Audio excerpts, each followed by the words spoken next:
Oh, jeez. Ugh.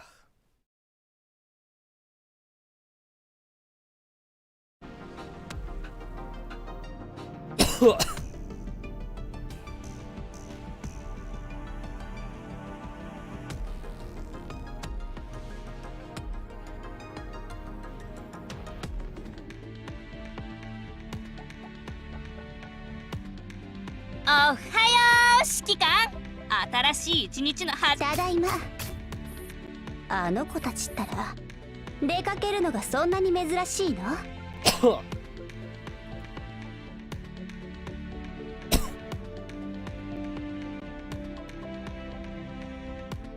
？Finally.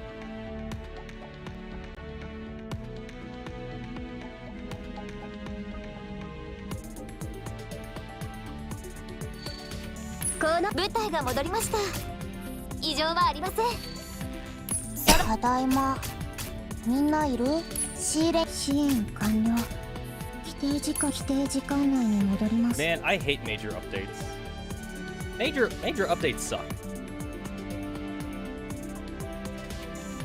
I swear I've never played a game in my life that had as many problems as the Girls Frontline does. 仕事も一段落したわけだし、これで飯に行けるな。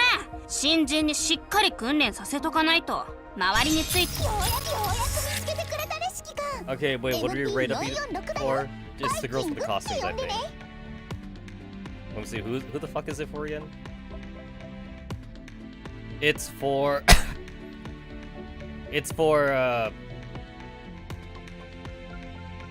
QBR, I don't remember her name. Fucking Arrow, Handgun, and PKP. That's who the rate up is for. Which is all the costume bitches. No, I had to reinstall Girls Frontline. I had to reinstall Girls Frontline, and like I can't do it earlier since I work in the morning. So like I need to do it like as soon as I get home. I was assuming it was gonna work, and of course they do server maintenance at midnight, and I can't stay up till like 4 a.m. in the morning when like they finish. Sometimes they spend until 5 a.m. in the morning, and I can't do that. So like I have no choice but to wait until I get home to see if the game fucking works. But of course I had to reinstall it. I swear, Girls Frontline is the only game that this happens for too. I never had to do that for any game ever. I've never had to do that. This is why I kind of wish they would actually make like a web version of Girls Frontline, because I feel like that would be more stable actually. I want like a web version of Girls Frontline, just because like all new Taku games I play are like web versions, and none of that shit requires installation. I don't know, like I just hate having to install Girls Frontline. I mean, not that it matters, I have everyone. I have like 3 dupes of PKP, and not that it matters anyway, because saying PKP is the best of the garbage is like saying she's shit, but she's like shiny shit. Just because of the state of the meta right now. You're saying PKP shiny shit, basically. Just because, oof, machine guns, I'm sorry. Oof, machine guns. Yeah, machine guns aren't doing so hot right now, meta-wise. So, like, I'm just, yeah. Morning, Ricky. Morning.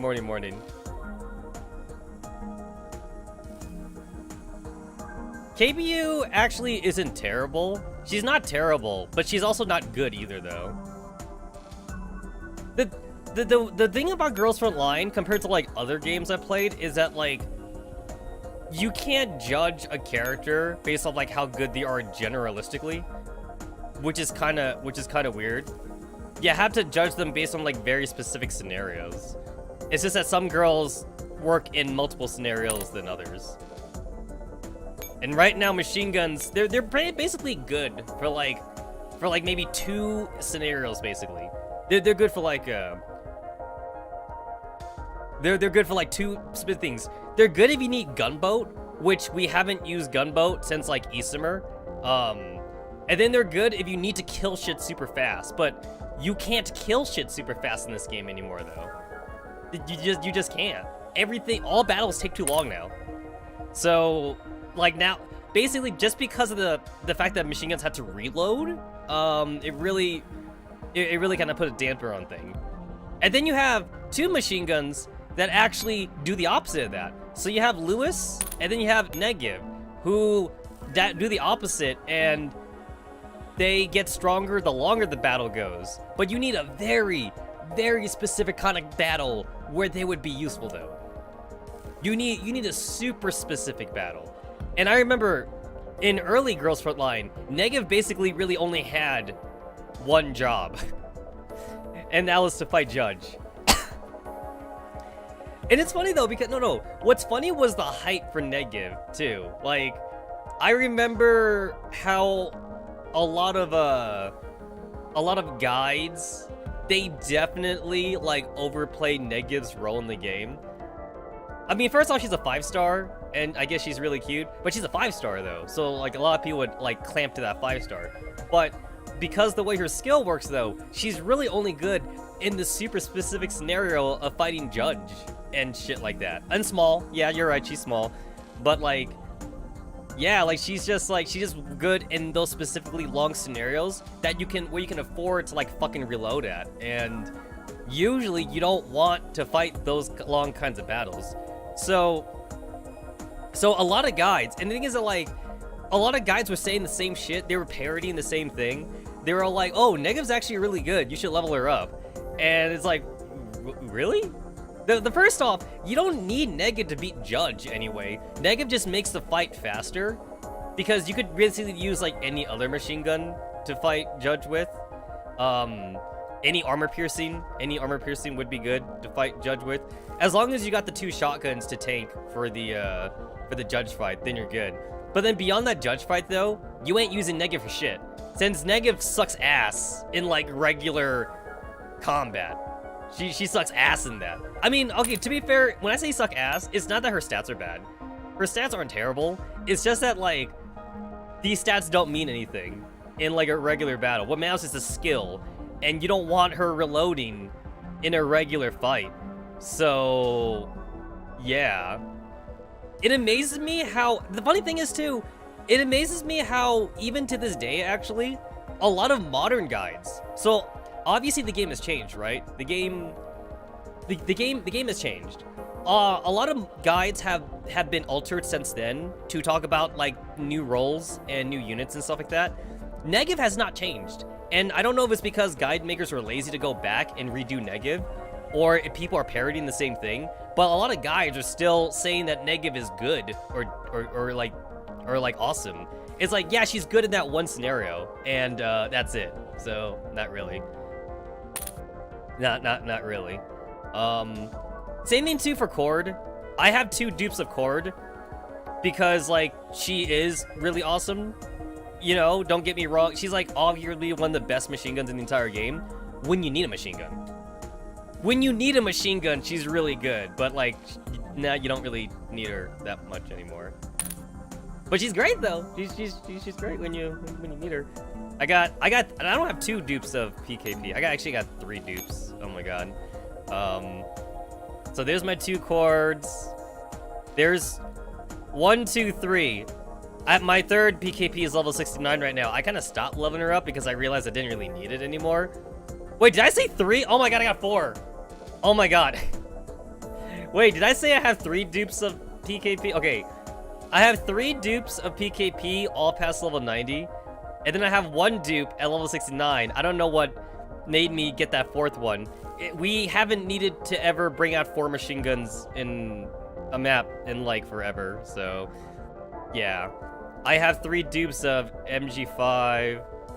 I have 3 dupes of PK. It's like I'm ready to make multiple echelons of MG SGs. I'm ready, honestly, to do that if the need ever arises in the future. The thing is that, like, I feel MG SGs, they need to be rebalanced now with how the game has evolved. They either need to change the way, like, the reload mechanic works, or they need to do something. They need to do something just because, like, they're way too specific compared to, like, all the other units, like, in the game. And especially with the way boss fights work now, boss fights, you need to dodge shit. And the only way anyone ever dodging anything is if you got like Digimon Coleco in your party. If you don't got Digimon Coleco, you're fucked, right? So also when you're fighting bosses, you can't even do that either because you need to move. You need to fucking move. You can't stand in one spot. So yeah. Yeah, so they need to change it, or they could do what a lot of games do and just not do anything to the current machine gun shotguns and let them die into obscurity, and then just release new ones. Release new ones that actually fit the meta, basically. They could just do that too. I mean, I would hope that they would not, but you know, I'm just saying. Like when Cord came in, like she basically replaced every other machine gun for meta, just because her skill's really good. But then like, the thing is that like Cord is in a funny position where like, just her existence alone basically devaluates all the other machine guns though. Like, it's kind of sad in a way. And that's how most gacha games work though. This is not particularly a Girls Frontline thing. A lot of gacha games do this with the power creep. There's a lot of power creep too in card games too, and I love trading card games. I hate how in some trading card games, it's like, you have a card that's like really good when the game first came out, and then like, after like 5 expansions, it's like the card that was good when the game first came out, it's shit now. I mean, technically the card hasn't changed, they never nerfed it, but like, there's a card that does the exact same thing that the first card did, except it does it way better though. Like, I remember in Shadowverse, for example, in Shadowverse, it used to be okay to draw like 2 or 3 cards, and now that's shit. Same thing too for Pokemon. In Pokemon, like in literally the very first iteration of Pokemon TCG, it used to be great to like discard your hand and draw 5 cards, because that's ridiculous, drawing 5 cards with like no downside basically. And now that's shit. I haven't caught up with Pokemon TCG in a long time, but I recently caught up with it again. I started watching Pokemon TCG YouTube videos, and I was surprised to hear that like drawing 5 is not good no more. And I'm like, what the fuck happened? You need to draw 10 cards. In the Pokemon TCG as it is now, you need to draw 10 cards for it to be good. I'm like, how's drawing 5 cards not good anymore? Oh my god. The power creep is insane.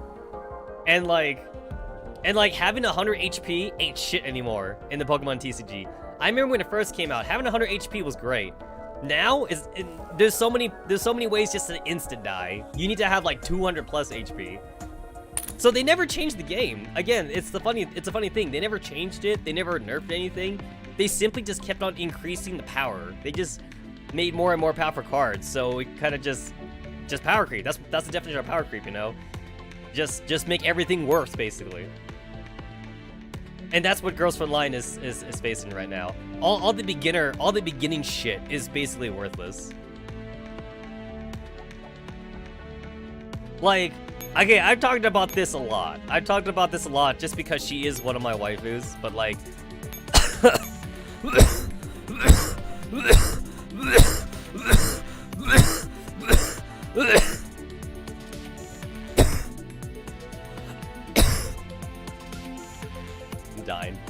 I'm dying right now. Okay, WOT 2000. Alright, WOT 2000. I got 4 dupes. All level 100. 1, 2, 3, 4. She was great. She was great at the start of the game. Yeah, I'm not completely 100% from COVID just yet. I'm like 60. I'm like 60% from COVID. COVID's gonna stick with me for a while. But like... one of my physicians told me that like... the persistent cough might be around for 3 months, 3 or 4 months after I got COVID, so... It happens when I get excited. I need to not get excited. I can't take those. But anyway, like, WOT 2000 was the best of the best when the game was like in 1.0. She was literally the best of the best. Bamboo Rifles were shit. To be fair, Bamboo Rifles are still kind of shit, in a way. No, they are, not in a way. Let's not sugarcoat this. Bamboo Rifles still suck for the most part. They sucked at the beginning of the game, and they still suck now. But WOT 2000 was not a Bamboo Rifle. and she had like the rate of fire of like an assault rifle in the basic scenario, which is insane. And I made 4 dupes of her, and now she's kind of fallen to obscurity just because like her skills base as fuck. Increase rate of fire by 75% for 5 seconds. That's it. That's it. It's too simple. WA 2000 is like the prime example of like what happens to power creep. A lot of the girls at like the beginning part of the index. Well, she was already a generalist before though. She didn't do any one thing in particular even back then. She was already a generalist. The thing is that like with the units that we had back then, as well as the enemies we were facing, she was good at like fighting everything. She had no weakness. WA 2000 literally had no weakness. She was the queen basically back in the day. But yeah, this is a problem for anyone that's stuck at the beginning part of the index though. Like a lot of these bitches, they began like base as fuck skills that they only do one thing. Even Vector, who at the beginning was the best incendiary grenader in the game, that's not good enough. That's just not good enough anymore. M14 was the best like low star girl that most guides would say to level M14 because she was easy to get and she pulled above her weight. She was WA 2000 light basically. And now even with her Digimine, it's not good enough anymore. It's not enough. I mean, that doesn't mean M14's still not worth it. It's just that there's better options. There's just better girls to use.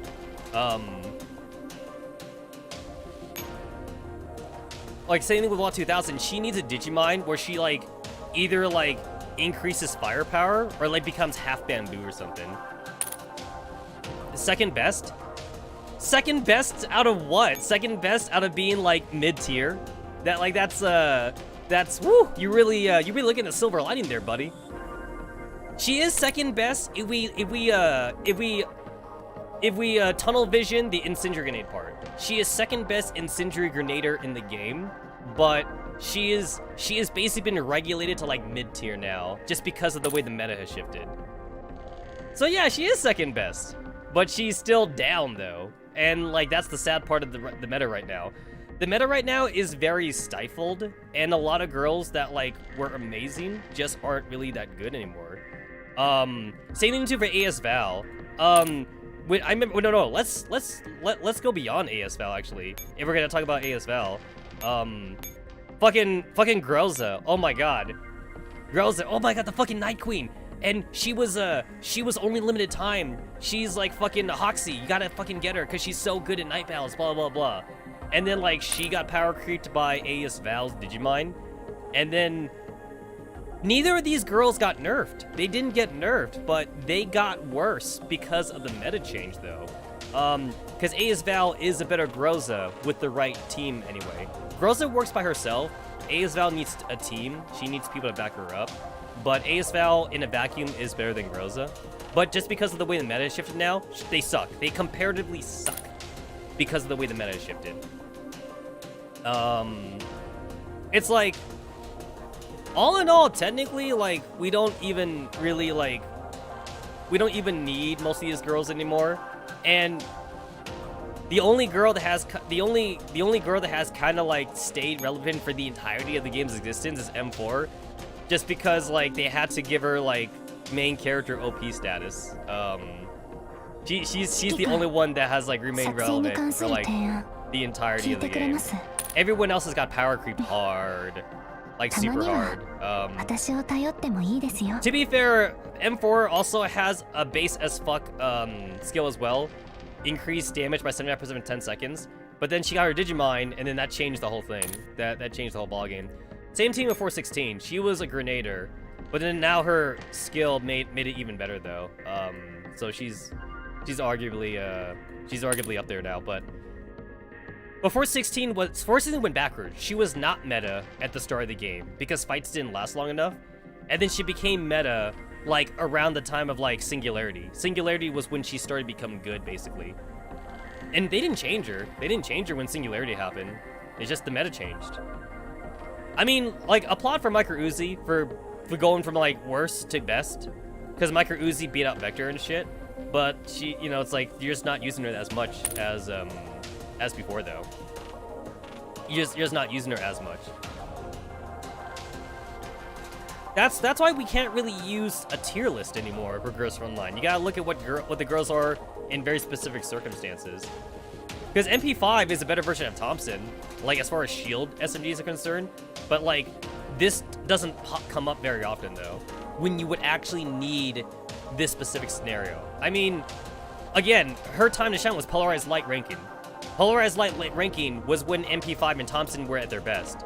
But other than that, those specific scenarios, you're just not using them as often. And that's just how meta works, you know? It's just the meta shift. And in no way am I really being that salty about them, like, fucking over some of my waifus. I mean, it happens, right? It happens.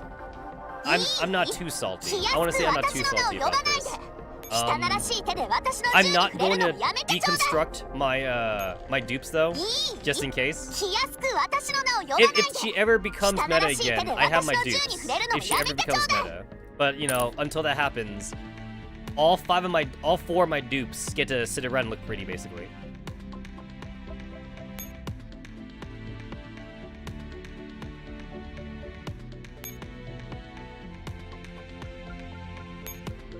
The problem I have is that, like, I'm a heavy duper, so like the moment that I hear that like a girl is the new meta, I will make like 3 or 4 dupes of said girl. So like I will trash anyone that's like even like B tier.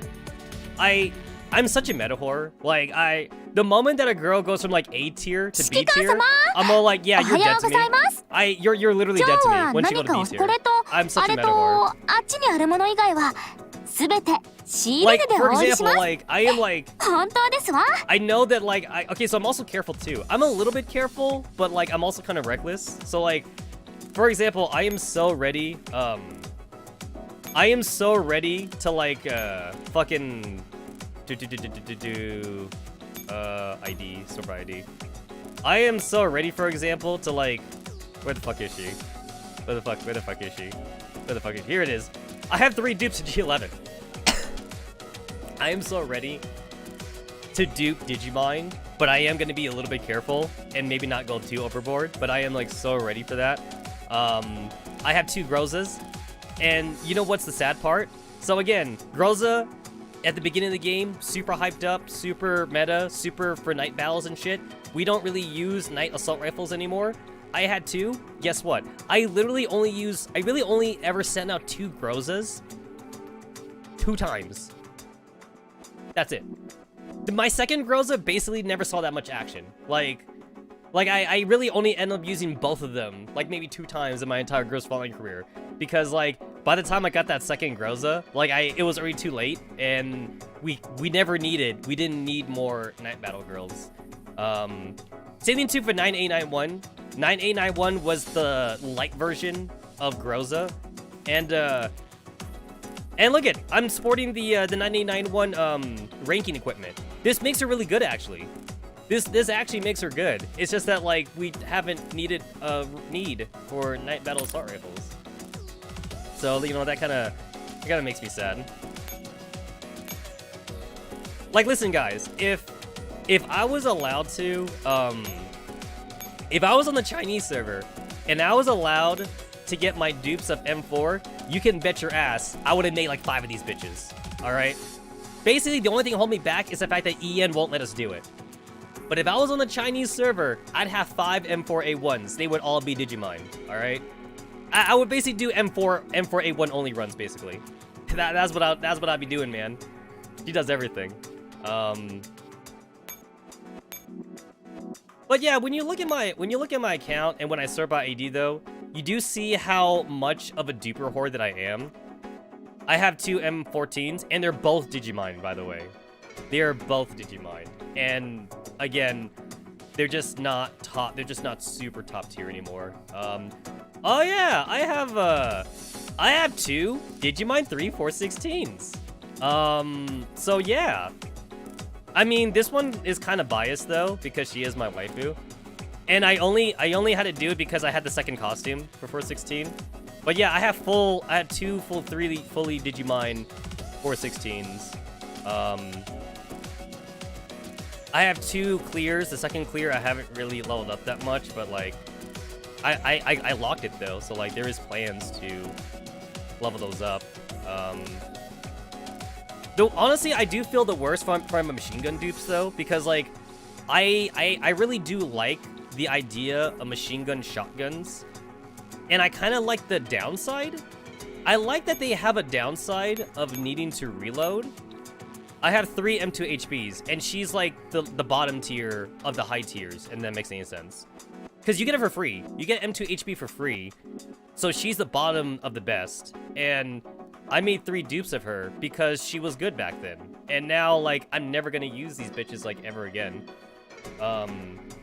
So, yeah. I have 3 PKs, I have 3 like, basically, I have enough of these top tier dupes to make like 3 or 4 machine gun echelons, and I never got to use them really.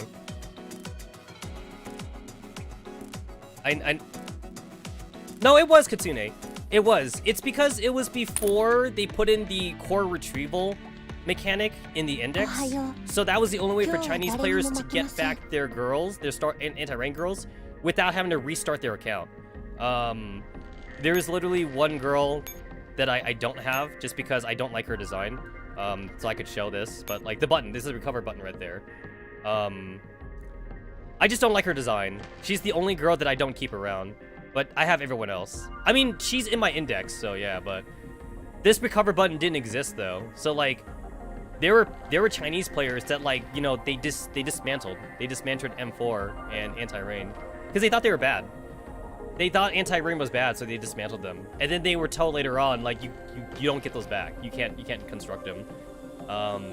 So they had to let people farm for anti-rain.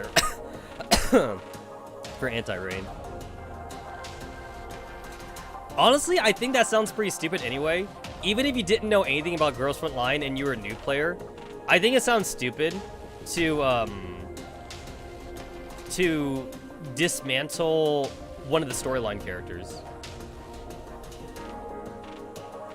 No, Ricky, I agree. Even in the beginner guides even say keep anti-rain because they're actually good.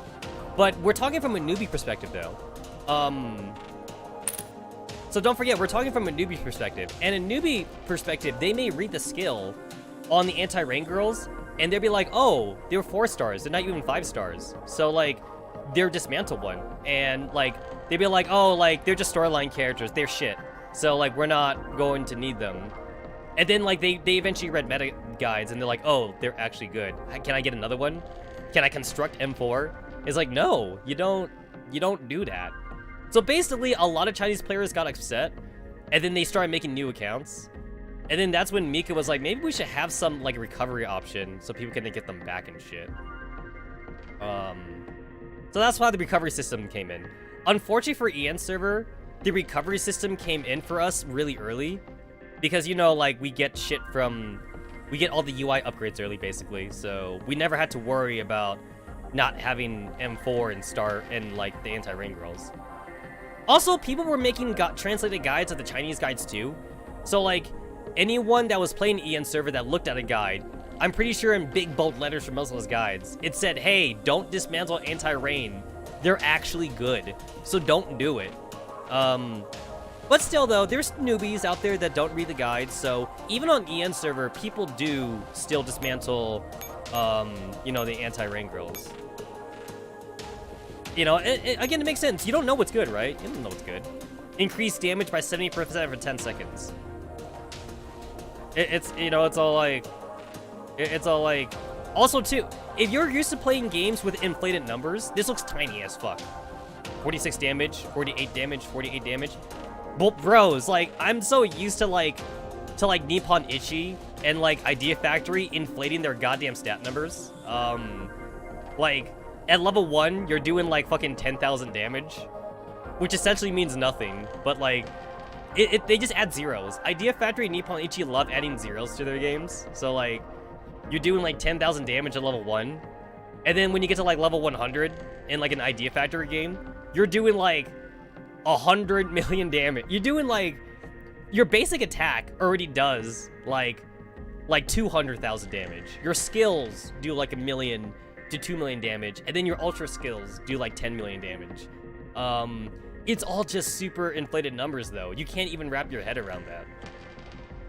Same thing too for Nippon Ichi, and Nippon Ichi is like the king of this, right? Because Disgaea is all about grinding and shit. With Disgaea, I believe, what was like the highest like banked levels you can get in Disgaea? I think with the latest Disgaea game, I think you can, your highest amount of banked levels can go up to like level 7,575,221 or something. It was like some weird number like that, just because of the game's coding. And like, there was some screenshots of a few Japanese players that did show off their banked 7 million level characters. And in Disgaea, you can do 1 billion damage easy. Literally 1 billion. Like, not even exaggeration. To be fair, Disgaea doesn't show all the zeros, they show the B. So the moment you hit 1 billion, it just shows like 1B for 1 billion. Or like 3B for 3 billion. I don't know if you can get 1 trillion damage in Disgaea right now. I never checked if you could do 1 trillion damage. But I did see a YouTube video of someone doing 100 billion damage. And I'm pretty sure there's nothing in the game that has 100 billion HP. But you can grind that much and grind for the sake of grinding. And you could do 100 billion damage for the funsies, I guess. I never saw the fun in that. I never really got why Japanese players love to grind like that, but they love to grind. It's not just Japanese players, Koreans love to grind too. Yeah, no, like, honestly, it's the company. It's not just the game. Go to any Nippon Ichi game. Nippon Ichi lets you grind levels to ridiculousness. Now, here's the thing, though. To be fair, if you're in it for the story, you don't need to get to level 1 million. You could... Basically, Nippon Ichi makes their games for the story. You could beat it at, like, level 70. Which is really tiny. Level 70, level 75 is all you need to do to beat the actual story. And then after that, you're kind of done. Which is why I never understood the end game for Disgaea. Disgaea 1, Disgaea 2, Disgaea 3, Disgaea 4, Disgaea 5, Disgaea 6, whatever. I never really got the appeal of playing beyond the story for myself, and that's just me. But Japanese players and Korean players love to grind that shit out, though, for big numbers. And, like, I remember one time I did use Codebreaker on my PS2 to, like, max level and max bank all my levels in Disgaea 3, from Disgaea 2, I think, on the PS2. Because Disgaea 3 was on the PS3. And, I think I got up to like 3 billion damage, and I was like, huh, this number feels meaningless to me. Like, it truly means nothing to me. I thought I would be excited to see like all those zeros, but I'm like, huh, that's 3 billion damage, boy. Nothing in the game has 3 billion HP though, but I did it. I did it. Like, it's funny because there is a Disgaea gacha game now, and there is PvP. There's PvP in the Disgaea gacha game, and the Disgaea gacha game, PvP is like amazing. And when I say amazing, I mean amazing in like the worst possible way too. It's numbers. It's just numbers everywhere. I saw like some screenshots of like what PvP looks like in Disgaea gacha, and I'm all like, is this what people have been waiting for, like, ever since, like, the first Disgaea game came out? Because Disgaea is a single player. It's a single player RPG game. So, like, there's no PvP. It's a game where, like, you know, you play as the hero, and then you go and save the world, you know? It's your standard JRPG, except this is with, like, more, adult themes, though. Like, Disgaea is not afraid to, like, talk about, like, big titties and dicks and shit like that. Like, they were literally having, like, horse penis jokes in the very first game. A lot of people who don't know this guy thinks that sounds like an exaggeration, but that's literally the voice line, though. Like, they literally say, oh my god, I'm afraid of horse penis because it's so big. Because, like, the writers for Nippon Ichi are geniuses, and, like, they have no filter. I love it. I love it for the story. I don't like it for the grind. I love it for the story, so, like, I still continue to play Disgaea. It's just that I just don't grind to ridiculous levels, though. This is gonna haunt me. This is gonna fucking haunt me right here. Still waiting to get that one.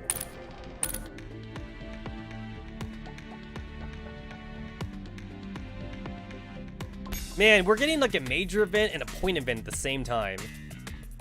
I mean, thank God you don't really have to do anything too crazy for point events, but jeez.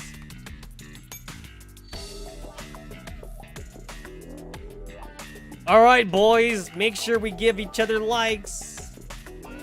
Let's all get like in a fucking like... Let's all get into like a fucking cum circle and just like shake each other's hands and shit. Give each other likes. I mean, I have 11 dorms, so like it's pretty easy for me to get likes, honestly. Gift 100 gifts, I can do that right now. Consume tokens. I don't know if I'm gonna spend 1,000 tokens. I might spend 200 tokens though.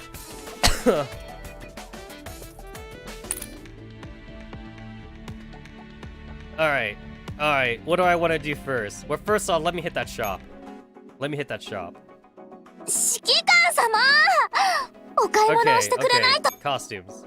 Not that one. Whoopsie. Not that one. Wait, not that one. Here we go.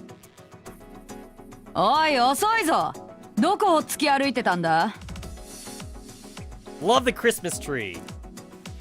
That ass. Dude, you could... Dude, that is tight as fuck though, because you can see the fucking butt crack. That is like, that is literally her... That is literally like in her ass crack. Oh, that's adorable.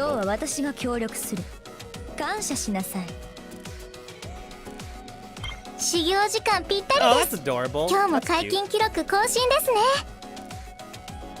You see, most people be about booba, right? They're talking about booba, but this one is ass and booba though. She the whole package. Dude, she the whole bakery. You know how some people say that they got cake? Nah, VHS is the whole bakery though, cause she has both booba and ass. And she does both. She accentuates both, depending on the costume you choose. All right, what do we got? That's the basic. That's a memory package, as always. And then we got the resource packages because we're in raid up right now. Here we go. Okay, so there is the do a randomness exclusive package. Wait a minute. Wait, wasn't there supposed to be another one of this shit?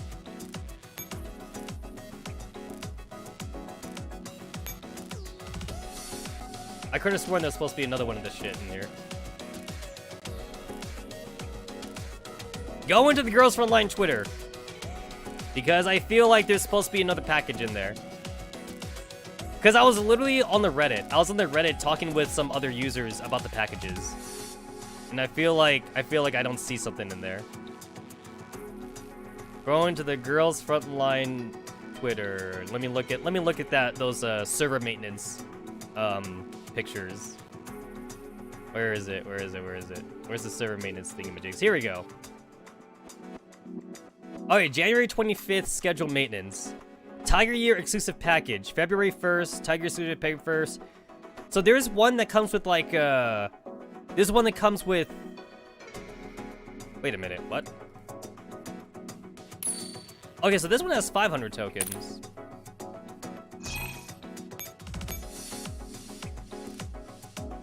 Wait. What the? What the? So there's one... Okay, so February 1st... Oh! Okay, I'm jumping the gun. February 1st. Well, damn it, well, damn it, Nika, don't tell me that it's gonna be on the January 25th scheduled maintenance then. That's just confusing. That's just confusing. Alright. So there's supposed to be a really good aid commission package on February 1st, and there's supposed to be a really good token package on February 1st, and I'm looking for it right now. But it doesn't come in. It doesn't come this Tuesday though. It comes next week. It comes next Tuesday. Wait, what? It comes next Tuesday. Why is it on the fucking server maintenance picture then? That's just confusing. So what I want to buy isn't in the shop right now. All right, let's let's catch. All right, so what am I hoping for? I want Lewis. I want Lewis, and I would be fine with Type 95, I guess, but that's it though. I guess I want Type 95 and I want Lewis. I don't really want the other ones. I mean, they're cute. They're cute, but I don't. I'd rather get the other ones. Oh, 92? Too many 90s. Too many 90s.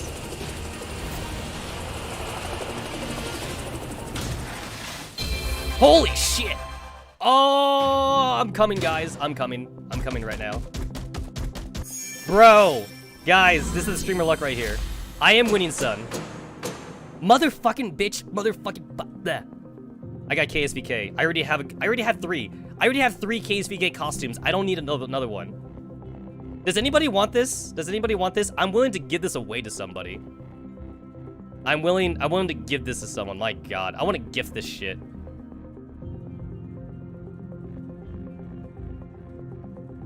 I mean, first try, whatever. I wish I could gift costumes. I would do it too. I already have a lowly KSVK costume. I don't need another one. I don't need more. Hold on. Let me tweet this shit. Authorized, goddammit. There we go. First try, baby! But Fuji, I can only have 1 costume at a time, though. I can't wear all 3 costumes at once. Also, I see Booba. You say lolly, but I see Booba though. I see Booba on here. They make 3 dupes. Fuji, you are like half the reason for my dupe addiction. Cause I dupe for costumes. I'm not even lying. I'm not even lying. That's actually one of the reasons why I dupe. I dupe for meta, obviously, guys, but I also dupe for costumes. Like that's also why I dupe like WoW 2000, for example. It's because like I have different costumes for WoW 2000. So like as you can see, different costumes, and also like especially for like if I go to like a G11, see, different costumes. I got 1 G11 with default, and I have 1 G11 in her kimono outfit, and then I have 1 G11 in her band outfit. You know, so like honestly, like not lying, duping is for costumes. It really is. I love to dupe high tier meta dolls just because they look pretty, and just because I might want to use more than one.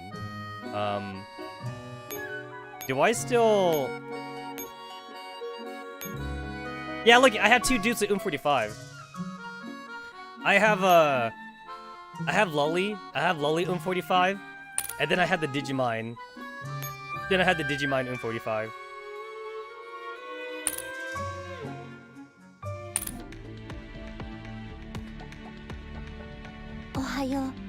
All right, let's catch it again.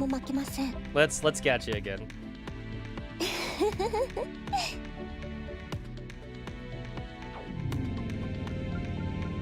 All right, let's see.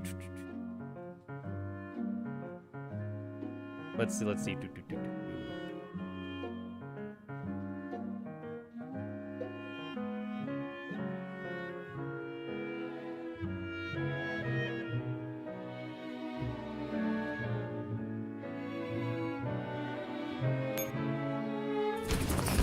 Let's fucking go, bitches. Let's fucking go.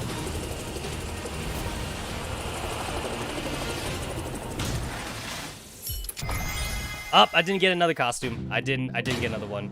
Too bad, right, boys? Too bad. I mean, at least I got a furniture, so I guess that's okay.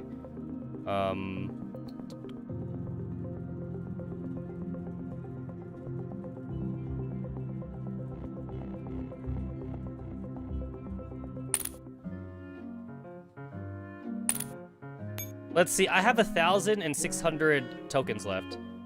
I have 1,600 tokens.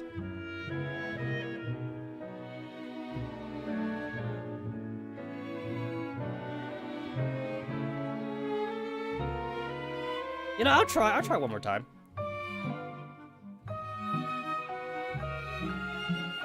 For me, I'm saving most of my tokens for the next wedding costume batch because I simp hard for wedding costumes. If I don't get all the wedding costumes with my free tokens on the next one, I'm buying tokens. I'm buying tokens.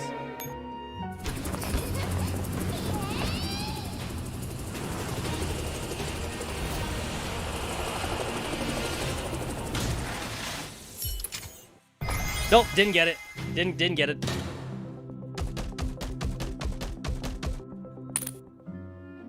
All right, do I want to do one more? Yeah, let's do another one. Let's do another one. I didn't even think that hard on that one. Let's go! Damn it. Damn it. Damn it, damn it, damn it. Alright, I think I'm done. I think I'm done with that. Time for the more important gacha. Oh shit, Kitsune got a KSVK. That's awesome. Man, we still got 13 fucking days left of Dreamer. We still got 13 fucking days left.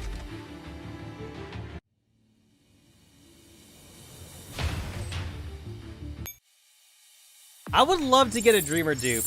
I would love to get a Dreamer dupe. Just because it would be the first dupe. It'd be the first ringleader dupe I get.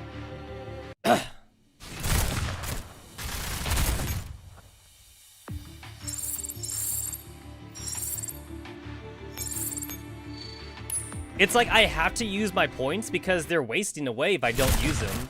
So even though I don't need another one, it's like I might as well. Might as well, like, see what I get.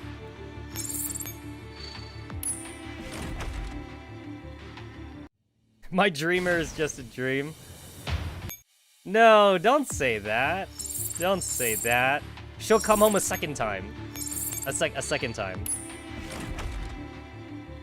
I like to imagine that, like, when I get the second Dreamer, my first Dreamer just comes up and just starts eating the next Dreamer. Because they can only be one Dreamer. They can only be one. No dupes. No dupes.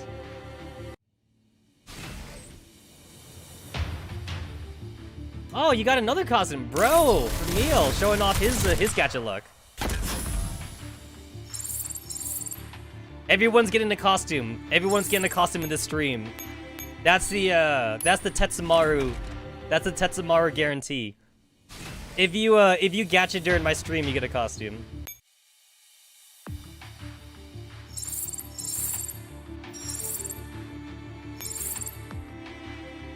I don't think Dreamer's coming home. Dreamer's not coming home a second time. I'd like to imagine that, like, since I'm trying to get a dupe, that my current Dreamer is, like, next to me, like, at the command base. And she's all like, why are you looking for me? I'm right here. And I'll be like, quiet, Dreamer. I'm looking for Dreamer right now. So can't you see I'm trying to get one?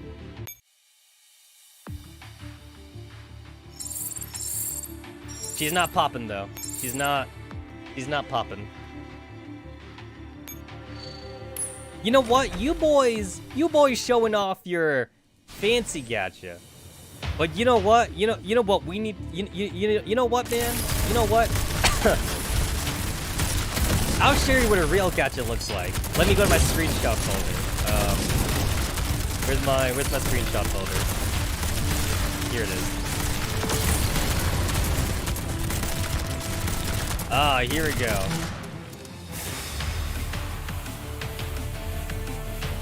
Boys, this is what the real gacha looks like. You remember this shit? Remember when it used to look like this? Now that is remember when they used to drop that fucking weird black tower in the background from the helicopter and there was no Kalina? Remember when it was not 3D? That's the real gacha, man.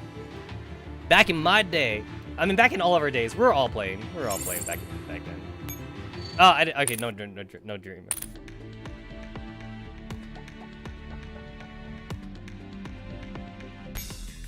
You know what? I'm still going to somewhat blame Fuji for my current girls frontline addiction, because I feel like he was like one of the first people I heard it from.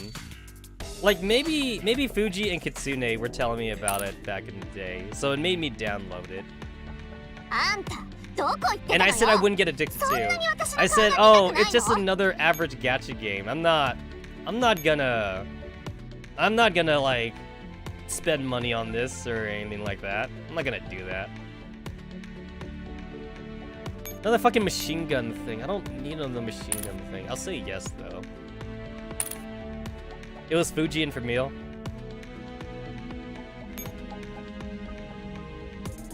I think I remember it was still around the Conco hype.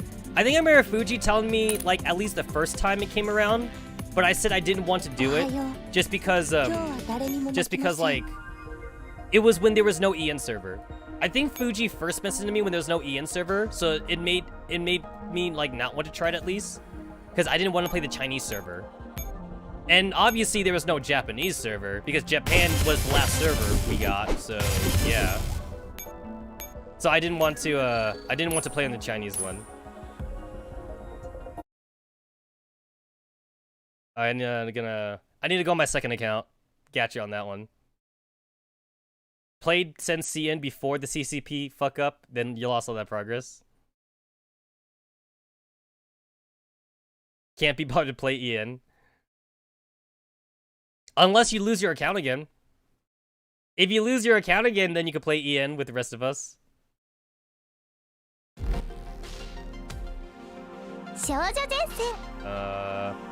I need to block out my screen. Hold on. Hold on, blocking out my screen. Oh.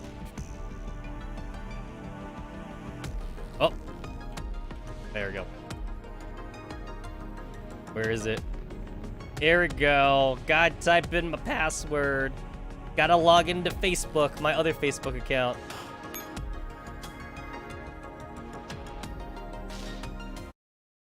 Guys, don't hack into my Facebook. There's stuff on there. There's stuff on my Facebook. You don't want to know what I've been posting on Facebook. Alright, there we go.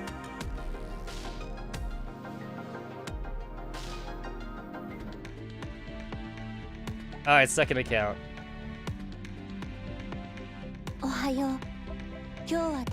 No, bro, that's my OnlyFans account.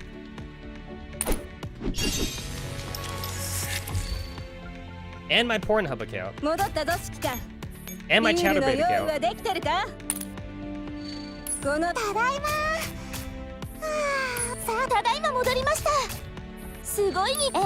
I have a feeling that my second account might struggle a little bit with the event, but we'll see. Where's the gacha? Here's the gacha. Alright, let's see.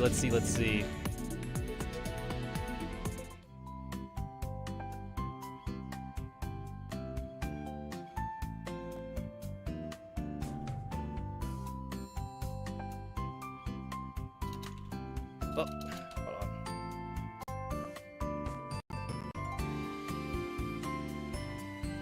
I only have 1,300 tokens, but we'll see. We'll see. Oh God, I'm opening up too many tabs right now. Hold up. I am. No way. Wait, did it happen? No, I don't think it did. It's not shiny enough. There we go. Oh shit. Oh my God. Okay, hold on. I opened up like 100 tabs at once. That's why I was kind of lagging a bit. So I had to get out of my Firefox. We should be good now. Didn't get nothing though. It sucks that I didn't even get the 5-star furniture. That's what sucks the most, honestly, right? The fact that I didn't get any 5-star furniture. Alrighty, hold on. I gotta do something on my cloudbot. Doot. There we go.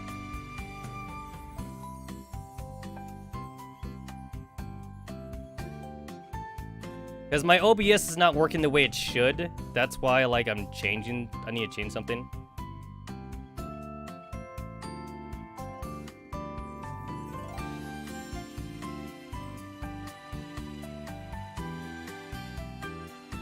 Alright, that should be working.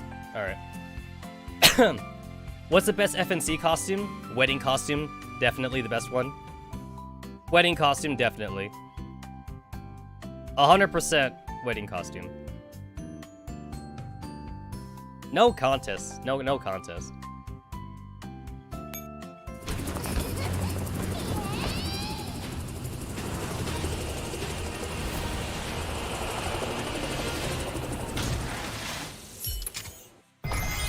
Oh man, this is hurting me, man. That is hurting me. That is. My second account is cursed. You guys cursed my second account. My second account ain't getting shit.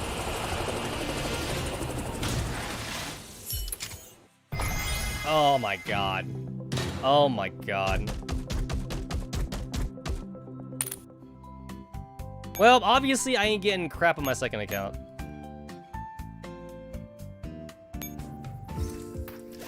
Not even gonna try to look for that costume no more.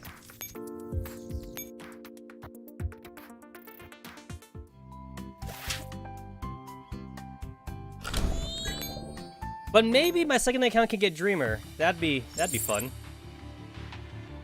I only have 4 points. Oh, I'm probably not gonna get Dreamer. We can still try though. We can still try. Let's go ahead and skip that.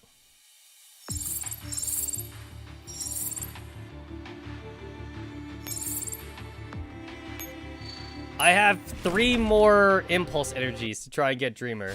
Something tells me this shit ain't happening. This shit is probably not happening.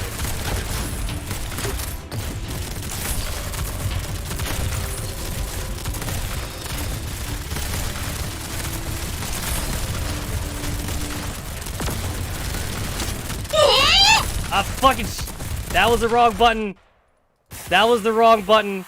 I accidentally double-clicked that. I was testing out Streamlabs. I'm on Streamlabs right now. Didn't mean to send that, guys. Also, it got double sent for some reason. Did not mean to send that. That was... I'm on Streamlabs right now. I clicked the wrong thing. I didn't think that would double send, though. I honestly didn't think that would double send.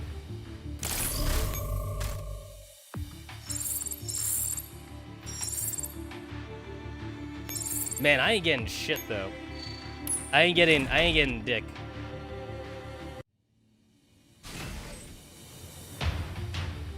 I think my pulses are already cursed. They're cursed already. You don't need to curse me more. Stop cursing me.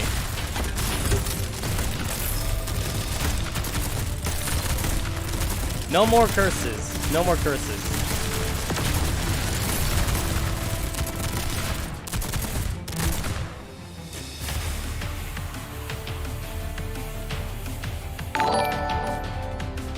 Yeah, okay. My Streamlabs seems to be working. All right. I don't have a shirt. I don't have any merchandise, boys. Don't bother trying to look for it. There's no shirt. There is no shirt. I'm just seeing if Streamlabs is working.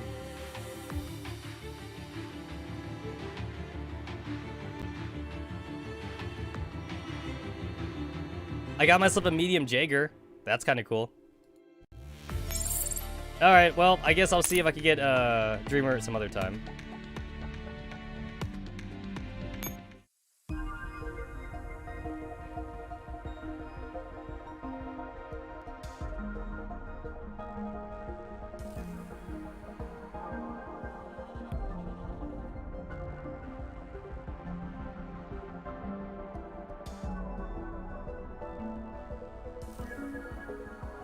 I'm on my second account right now, so might as well just put in like a little bit of the dailies in here, and then I'll go back to my main account. Since obviously we're here for dual randomness, we are here. We're here for the random. I don't know why it's random, but we're here for the random though. And then after that, we got mirror. We got mirror stage. After that, we're gonna have to wait a couple months for mirror stage. Okay, cool.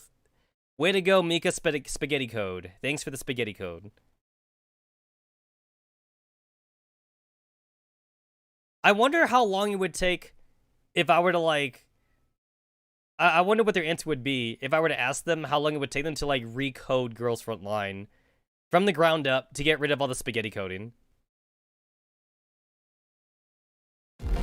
I feel like they would say they need like a year or something.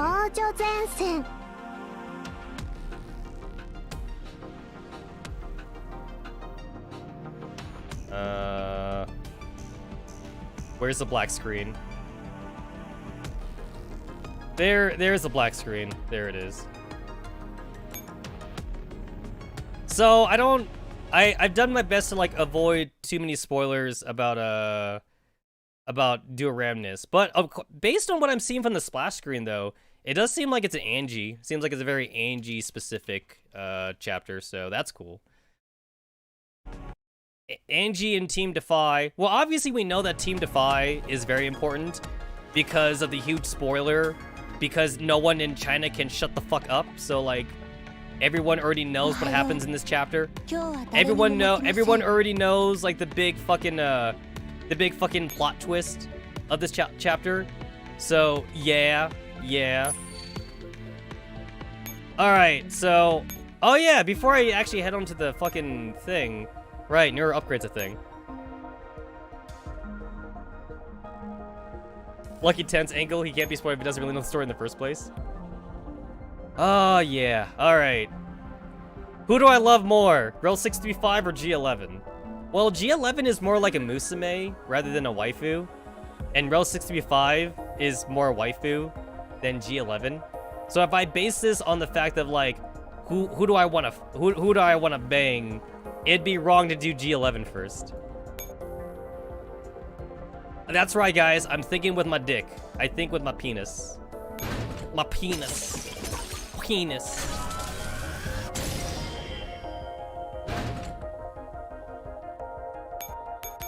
What do you mean I can't upgrade? That's okay. I got the combat reports. Remember, guys, G11, do not lewd. Do not lewd G11. She is daughter. G11's daughter. She is not waifu.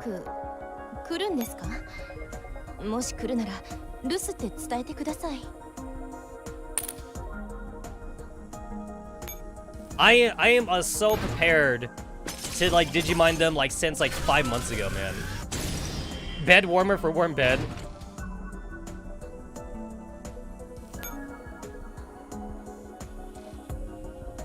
Go ahead and just give her some more combat. I'm never gonna use these. It's so funny that like, just because I know it's rare, I'm never gonna use it. It's the same thing too for the Master Ball in Pokemon. Like, I have like never intentionally used a Master Ball in Pokemon ever, unless it's been by accident. I've never used one. Like, it's like there's only one. There's only one in the entire game. Why would I use the Master Ball? Since I know that like these things are so limited, I'm just not gonna use them. On the other hand, I have 50,000 combat reports, so there you go.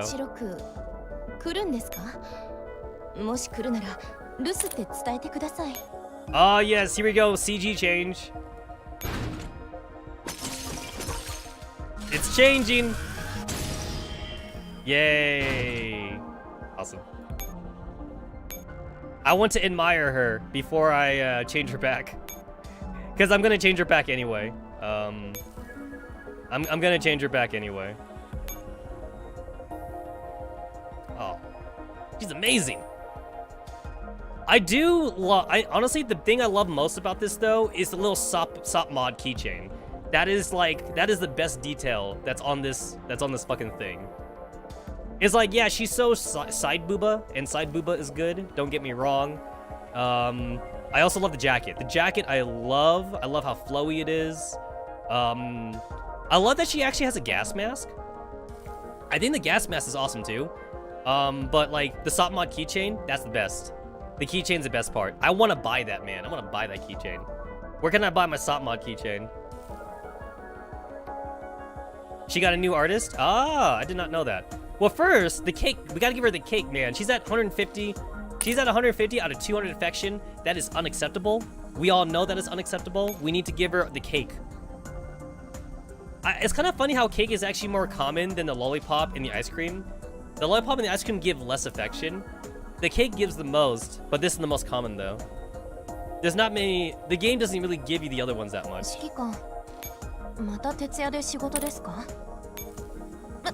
And then might as well go through the oath scene again in her new Digimon.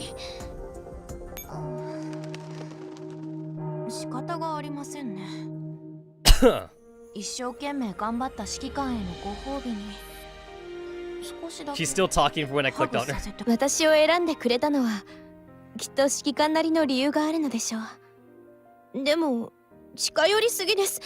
みんなが見てるし恥ずかしすぎます。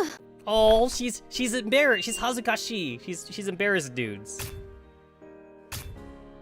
She is very say-so. She is very say-so. She's blushing. I just changed Nightbot. I didn't know Nightbot was still outdated. 任務ですか指揮官。こらソップ2。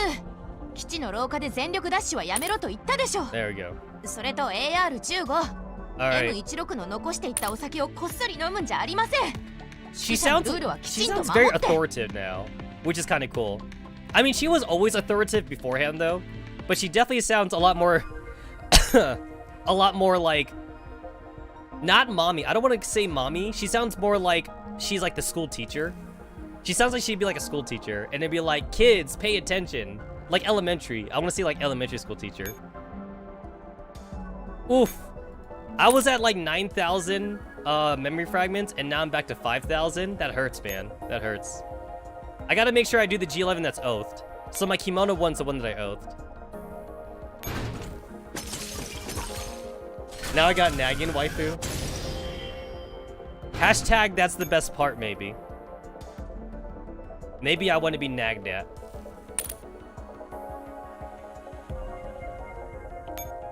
Eat those comment reports. わかったよ。今起きる。She's waking up, bros. She's waking up. Where's my Red Bull? Where's my Red Bull? My Red Bull case. Oh shit. Thank you, Montag, for subscribing. Also, now I know why there's two of them. It's because I put the thing twice. I didn't know that there was two of them. Okay, that explains a lot, actually. That actually explains a lot. Thank you for the subscribe, though. Okay, wait, where's the second one? Where did I put the second one? I have two of them up. Okay, that I didn't catch that before. Remove. Okay, where is the other one? Where's the other one?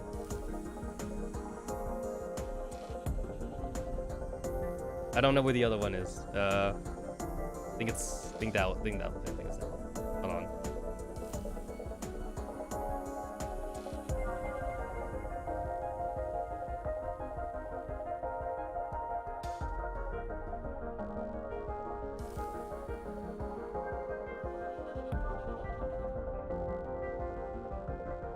Okay, there we go. There we go.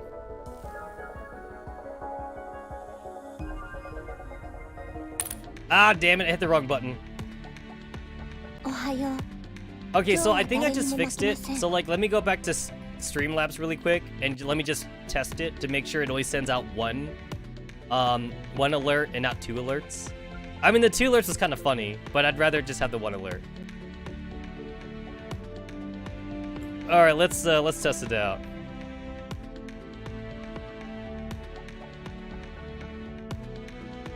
Let's test this out.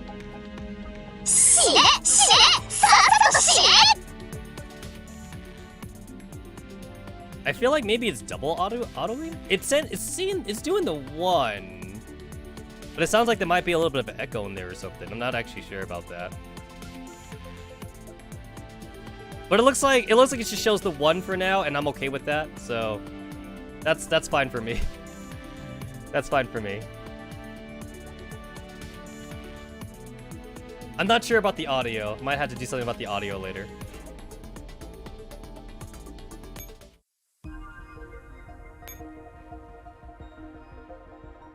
Well, like, no, that's why I'm saying, that's why I'm confused, because I deleted the other one. There's only 1 up right now. That's why I don't know where the second audio is coming from. So, like, I wonder if that's a setting I have on Streamlabs itself and not OBS. So there was 2 instances of the alert on OBS, and I've already deleted the first one. That's why only 1 is showing up right now. So there shouldn't be double audio. I would think. There shouldn't be 2 of these things. Hold on. There shouldn't be 2 of these things.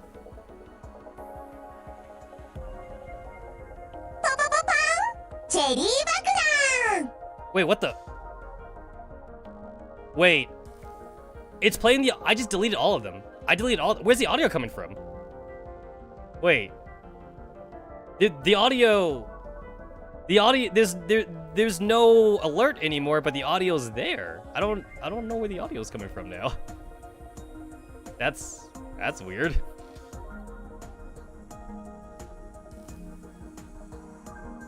I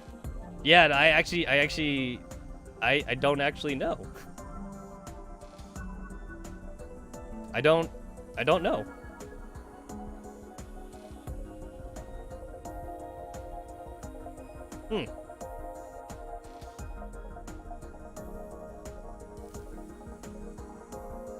It's either an OBS thing or it's a Streamlabs thing. And I think the last time I tested it out, it was fine last time, but maybe it's happening now. I don't actually know, but I will look at that some other time, I guess.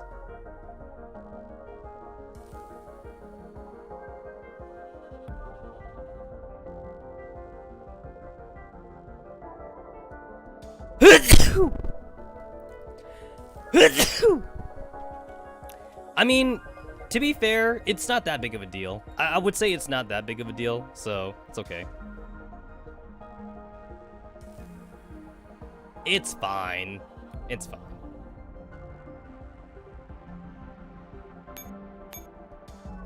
Alright, let's get back to newer upgrades. Oh my god, I'm at 3,000? Oh my god. It's gonna take me forever to get that shit back up. Very first word problem right here, though. First word problem. Oh my god, wait, you're telling me that, like, I barely had enough to do both of them at the same time? Jeez. It's a good thing I saved. Oh my god. I barely had enough. I have 1,319 left. I had like 800 cores at the start of this, so I used up almost half my cores. Oh yeah, then we gotta do equipment shit. Ooh, ooh, beloved dangle. It's called beloved. That's so adorable. That's so cute. Beloved dangle. Well, that was fast. That didn't take me too long. Row 635 only. That's right, row 65 only. Only row 635.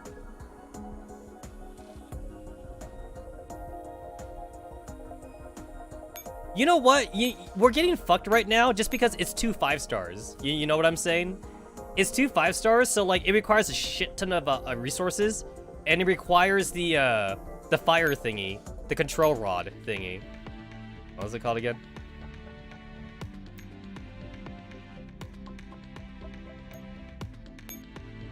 The thingy that 5-stars need. You demanded all AR team get SOP keychain.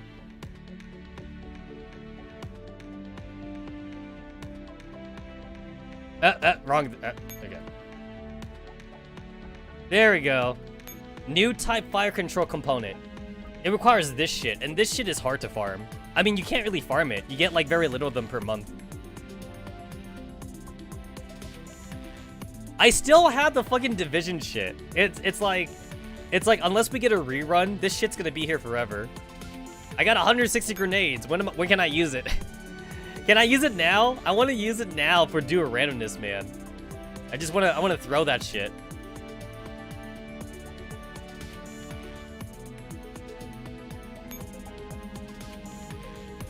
I got these turrets. Can I use them? I just want to throw them out there. I have 86 Hawk General data, which is worthless to me right now. I have 48 infinite surprise dies, and I haven't bought a single avatar costume from the shop yet. I have over 1,000 quick analysis contracts, and I never use it because it feels like a waste to use it. I must hoard. I must hoard everything. Going back to research. I got distracted. Equipment enhancements. Sapu. Wait a minute. Is G11's equipment supposed to come max calibrated, or did I get lucky? Oof, 9,000 manpower. Oh, that's taking a hit right there. 11,000 parts. That's actually worse. I don't want to take the 11,000 parts thing. I just got lucky. Oh, okay. Because I was looking in the calibration thing because like I didn't see G11's equipment, so like I was like, what? Wait, I don't see G11 in here. Yeah, so I got confused with that.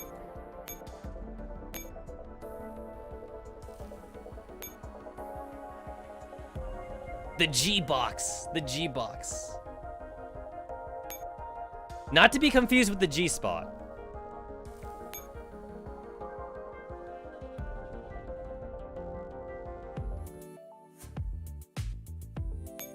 All right, so I got some preparation to do for the event. So let's see what we got here.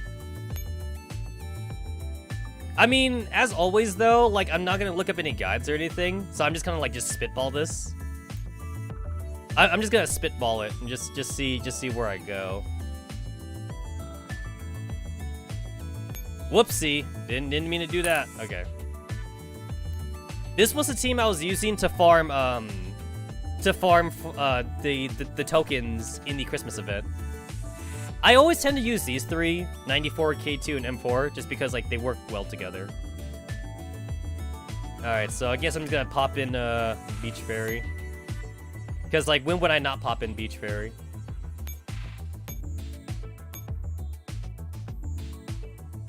Man, I'm using fucking M14 for logistics, just because I just never find a reason to deploy her. Let's see.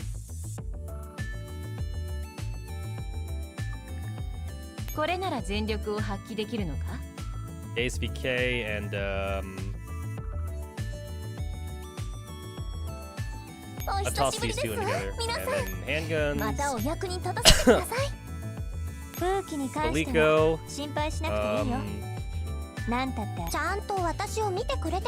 E22. Which one of you is max? I need to oath one of these two, so I know which one. I use oathing. Funny enough, I use oathing less for waifus. I use oathing so I can tell like which of my dupes is the max leveled character. I use oathing to kind of like mark the characters. Okay, you need to go in the center. All right, there we go. God, I love this costume. And it was free, which is crazy that this is free. I would say that the combat outfit's kind of impractical, but whatever, she has a hover bike. The bike is what I care more about. I love that hover bike.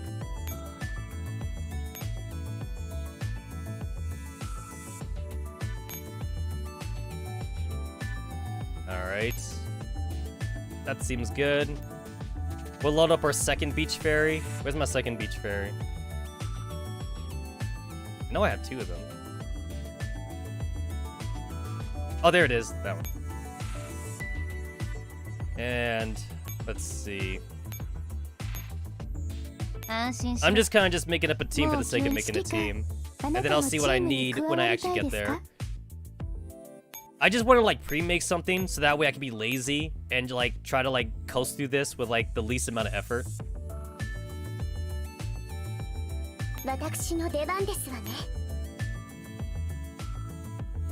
Yeah, this is fine. Handguns, handguns, handguns.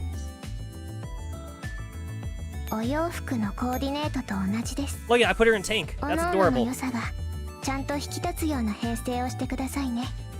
Drive me closer. I want to shoot them with my pistol. Whenever I think about anime tanks, I think about Metal Slug, the arcade game. I love that arcade game. And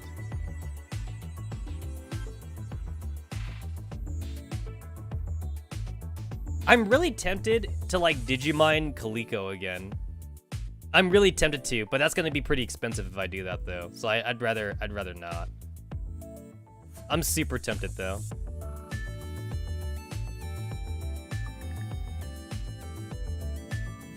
Jill's always good. Jill's always great. What does she have right now? What are you using right now? Adelhyde, Bronson extract, and Carmetrine. What is that? Adelhyde, Bronson extract, and Carmetrine. I don't think that's anything actually. I believe you're on. I believe you're on Sugar Rush. Yeah, I believe she's on Sugar Rush right now. Moonblast, increase allies' rate of fire. Wait. Yeah, okay, I'm looking this right. By 22% for 8 seconds. Bleeding Jane. I don't think I need the Bleeding Jane that much. Actually, maybe I should just keep it at the Sugar Rush. Actually, no. Actually, I want the rate of fire. I want the rate of fire. Adelhyde, Carmetrine. Remember, guys, there's never such a thing as too much Carmetrine. And when it says optional, you max that shit in Valhalla. You max it. Don't listen to what anyone else says.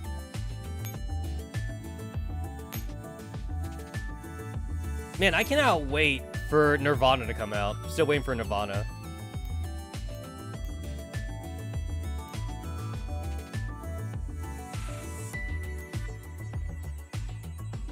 Okay, that's fine for now, honestly. Let's just like dive right into it, unless there's something else I'm missing. I did the gacha. I did my ringleader gacha. I did my costume gacha. So I think we're good.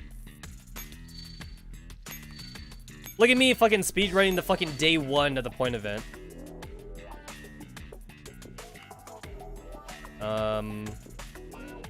I've consumed 400 tokens. Do I want to consume another one for the 500 tokens? Not really. I don't think I want to consume 500 tokens. I mean, like, I know that like you don't even need to spend tokens at all to get like the second to last reward. The last reward is just a challenger medal, but you don't need to spend tokens to get the second to last. Just don't miss a day, basically.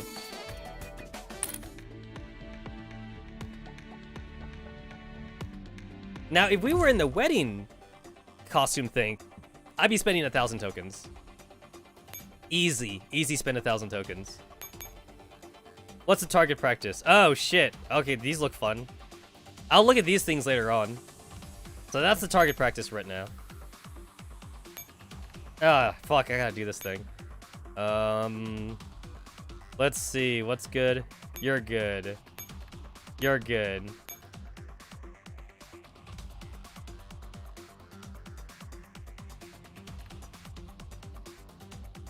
You're good. You're good. And you're good. Boom! Alright. Let's see, you go there, you go there. Wait, no, you go here, you go there, you go here. There we go, okay.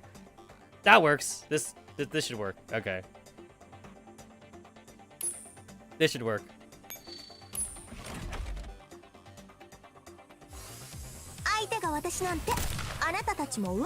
Dude, the drills is so weird.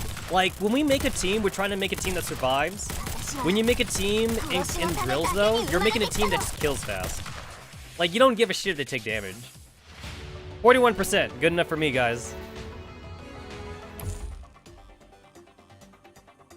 It kind of hurts me to make a team in drill because I kind of had to like unteach myself. I need to unteach myself that like I'm not making like an actual good team. I'm making a team that just shoots things, and that's all I'm doing. You know, I haven't run data mode for simulation in a while now. Like, I've only ever run memory simulation because I don't need anything else. I mean, like, I would love to actually have more skill data, but like, I care more about the Digimine than I care more about the skill data. So far, I haven't been in a very bad spot where like I needed skill data and I didn't have enough to do what I wanted though. Actually, I don't know about you guys, but like, at least before today, I've already had all my girls to pretty much a max skill level anyway. So like, I've been having to do like the 5 skill level weekly quest on like my skill level 1 login goal. I've basically been wasting like the basic skill level just for the weekly quest. Everyone's leveled up already.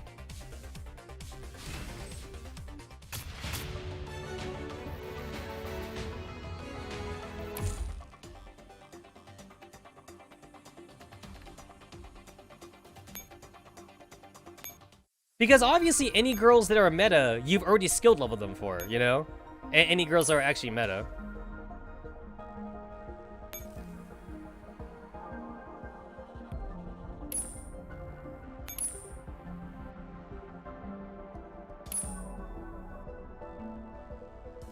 I gave Rose 6v5 like a little the screw and bolts, and then I gave Beepo the little spit bubble because I feel like the spit bubble really fits Beepo's thing.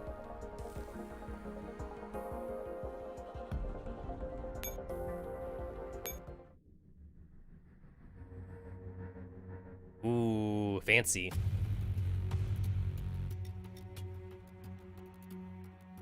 Very fancy. Hey, you guys remember back in the day when Mika didn't let us complete an entire event at once? So you had to wait every single day during the event so you could do one mission at a time? You guys remember that shit? Man, am I glad we don't do that anymore, right? It was the most toxic thing ever. I hated it. I'm pretty sure most players hated it too. Like there'd be a lot of streamers that like wanted to play the event on day 1. And then Mika's like, yeah, you can only do like the first 3 missions, and then you had to wait like every day after that to do the next mission. And like people was like, what? I want to do it now though. And it's like, nope, you gotta wait. You gotta wait literally like a day. No, you gotta wait a week. Wasn't it a week actually? Oh shit, I think I had to wait like a week or something. Yeah. It's like, let us release like part 1 of the event, and then like wait until like a week, and then do part 2 of the event. So yeah. It was really intelligent of them. See what I did there? I did. I do see what you did there. Collecting story fragments. Boo-boo-boo. Once a chapter of the main storyline is unlocked, you'll be able to access the corresponding and infinity stages, which does not yield any story fragments, but makes it easier to rescue dolls. Honestly, the infinity stages is the best thing they could have added to the game. Because they know people grind. They know people grind, but like, I'm surprised it took them so long to add infinity stages to the game though. So like, a lot of old guys that are outdated, like, you know, they'd be like, oh, you need to grind like an actual story map in order to grind for a new doll. But now that we have like infinity stages, you could just grind the infinity stage.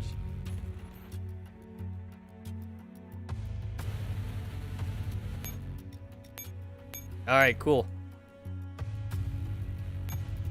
Oh yeah, I guess I also hashtag not procrastinating. I guess I want to see what the shop's all about.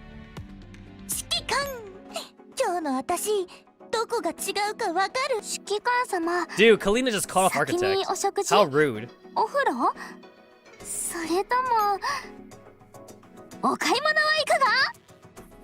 True Core. Well, I already have everyone. Unless, wait, the shotguns. Wait, I don't have the shotguns actually. I already have all the regular bitches though. Okay, where are my shotguns? I saw KSG, but I don't need KSG. There we go. I have M6. I don't have LT. So I guess that's what I'll be using my core on. I'll be using my core in LT. Let me double check though. Oh, is she in the crate? Oh, I didn't know she was in the crate. I didn't know that she was in the crate. Never mind then. Oh shit, you're right. She in the crate. I'll wait then. Yeah, no, I wait. Okay. I wasn't paying attention.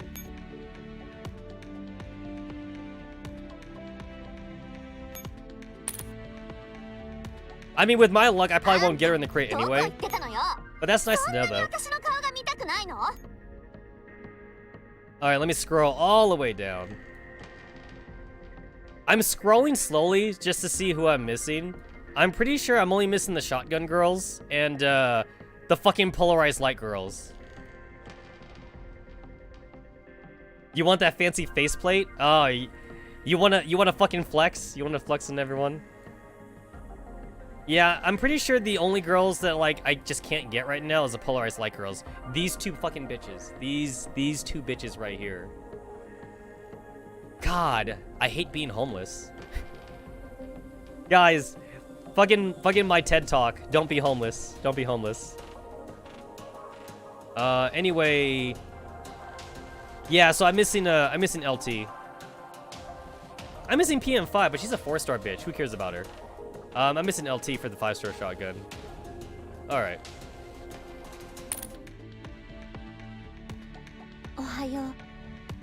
I mean, I shouldn't have to fire them. I should have got them in polarized light. But whatever. Hashtag more procrastinating. Might as well do my equipment enhancement right now. Whenever I do equipment enhancement, I just do enough for the daily. So like, I literally like just do it one at a time just to get out of the way.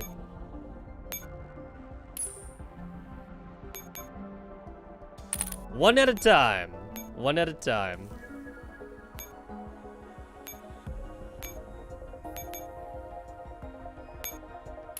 Okay, cool. That's it. Alright, we good? We good. We good. Alright, finally. I think I'm done. I think I'm done with all the bullshit. I'm done doing random ass bullshit. Alright. Departure time. Yeah, this is definitely gonna be 2 streams at least. I'm probably gonna have to stream tomorrow after work, I think. Now that I know that the game works, though. Yeah, I couldn't do ranking mode. I think I talked about this a little bit before, but like when I did ranking mode, I was literally in my car and I was trying to like do what I could on my phone. I didn't finish it. I literally didn't finish it. It's like I got like, I think I got to like turn 7. Literally, I got to turn 7 and then maintenance happened. So I got like 55%. I wasn't even in the top 50%. I got like 55% or like 60, like 60% of like polarized light ranking. I couldn't play it. I couldn't like play it at all. Honestly, I was ending my turn. I was literally just ending turn just to get points. I was doing it just for the sake of getting some amount of points. Some points is better than 0 points. And I did not have an actual good smartphone because I never needed a good smartphone. I always thought I would have my computer, but you know, becoming homeless made me not have a computer anymore, so I needed to actually invest in a good smartphone. Because my old smartphone my old smartphone only had 2 gigabytes of space, and 1 gigabyte is used on work apps and, you know, the apps that come with the phone. So I only had 1 gigabyte of free space, and obviously 1 gigabyte ain't doing shit for Girls Frontline. And before I had that smartphone, I had a flip phone. I had a flip phone as recent as 2018. 2018 was when I got my first smartphone, and that's only because T-Mobile forced me to upgrade. Like, I remember I brought my flip phone into T-Mobile, and they're like, yo, what the fuck is this? I'm like, it's a flip phone. And like, bro, you got your grandfather claused in, man. It's like, we can't even like service this anymore. So they gave me a free phone, but it was like a $30. It was like a $30 smartphone for my free phone. Your flip phone lived to 2021. My flip phone technically still works, but like the buttons are kind of bad though. The buttons and the numbers on the keypad are rubbed out. I mean, you know what they are though. 1, 2, 3, 4, 5, 6, 7, 8, obviously. You know what they are, but like, it's rubbed out a bit. But yeah, I had to go in for T-Mobile because they needed to, the battery expanded. Huh, you know, my battery never expanded, surprisingly enough. But yeah, I had to go in for an account thing though. So like, when I went in, that's when they saw my phone, and they were all like, damn. And then they even asked me too, is like, do you not need a smartphone? I'm like, I just use my phone to make calls. I don't play games on my phone.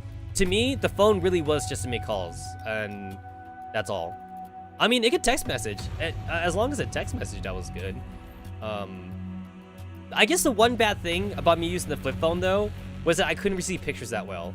Like, the pictures I would get from people would be very bad quality. It'd be very compressed.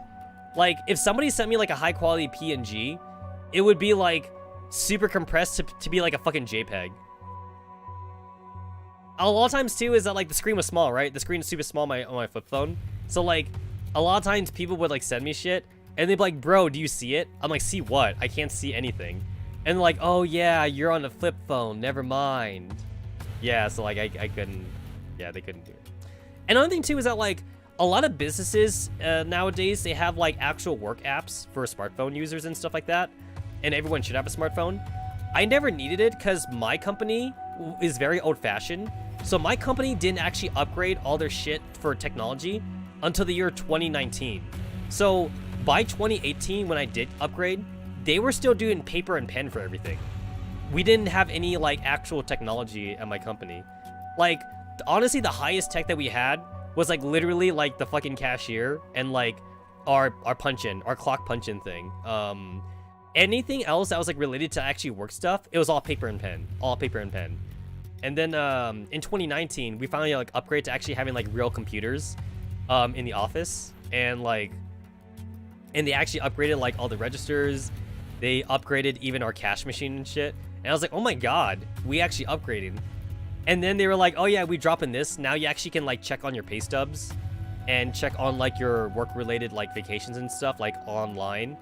So everyone had to get a new account. We also got like download the apps and shit. So basically I got my smartphone just in time.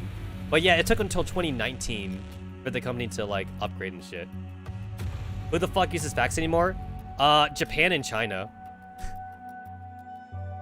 No, not even kidding. Like, faxes are still big in Japan and China. The funny thing is, like, it's convenience though. It's actually the convenience of it. Because here's the thing: when you send an email, when you want to send like an email to someone, you have to like actually do a couple extra steps. You need to like scan the document if it's like on paper or something, and then like if you, assuming you have a PDF of it, then like you still have to email them the PDF and then fucking text that person, hey, check your fucking email. But then when you send them a fax though, the fax goes straight to the machine, and then like at a company, you can't ignore the fax machine because the fax machine is fucking loud and it's printing something. So obviously someone's gonna go and check it out. So funny enough, like faxes are still around because of the convenience of sending important documents. Another thing too is that fax machines, they already double as scanners anyway. So like if you have like a document and like, you know how like a lot of documents also have signatures and like has handwritten stuff on it, you just like fucking slap that shit on the fax machine and then like it scans it and sends it right away. There's no having to like scan an email or like save it as like a PDF or like anything like that. It's just super quick and easy. So that's also why a lot of companies still have fax machines. Not gonna lie, like I actually was thinking about getting one last year. Not gonna lie, just because like I do receive a lot of PDFs that like I have to print out from people and things like that. Like sometimes like when I like talk to like certain people, they're like, can I send you a fax? I'm like, oh, I don't have a fax. And like I kind of hear them groan because that means like they're gonna have to send me an email with a PDF or something like that, which means I'm gonna have to go to my printer and print it out. So there's surprisingly a lot of extra dead air, a lot of extra dead time that gets used when you send emails and PDFs. And faxes just are like in one step. It's like a one-step thing basically. Or like sometimes like you could get a fax and then you need to sign for it, right? You need to sign a document. You sign it, you fax it right back to them basically. It's as easy as that, you know? Because, like, depending on what the document is, some places still want, like, a hand signature. They don't want, like, an electronic signature. Like, you know what I mean, right, by electronic signature? Like, for some paperwork, like you're on a website and, like, you just type out your name. But then the name shows up as cursive, like, on the website or something. Because, like, it's trying to emulate a signature. Yeah, a lot of places don't want that still. They want to see your handwriting. They want to see your penmanship. So they still want you to send them the actual document. So if you don't have a fax machine, that means you need to print it out. If you don't have a printer, you gotta go to a place that prints for you. You know, like your Costco, your FedEx or your Office Max or something. You gotta get a place to print it out for you if you don't have a printer, and then you need to, write everything, and then you need to scan. Now you gotta scan the document. So if you don't have a scanner, then you gotta scan it at the place, and then, send it to them back now. So, assuming you have a scanner and a printer, or you have like an all-in-one thing, you print it out after they send you the PDF. You write down your information. You sign for it because they want your hand signature. Then you scan for it, showing that you did it. And then you send them the PDF file back on email. And then, like, if it's a very important document, then, like, you need to text them, saying that, like, you need to text them saying that, like, hey, I sent it to you. So, yeah. So, yeah, it's just a lot of work, but, you kind of have to do that if it's, like, for certain like, important documents and shit. So... yeah, they want to see your handwriting and stuff. Because a lot of companies they just favor handwriting over computer crap. Yeah. Funny enough, the airports still work on that notion actually. Like if you're like a first time person getting like a passport and shit, you gotta do everything in person. You gotta walk to the office. You gotta show them that you exist as a person. They gotta make sure you're not identity thefting someone when you get into your passport for the first time. After you get your passport, then like I believe it's like every 10 or 12 years. Unless you got like a cheapo passport, but assuming you got a real passport, then like it should be every 10 or 12 years. Then you could just go and get like a picture retaken or something like that. Unless you're like under 16 or something, in which case your passport only is good for 2 years because like you're growing up, so they need to make sure they have a relevant picture of you for your passport and shit. The older you are, the longer you can wait in between passports. The younger you are, the sooner you need to get a new passport, just because like you age.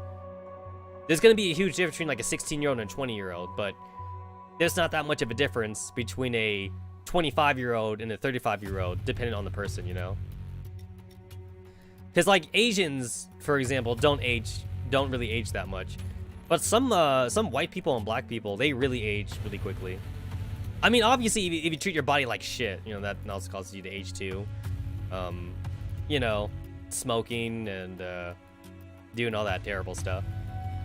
I mean, I'm not an alcoholic. I drink on occasion, and I still look really young for my age. So I think that's good. Funny enough, I know alcoholic Asians, and like they're fine. It's kind of funny how alcohol affects people differently. But yeah, smoking definitely does a number on you, of course. Smoking and drugs. Don't do drugs, kids. Don't do that. That's bad. Hashtag, this channel does not endorse the uses of drugs. Unless personally prescribed by your doctor. Alright, I got sidetracked. Talking about adult shit.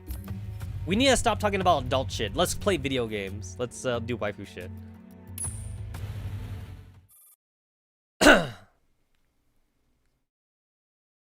The truth is often shrouded in mist.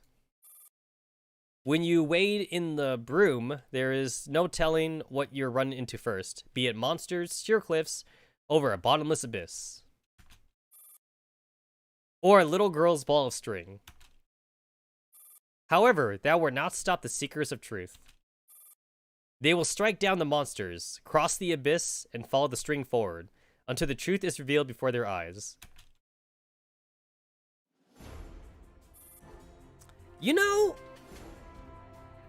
I'm tired of this default background right here. I kind of wish like it would be changed by now. Another thing too is like we've changed bases like almost like 3 or 4 times since like the start of the game.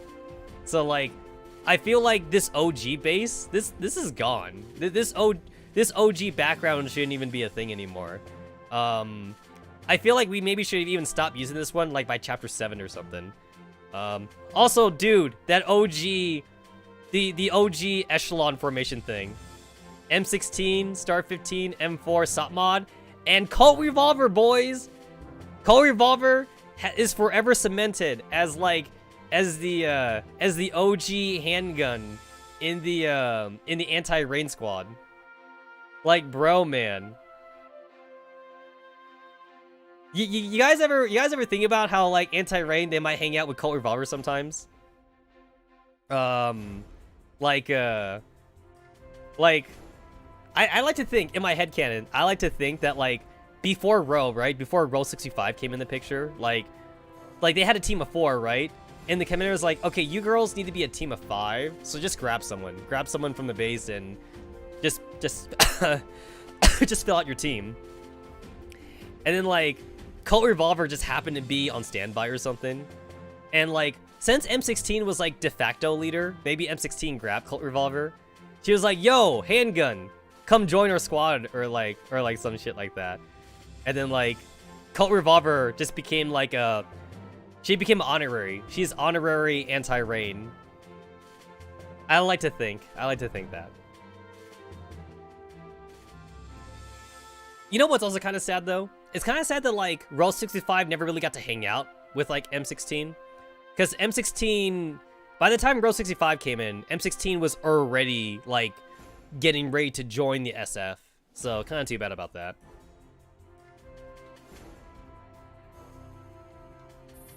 All right, I got distracted again. I got distracted again. I wonder what base SO9 is do. Dude, SO9, man. S0. S09. You know? Wow.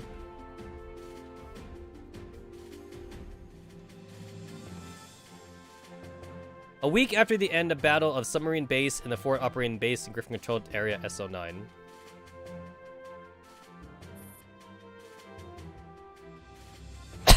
Honestly, what's the worst thing about Row is that, like, by the time Row joined Squad Anti-Rain, there was no anti-rain. That's also really sad too. Like she got out of like Persica's like private office, and Persica's like, all right, you're gonna join anti-rain. This is what you were made for. And then she comes to join Griffin, and then like she's all like, yo bitches, I'm here. And then the commanders are like, hey, here's SOP. And then like Row 65's like, what? And then, you know, commander's like, yeah, here's SOP mod. And then like it's like, where's the rest of the team? It's like, well, so Star 15 is AWOL because she blew herself up and she hadn't joined the team back yet. And then like M4 is in her period right now. You know, and M4 is in her emo phase because technically M4 was there, right? M4 was there when SOP mod joined the team, but she was in her emo phase. So she kind of, M4 wasn't really available. You know, so it was a really broken team by the time Row 65 joined. So yeah, and then she gets headshotted. Yeah. So like that was also wasn't that also the first major Operation 2 for Row 65? It's like, yo, we gotta join KCCO, man, the army. This is really cool. The army's gonna back us up. And then like, you know, fucking, yeah. Hey guys, remember, no Russian, guys. Guys, Yegor did nothing wrong, alright? Yegor did nothing wrong. And then what's also sad too, is that also even afterwards, M4 and Star 15, they joined Team Defy also, right? So like, Star 15 and M4 joined Team Defy, and then like, they still weren't anti-rain. Anti-rain was still not a team. You know? It's like, oh, is M4 out of her emo phase now? And the commanders are like, technically? It's like, yeah, she's not in her emo phase anymore, but she's not here. She's still not here because Team Angie kind of took her. So yeah. Like, Rose 65 got fucked at, like, the very beginning of the story, basically. She never got as close. She only is close to Sopmod, just because she's the one that she hung out with the most. Sopmod was there the entire time. Sopmod never left the commander, honestly. Everyone else left the commander at one point.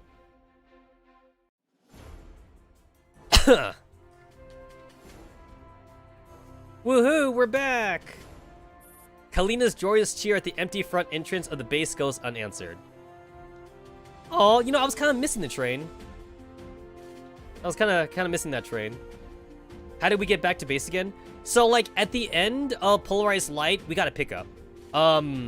Because our job was finished. We did our job, so, like, we got a pickup, from the government. Because the train was totaled. The train was gone, definitely. So, like, we're like, hey, mission's finished. Can we get, like, a helicopter back to base now? So, that's what happened in Polarized Light. Or not Polarized Light. You guys know what I mean. Not Polarized Light. But yeah.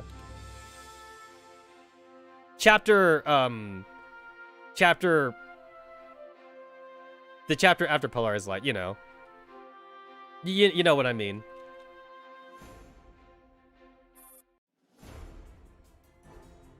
Chapter 12? We in chapter 12 right now? We're in chapter 12. Chapter 13? Chapter 13, there we go. There we go, we're in chapter 13. We're in chapter 13 right now. There we go, yeah.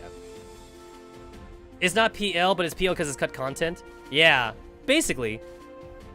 It doesn't, honestly, chapter 13 doesn't feel like chapter 13, because it is PL. Yeah, it is PL, yeah. Chapter 13 happens, technically, arguably at the same time as PL. It's not even after PL, it is PL. Chapter 13 happens at the same time.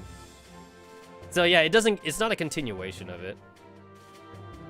Also, when I was on the Reddit, too, by the way, I did read some people saying that Kaliko's Digimind makes no sense, actually.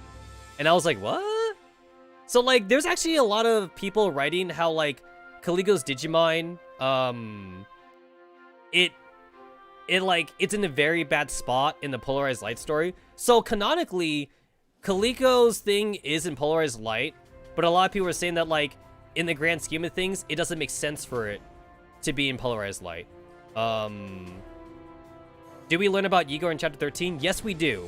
It is, yes. To be fair, we learned about Igor's fate in Polarized Light as well, but they kind of reiterate it, though, in chapter 13.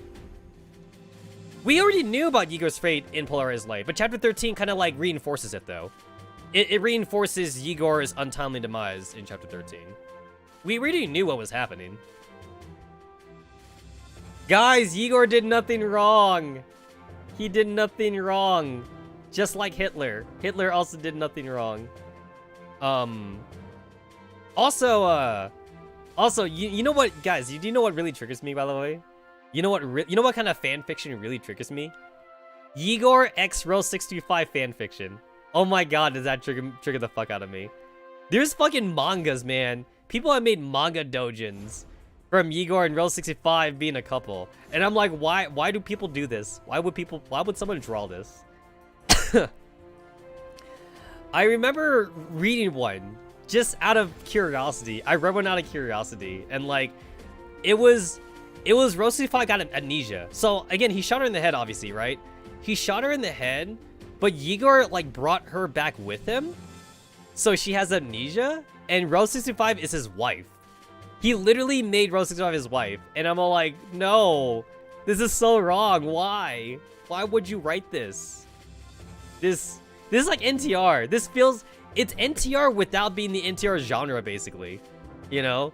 It's like NTR like 0.5 or something. You know, it's like, oh my god, like I feel like I'm getting cucked right now. Ro doesn't strike me as a masochistic type. Honestly though, a lot of fan fictions that do write about Igor and Rose 65, they basically all do the amnesia route though. Just because she got shot in the head. So they all do amnesia basically. Epic based Warbride claimer. And also like, what also kind of gets me too about like a lot of these fan fictions, they really try to write Igor as like a sad character, like it's not his fault and shit. They really try to write Igor as like as like a character you're supposed to feel sympathy for, a sympathetic character. But it's like he knows what he's doing though. Like there's no two ways about it. He knows what he's doing. He's a soldier. He's following orders. He's the leader of his pack, and like you just can't really justify the stuff that he's doing. Now here's the thing. Angie even said it herself though. In chapter 13, Angie even reiterates that Igor is a good person. He's a good person, but he's fighting on the wrong side. And Igor is stupid to not realize that he's fighting on the wrong side. We don't know Igor's full backstory, and I doubt we'll ever get his full backstory, but like, there could have been a lot of like different circumstances for why he's working with KCCO, basically. Dude is a human robot. That's a very good way to put it, Lucky 10th. That is a very good way to put it. Like I'm sure he was, you know, fighting for justice and all that good stuff before he joined KCCO. And then when he joined KCCO, he became a I'm following orders kind of dude, basically. I follow orders, but I'm a good person on the inside, but I'm following orders. Follow orders, follow orders. And he just never questioned his orders, basically. Yeah, he never really thought beyond beyond his mission. And that's kind of dumb, honestly. I mean, I kind of wish we did get more background info on Igor, honestly, just to know where he's coming from. But we really only have just a small tidbits and what Angie says about him, basically. It's kind of sad that KCCO did betray Griffin in the end. I was kind of hoping that like KCCO would be a good guy, but nope. It's us versus KCCO and Paradius and all that good shit. I didn't just follow orders. I made up some of my own Igor at the War Crimes trial. Oh man. That's true. Yeah, that's true, Kitsune. Yeah. I guess here's what I'm saying though. When it comes to writing like sympathetic, did KCCO dissolve? No, they're still around actually. It's crazy that KCCO is still around. Yeah, they didn't dissolve. It'd be more accurate to say that KCCO they separated themselves from the main government body, if that's a good way to put it. KCCO basically kind of became like another Paradius. That's like one way to look at it. Paradius does its own thing, and KCCO, it's doing its own thing. Technically, Griffin is also doing its own thing, but we're kind of being backed by the government. And to be fair, we kind of have like a gun to our head though. If we don't do what the government asks us to do, we get put to jail. So you know, do what they ask or get sent to jail. You know, so it's kind of like, okay, I guess I have to do what the government says. You know, I mean, we do have a lot of autonomy though. We're like kind of like a rogue squadron basically. So like, we kind of do like the dirty jobs that the government doesn't really want to send their own soldiers for. So yeah. But yeah, even though Igor is like bamboozled, KCCO is still around. KCCO, they got like generals, they got other captains and generals that they can still do shit. But Igor was the big dude though. You know, Igor was like the big man. Honestly, just losing Igor is a really big hit to KCCO. So yeah. Honestly, I'll say this though. I never imagined we would get Samus Ferris to be our allies at this point in the game, if you would have told me this like years ago. But I guess I could see it though, only because they're waifus. So a lot of people were begging for it. Like even like as far early as like when Chapter 5 came out, like people on Reddit and the forums, they were like, oh, herpaderp, Samus Ferris ally win, herpaderp, bah, bah, bah, bah. And then like, you know, Mika was like, maybe we should do it. Let's just do it. We'll find some bullshit reason for the ringleaders to join Griffin or something. I remember people were joking about like Eliza and M4 being best friends or something. You know, like they were like, hey, since they're both technically Lunatia, they should be BFFs or something. But they're not really though. They're just kind of like doing their own shit. Oh, also guys, M4's gone again, so that's fun, right? We just got her back. We just got M4 back. We got Anti-Rain was a team again, and now they're dissolved again. I feel like Anti-Rain never gets to be a team. It's kind of sad. I feel like M4 was with us for like a few months, and now she's gone again. From what I hear, we don't get to really like watch through M4's perspective again until Mirror Stage, I think, or even the next event. Because the next event after Mirror Stage, I hear like is really M4 centric. So yeah, can't wait for Persica to chew SKF who loses M4 again for like the 20th time. It's like, bro, that's like my daughter. That's like my Musume right there. How do you keep losing her? It's like, dude, she got like fucking protagonist plot armor, man. I can't stop that. It's like she literally teleported out of the base. What do you want me to do? But you know what, guys? We exchanged M4 for having a Naito orphanage now. We got like a pre-kid Naito orphanage. So I'll take the kiddos. I'll take the kiddos. We got Dandelion though. That's cool. She slowly lowers her arms and turns around. Man, I went off topic.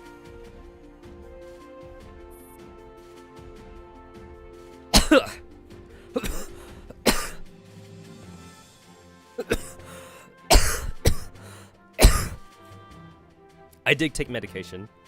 I took my medication when the stream started.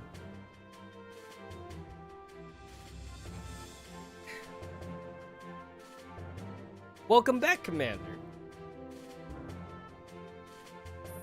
You know, we've been back for several days now, right? You don't need to put on such a display. But I want to! Okay, Kalina, you do you. Also, before this, we were stationed at the base that Mr. Javier lent us. It was just a place to rest our heads.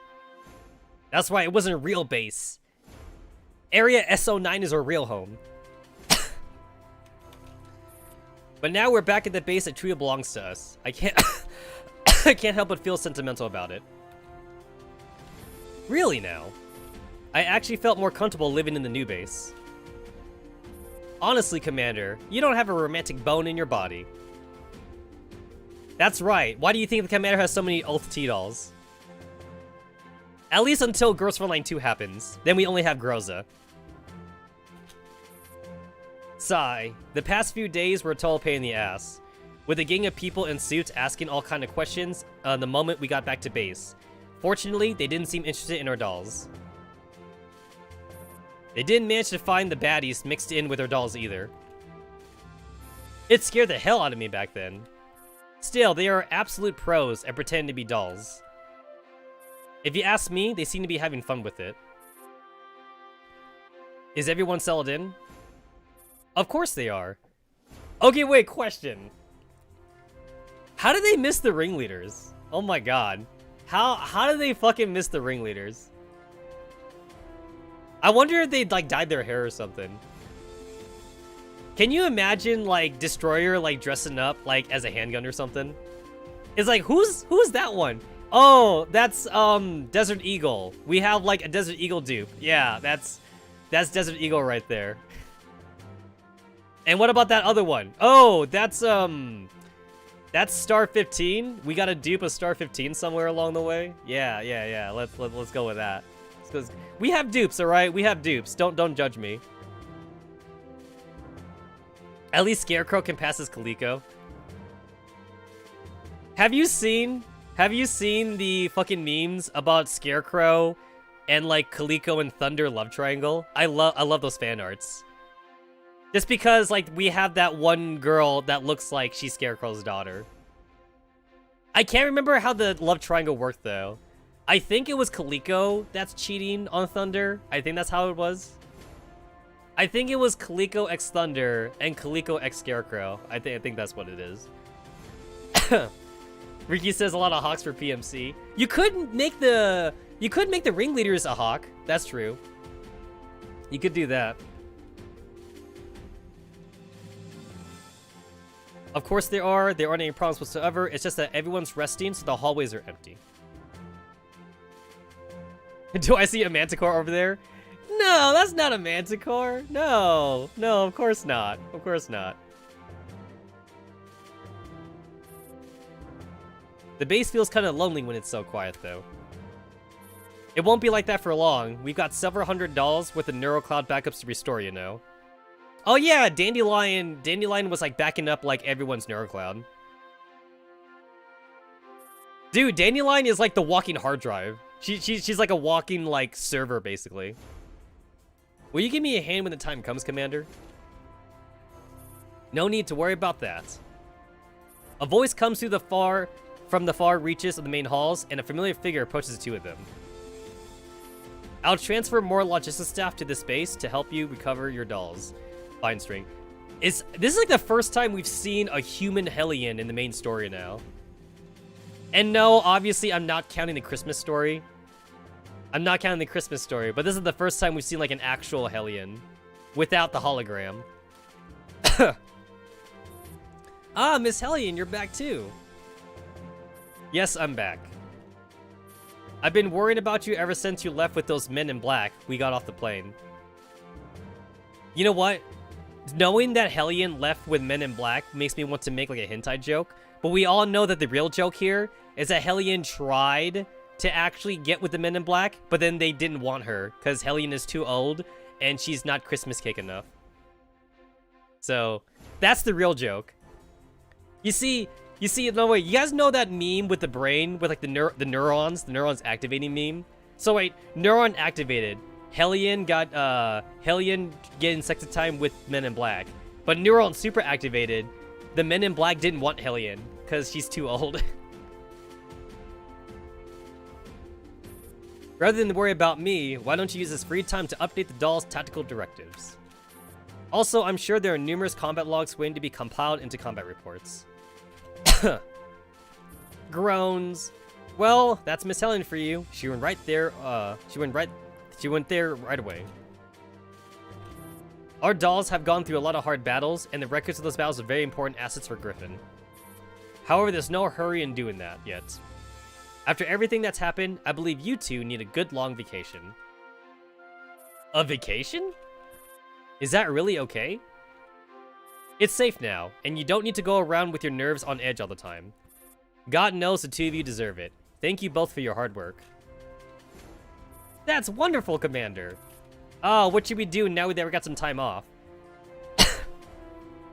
Let's do some costume stories.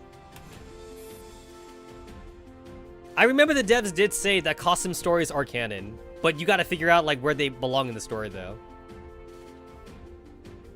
It's kind of funny that like the 404 squad has a lot more costumes compared to Anti-Rain. So the 404 squad appears in a lot of costume stories. I want to eat ice cream, go shopping, get new clothes. Also, I want to see if there's anything new and interesting that we can procure for the base. And then you fleece the commander and use the profits to buy your favorite snacks. Aw, you're mean, Miss Hellion. I don't mind if I earn a little extra for myself, right, Commander? Or you don't mind. You don't mind if I earn a little extra.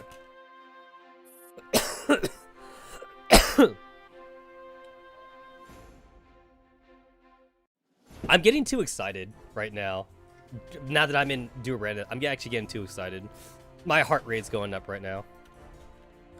Actually, that's a little... You don't mind, right? Just a teensy-weensy little bit. No, I don't mind, I guess. You're the best, Commander. Money's good, but you're better. Hey, you hear that? Guys, remember Kalina's, one of Kalina's, like, logistics lines? Kalina be all like, Commander, money's not the most important thing to me. She says that all the time, that money's not the most important thing for her. Alright, Kalina, stop giving the Commander a hard time. As it happens, while we're on the subject, we can lighten the burden that we're putting on our logistics and supply dolls. Griffin's supply chains have been completely revamped after everything that's happened, so we'll be operating under new resupply directives. Huh, so we won't be using our previous suppliers anymore? That's right. We don't have to worry about supplies. Somebody's taking care of that for us. Somebody's taking care of that for us?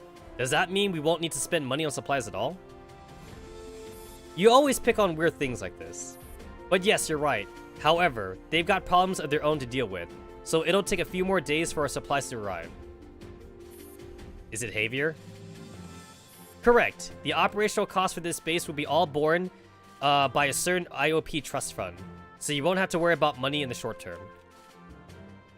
Ah, Mr. Javier sure has been a great help, but his requests are almost extremely deadly. He has given us a lot of help. You should be grateful, Kalina. Well, I'd be more grateful if he gets us better supplies. Now that you mentioned it, where have you been this whole time? My heart nearly skipped a beat when you suddenly stepped out of the helicopter at the subbase. Mr. Kyriger needed me more back then. I apologize for not being able to help you during your time of need. Aw, that's not what I meant. Mr. Kyriger is very important too. Wait a minute. Does that mean Mr. Kyriger is safe now? He is no longer in danger, thanks to your victory. That's wonderful. So is he... Indeed, he's on the way to this base. Yay! You know what? After playing the Girls Frontline dating sim, I kind of can't get it out of my head now that Kyriger is like Kalina's dad. In lore though, Kyriger is kind of like Kalina's like adoptive father in a sense. But in the dating sim though, Kyriger is Kalina's dad. I know this is asking a lot of you, Commander, but please secure the perimeter around the helipad. I doubt any of us wants anything to go wrong at the final step. Understood. I definitely agree with that. Then I'll make preparations to receive him. I'll be counting on you in the meantime. Alright, coolio. Ooh, fancy. There's like wireframes. That's cool. The wireframes are kind of spiffy.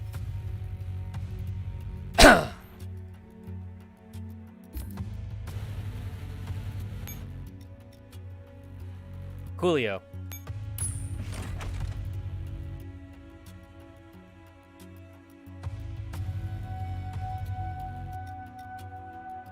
Come on, game. Anytime now. Anytime. That took a while. It's a night battle. Of course it is. Of course it is. Enemies will continuously send reinforcements, eliminate enemies, and collect supplies to obtain points. Escape acceleration EX last for 13 rounds, blah, blah, blah. Remaining enemy indicator, blah, blah. Wait a minute, this is ranking. What the fuck? Wait, we have access to ranking right away? That's weird. You mean we don't have to do all of dual randomness to unlock ranking? That's weird. That's odd.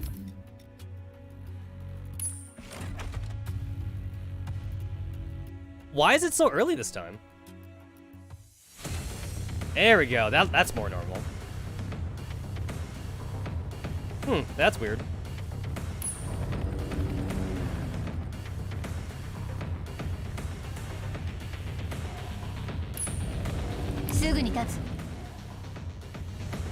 Yeah, I was wondering why, like, there's points. There was, like, a point system up there. I'm like, what the heck?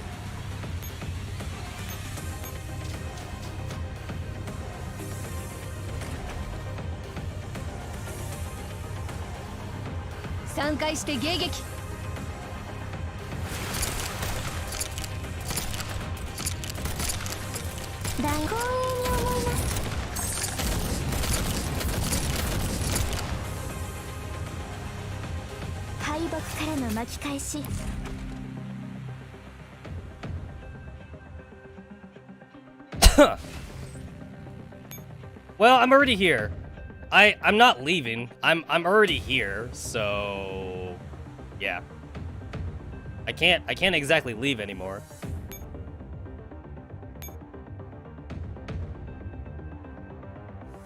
I mean, I could leave, but I've already killed somebody. Somebody's already died.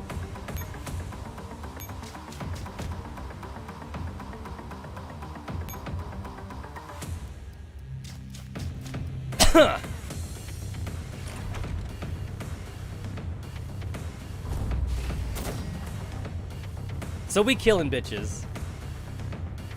3回して迎撃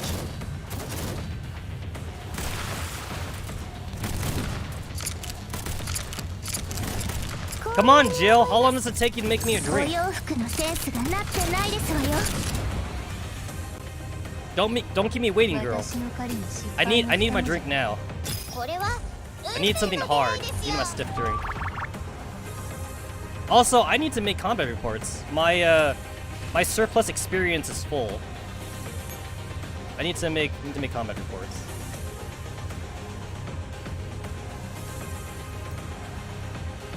I need an excuse to use Architect. Well, no, wait, not Architect. I need an excuse to use Alchemist. I need an excuse to use Alchemist. There we go. 私でいいのか What do we got? Phantom Stance. Here we go with this one. I need an excuse.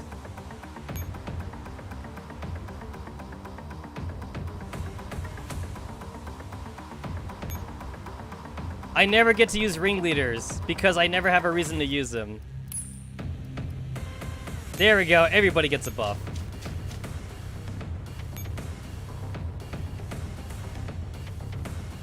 Whoa, not retreat. There we go.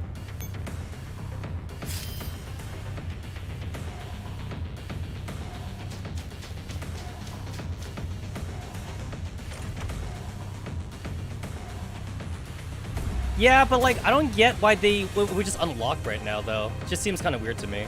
たかがネズミどもに邪魔されるとは I な still think it should unlock after you actually beat the stage. Or after you beat the thing. You know, beat the actual event.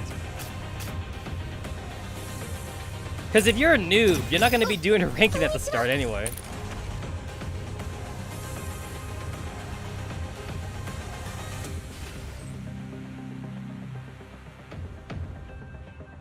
I get that they're doing it this way to be fancy, but I actually kind of miss like the previous campaigns where like you just click on a stage and you just did it. To me, that was like it's just a lot more simpler to like go about like going through the stages. Instead, they have like a tech tree now. The way I see it, like they've evolved campaigns to be like a tech tree of paths, and I don't think that's necessary. You don't need it to be a tech tree of paths because like just play it in the way that you want the player to experience it, and no problem. They're doing this to make it visually more appealing. And while I think that's okay, I don't think it's necessary for them to do it in that style. I don't think it's necessary. お前たちは何もできない Like Cube, Arctic Warfare, and stuff, it was just like pick a stage and you do it. The story was told in the intended, you know, the story was told in the intended design. But when you have like the tree though, you know, 私は最 they 新 need の to shine more to 遊 add び to the が spaghetti code. Yeah, like that's why I think it's unnecessary. It's just more work for them, honestly. I just don't think it's necessary.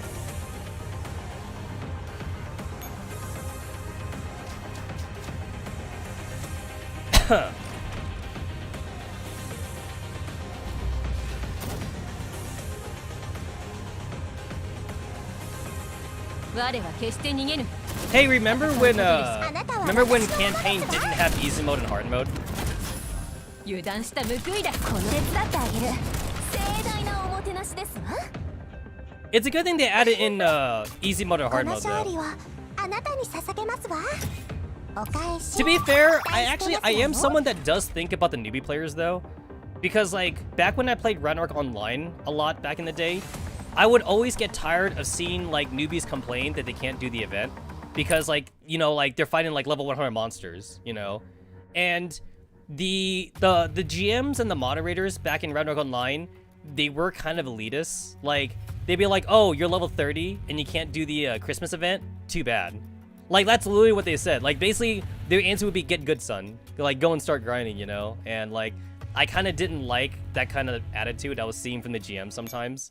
And then, like, even when they would do, like, a grind event in Ragnarok Online, I was still seeing, like, complaints from newbie players saying they can't compete with the high-level players because high-level players can grind more than low-level players can. And again, like, the GMs would just say, like, back then, they just say, like, get good. Go and get good. Like, it's not their fault that you're level 30 when all the high-level players, like, level 120, you know, so... At least for Ragnarok Online, there was, like, this thing where it's, like, if you weren't already high-leveled, then you were kind of screwed in all events, basically. You know, Christmas event, Valentine's event, next story event, you had to be high-leveled to actually even try to participate in it. And like World of Warcraft actually did their events a lot better. World of Warcraft, they did a little bit of both. They did events for both high-level people and low-level people. So like if it was an event for low levels, then like high-level people can do it. If it was an event for high levels, low levels couldn't do it. But the GMs though, the GMs and moderators would be like, "Oh, don't worry guys, we're gonna have a low-level event afterwards though." So like, you know, it's like you could try doing the high-level event if you wanted to, but if you weren't good enough for it though, then like the GMs were more nicer. You know, they were all like, "Oh, like we're sorry you can't do it, but there's gonna be a low-level event later on though."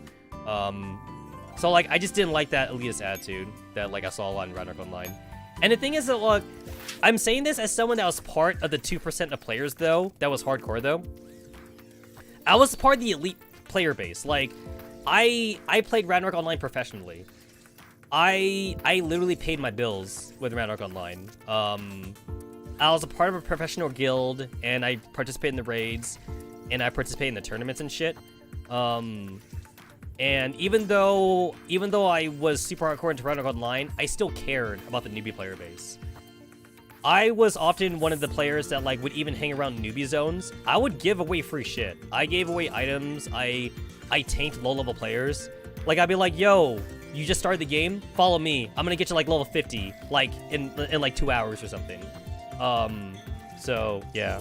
Also, WoW didn't age well in that statement. Well, at least in the beginning then. At least in the beginning they were better. Because I did play WoW at the start. When WoW was brand new, I did play WoW, and the GMs were nice. At least when I played. WoW's really hard to get back or start into WoW now. Well, it was nice at the start. It was better. And then, like, I haven't really found an MMO for me to sink into afterwards. I kind of was interested in starting Phantasy Star Online, but, like, I don't know, like, it's hard for me to get into sci-fi. Sci-fi is hard. Sci-fi is hard for me. I tend to really like fantasy more than sci-fi, so since Phantasy Star Online is sci-fi, I just couldn't really sink into it. I couldn't really make the jump. I actually did play like the original Phantasy Star RPGs though, on the Sega Genesis. I did play like the original RPGs, but I don't know if I could get into the online environment though. How some mobile games like FGO tend to not favor newbies whatsoever. Yeah, like, I'm someone that always thinks about the newbies, and I do appreciate when I see games actually try to cater to newbies. I think that's a good thing. I think it's a good thing to make things accessible to newbies. Now, obviously, it's a scale, right? It's a weight scale. Like, obviously you cannot forget the hardcore players. You need stuff to keep the hardcore players to keep playing, of course, but you should never forget the newbie players, because as long as your online game is healthy, and as long as you're making a profit, there will always be new players coming to your game. So you gotta make the new player experience good. You gotta make it better. It works both ways, obviously, right? Because like if you don't do anything for the hardcore player base, when you get to endgame, then the hardcore player base says they have nothing to do, right? That's a complaint from the high level players. Because, like, there are MMORPGs that do that, where, like, the beginning part of the game's fun, and then, like, when you get to the end game, you're like, what do I do now? I have nothing to do anymore. You know, there's nothing to keep you entertained, basically. So you gotta do both good, and it's hard. It's hard to do both good. Even I will admit that. So, like, I guess all I'm saying is that, like, you know, when I look at game developers, I understand what they go through, but at the same time, though, I'm gonna call out shit when I call out shit, basically. And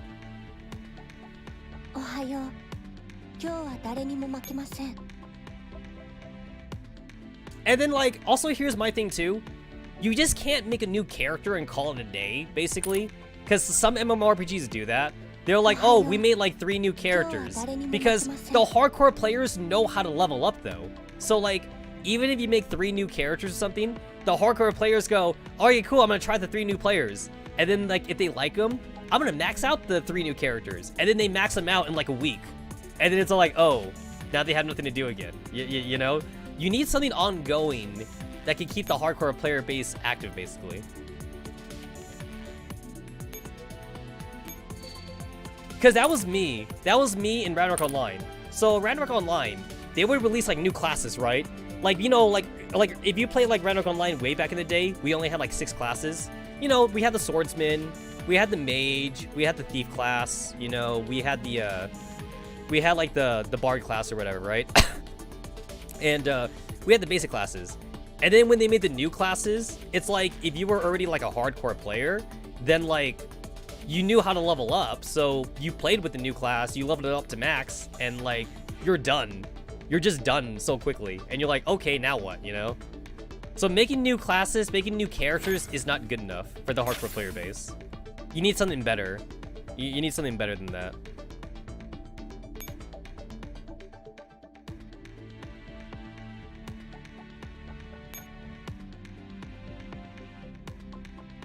I'm sorry, who needs to be repaired?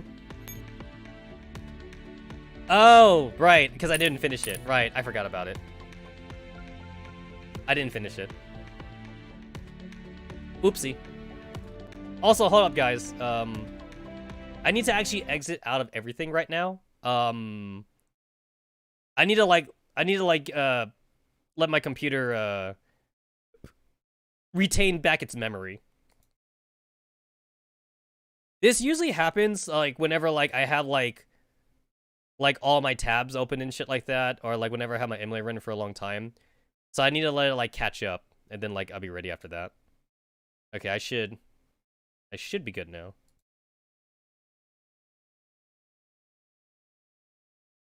All right, I should be good now. All right. I do agree with that statement from Emil. Most gacha games tend not to care about the newbies most of the time. Especially when it comes to like the nature of gacha games and whales. If you're a whale, obviously you get favored a lot. Whales get favored so much in gacha games, of course. It's all about the whales, man. It's all about the whales. Who cares about the free-to-play players, right? No one gives a shit about the free-to-play players.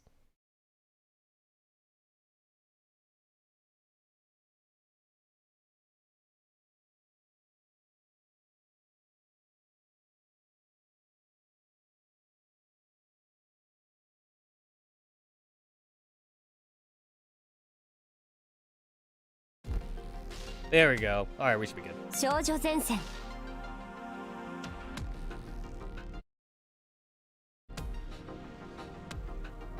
Sometimes, like, I do keep up with, like, the MMORPG news, like, whenever new stuff comes out, because I still want to sink time into an MMORPG again. Because I love my time in Ragnarok Online. I love it.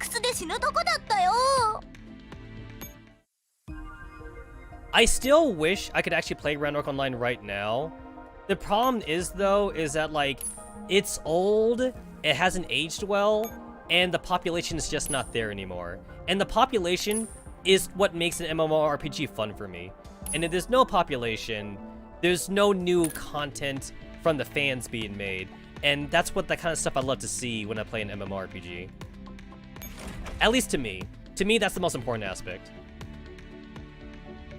Like, there are some old games I love to play single player. If it's a single player game, I'll play it again. If it's a multiplayer game, it's hard. It's hard to do that, you know? If there's no one playing it.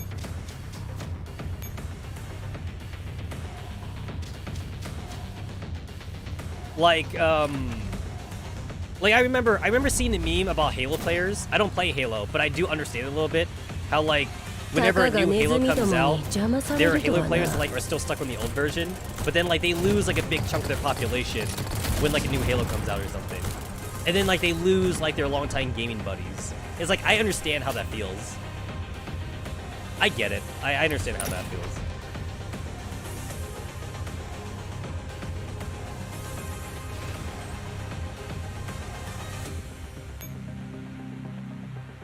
I just want to use my ringleader.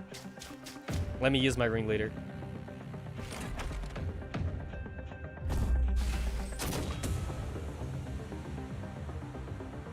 I don't even think they're max level. I should level them up. I don't think they're at max level. 無駄だ。お前たちは何もできない。 Yay! Animation.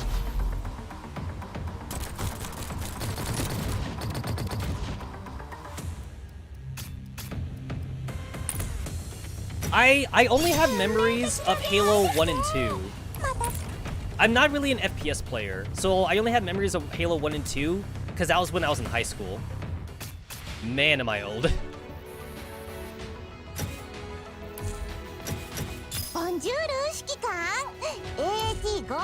It's like, if I play the new modern Halos, I need to relearn. I would need to relearn how to play Halo.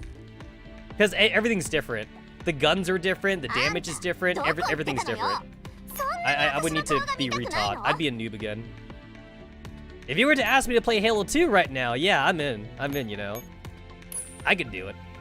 お洋服がボロボロです。戦闘用の簡易ドレスだったのが幸いですわ。I do have some like funny stories about like my high school time playing Halo. There was I remember there was this LAN party that we had one time, and we had like 5 Xboxes, and like, so like this was a very underutilized thing for a lot of consoles, but you can connect consoles to each other. So like the PS3 and the Xbox and the PS2, you actually can connect them to each other. Same thing too for the GameCube. You can also connect to each other as well. Again, it's a very underutilized feature for most consoles, but it is something that you can do. And it's essentially a way to uplift your LAN parties to like the next level. And we had our 5 Xboxes hooked up to each other, and then we had like 30 TVs. Yes, you heard me, 30 televisions. Basically everybody had to bring their TV. Like, you heard of BYOC, right? BYOC, bring your own controller. This was a BYOT, bring your own fucking TV. So we had 30 TVs, and we had like 5 Xboxes, and we had like our own like little like tournament at like one of our friends' houses. I say friend, he was more of a classmate. He wasn't really my friend, but it was like a friend of a friend. It was like a friend of a friend of a friend of a friend. So basically I knew him as an acquaintance, but he was in my class though. I just never talked to him. I didn't even know the guy played Halo, honestly.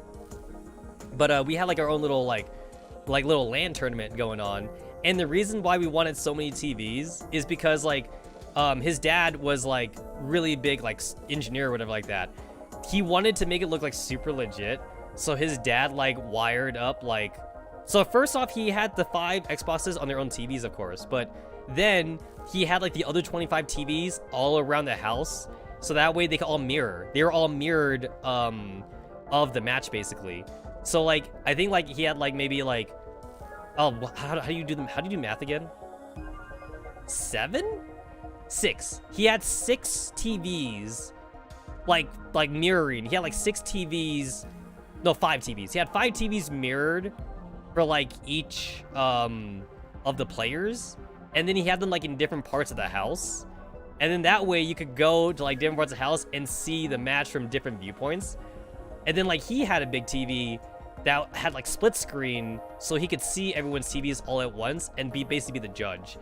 And his dad was also like the MC for like the tournament too, so he was kind of like casting for the entire thing. It was a really fun time, and like we had like, you know, we had like food and everything, and soda, pizza, and everything. It was such a fun time. I miss days like those. Those days will never come back though. It's gone, but I have fond memories of doing shit like that. Oh, I forgot to retire. So like, I'm also at that first world problem in Girls Frontline where like, I have everyone enhanced. So like, I keep someone on purpose not enhanced. I keep someone not fully enhanced on purpose, so when I do my daily, I just toss one T-Doll in there, enhance, just for the daily basically. and then I go through this fucking error screen just because like I have everyone enhanced. I need someone not enhanced so that way I can do the daily. So like that's a first world problem for me. Very, very first world problem. How many FNCs do we have? How big is my total is getting higher and higher every day because I'm getting like an FNC per day basically from dailies. From dailies, I get like at least one FNC per day. Assault rifle. What's our number at? 1, 2, 3. Okay, wait. 1, 2, 3, 4, 5, 6. Okay. 1, 2, 3, 4, 5, 6, 7, 8, 9. That's 3. And then that's 3, 10, 60, 61. I have 61 FNCs. Just you wait until I get to that 100. Oh man, the FNC collection grows. Because FNC is best girl, that's why.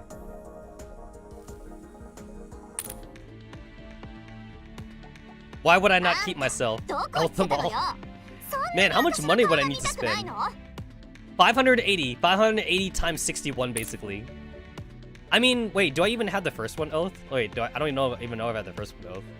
I actually don't remember. 3-star assault rifle.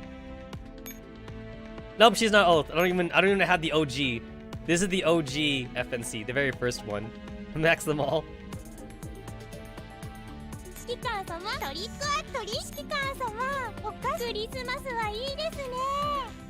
Man, what a Christmas outfit.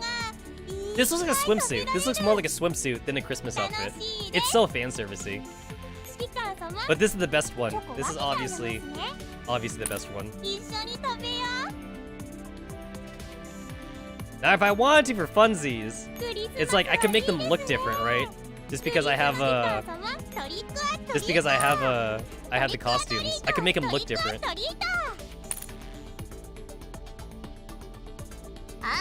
Bride is the best one, definitely.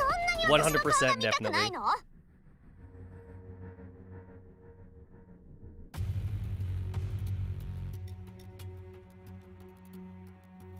Okay, so that was the EX one, and I didn't even do the regular one. Well, I mean, this just means that, like, I'm just gonna total the regular one, then.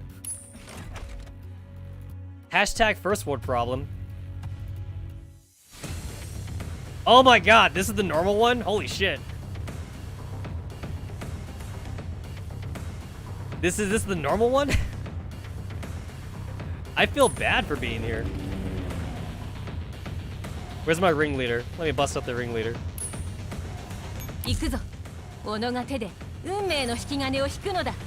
Okay.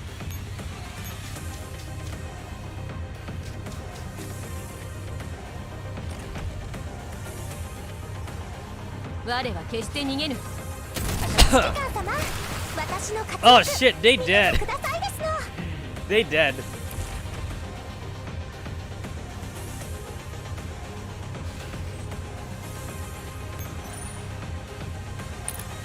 I need to turn off command fairies.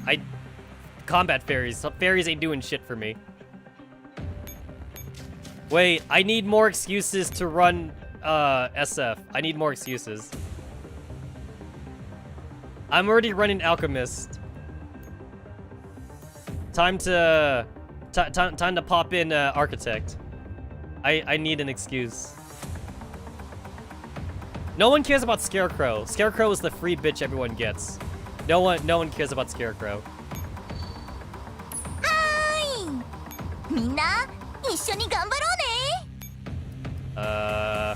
This does not matter.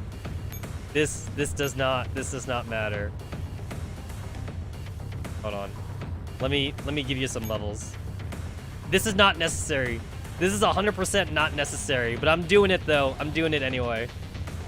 I got shit to spare, man. Not necessary.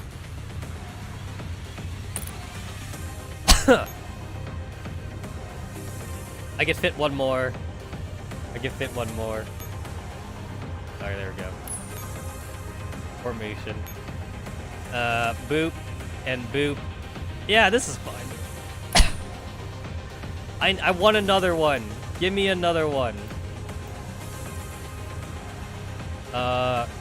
Dreamer. Pop Dreamer in here. じゃあお望み通りに I'm running out of chips. I'm literally running out of chips here. There's no more chips to be using. What the fuck is this? Defend? Oh my god, like I don't know what to do. I don't know what to I'm running out of chips. No more chips. Oh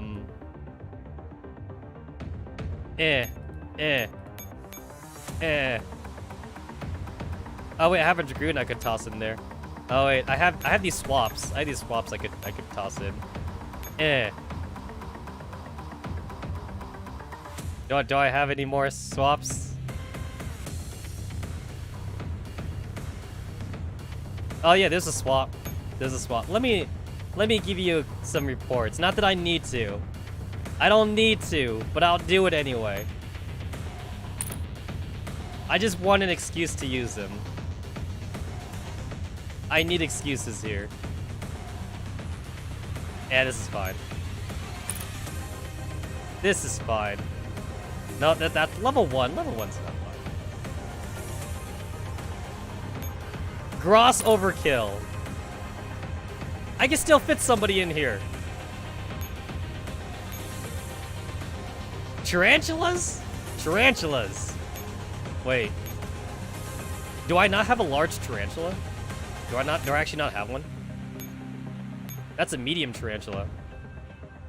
Oh, I don't have any large tarantulas. Oh. I guess I never really bothered to look for a large tarantula then. Yeah, I never bothered. I'm gonna try to see if I can find and get a large tarantula later on. Scarecrow normie. There we go. I'm not even giving a shit to like what they buff. I'm just like doing whatever. That should work. Okay.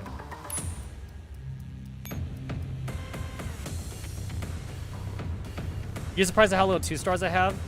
That's because like I really try to go for all the 1 stars first to try and like reduce the pull so I can get the ringleaders. So like I put more stock into getting ringleaders and 2 stars. The only times I get 2 stars is when the game forces me to get a 2 star, because you know like the 3 captures are all 2 stars and like I need to wait 3 days to reset. So I usually just try to like lower the cap for the ringleader. So I care more about that mostly. Yeah. And to be fair, most of the Samphis units outside of like Manticore and ringleaders are kind of dorky anyway, so it's not like there's really a reason to do it. It's for fun. It's for fun, but there's not really a reason to do it though.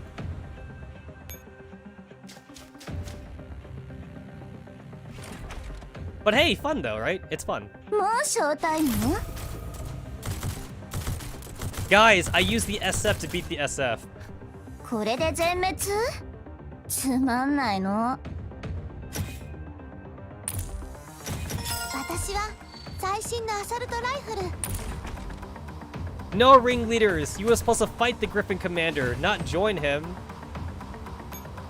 Can't talk. I got my ring. I got my oath ring.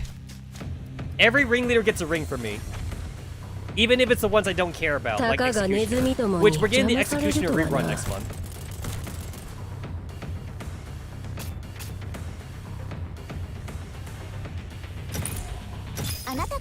I will see if I can get Executioner when the rerun happens. I'll see if I can get her.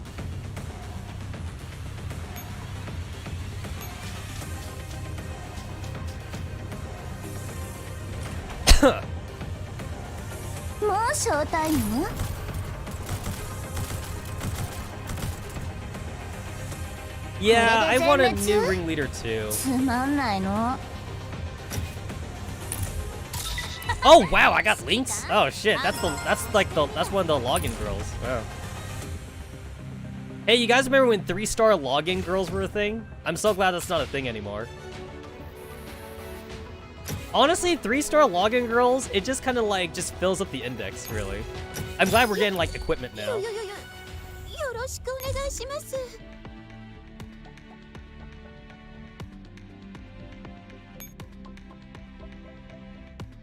I mean, I get why 3-star login girls are a thing. It's for new commanders. おはよう。 If you're an old commander, 3-star login girls ain't shit. Sorry, freebie dolls. No one cares about you. あんた I mean, to be fair, they did give us the very last 3-star login girl, which is actually, like, does something different. They gave us sub 2000. Sub 2000 powers up all 2 and 3-star girls, which is kind of cool. I've already max level skill leveled her because like I kind of want to meme with her whenever I get the chance. So like FNC doesn't have her Digimon yet, so I definitely want to throw FNC in her team. Because this is like the only way FNC is going to be good is if I throw her in a sub 2000 group. Also, she buffs all types, so she's a handgun then. She's practically a handgun. She buffs everybody, and like she's an SMG, so she's a tank character. Yeah, and like also her costume is pretty cool. I love the underboob, by the way. I don't know about you guys, but that underboob window, that is chef's kiss right there. That is great. That's a Paizuri window. I don't care what anyone says. That is 100% a Paizuri window right there. If you guys into Paizuri. I think there's actually a few girls that have Paizuri windows in Girls Frontline. I think there is.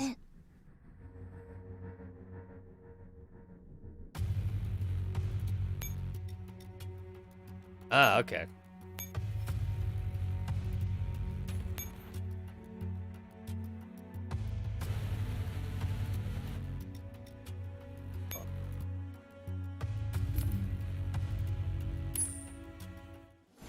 Alright, let's check out the Angie side.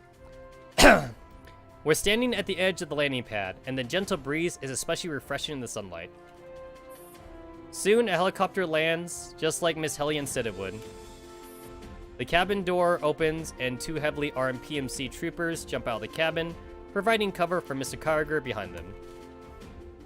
Kalina and I straighten up and salute him in unison. Operational Commander of Griffin-controlled Area SO9 and Adjutant reports, sir.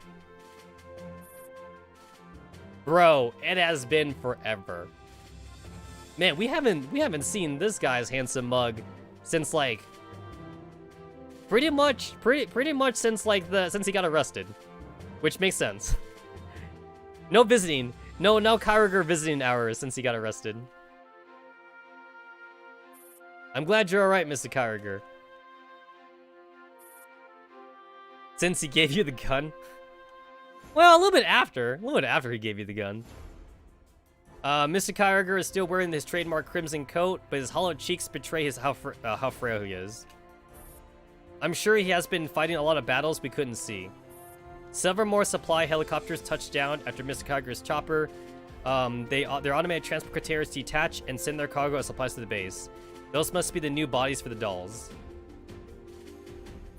Alright, at ease, you two. Let's get back to base. We'll talk as we walk. Mr. Kyriger! Are you well? We've lost contact with you ever since the exercise for the military. Guys, I'm gonna say this forever. Igor did nothing wrong. Igor did nothing wrong, and Angie also was wrong for lighting the collapse fluid, the collapse fluid bomb. Hashtag not a KCCO sympathizer. Hashtag no one paid me. No one paid me to say this. Hashtag please send help. We heard rumors you were arrested. Did they treat you badly? Did you get enough to eat? How were your living conditions? Are you hurt? No need to be so worried, Kalina. What I went through was nothing compared to your hardships. Still, I didn't expect that I'd ever return when I was arrested. I didn't expect Griffin to survive the ordeal either. Well, we got plot armor, so there's that. Honestly, can you imagine being in the commander's shoe though? Like, holy crap. The commander almost died, like, so many times in the story. And at the beginning of the game, it literally looks like a fucking standard ass, like, military, like, gacha game, right? It's like, you get to fight these other waifus. And like, that's all it would have been if Girls Frontline never got popular. It just would have ended at that, basically. We never wouldn't have got the anime. Girls Frontline 2 wouldn't be a thing. We wouldn't be getting all these side games, right? For Girls Frontline. It just would have stopped at that part. I need to thank you in person for all this, Commander. Just doing my job, sir. No, you've gone above and beyond the call of duty. We are all grateful to you, and Kalina, and the dolls who have been fighting bravely on our behalf. An old friend of mine told me that you paid a grievous price for it. If it makes the world a better place, then it'll all be worth it. Commander, you're completely different from how you were when we first met. I like the look in your eyes now.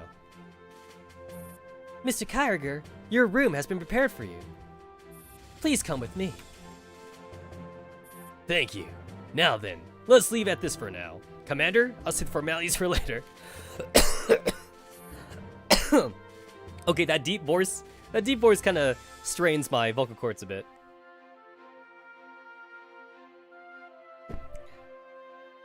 Commander, Kalina, you must have traveled a long way to reach the space. You should all go get some rest too. Phew, my bones are turning to jelly now that I can relax. Get used to the base. I know you haven't been back in a long time, Commander. There'll be a big party tonight. Then Mr. Kyriger would like to have a one-on-one chat with you afterwards. Understood. Kyriger and Hellion enter the elevator and take their leave. Kalina says she's not tired and darts off to inspect the newly delivered supplies.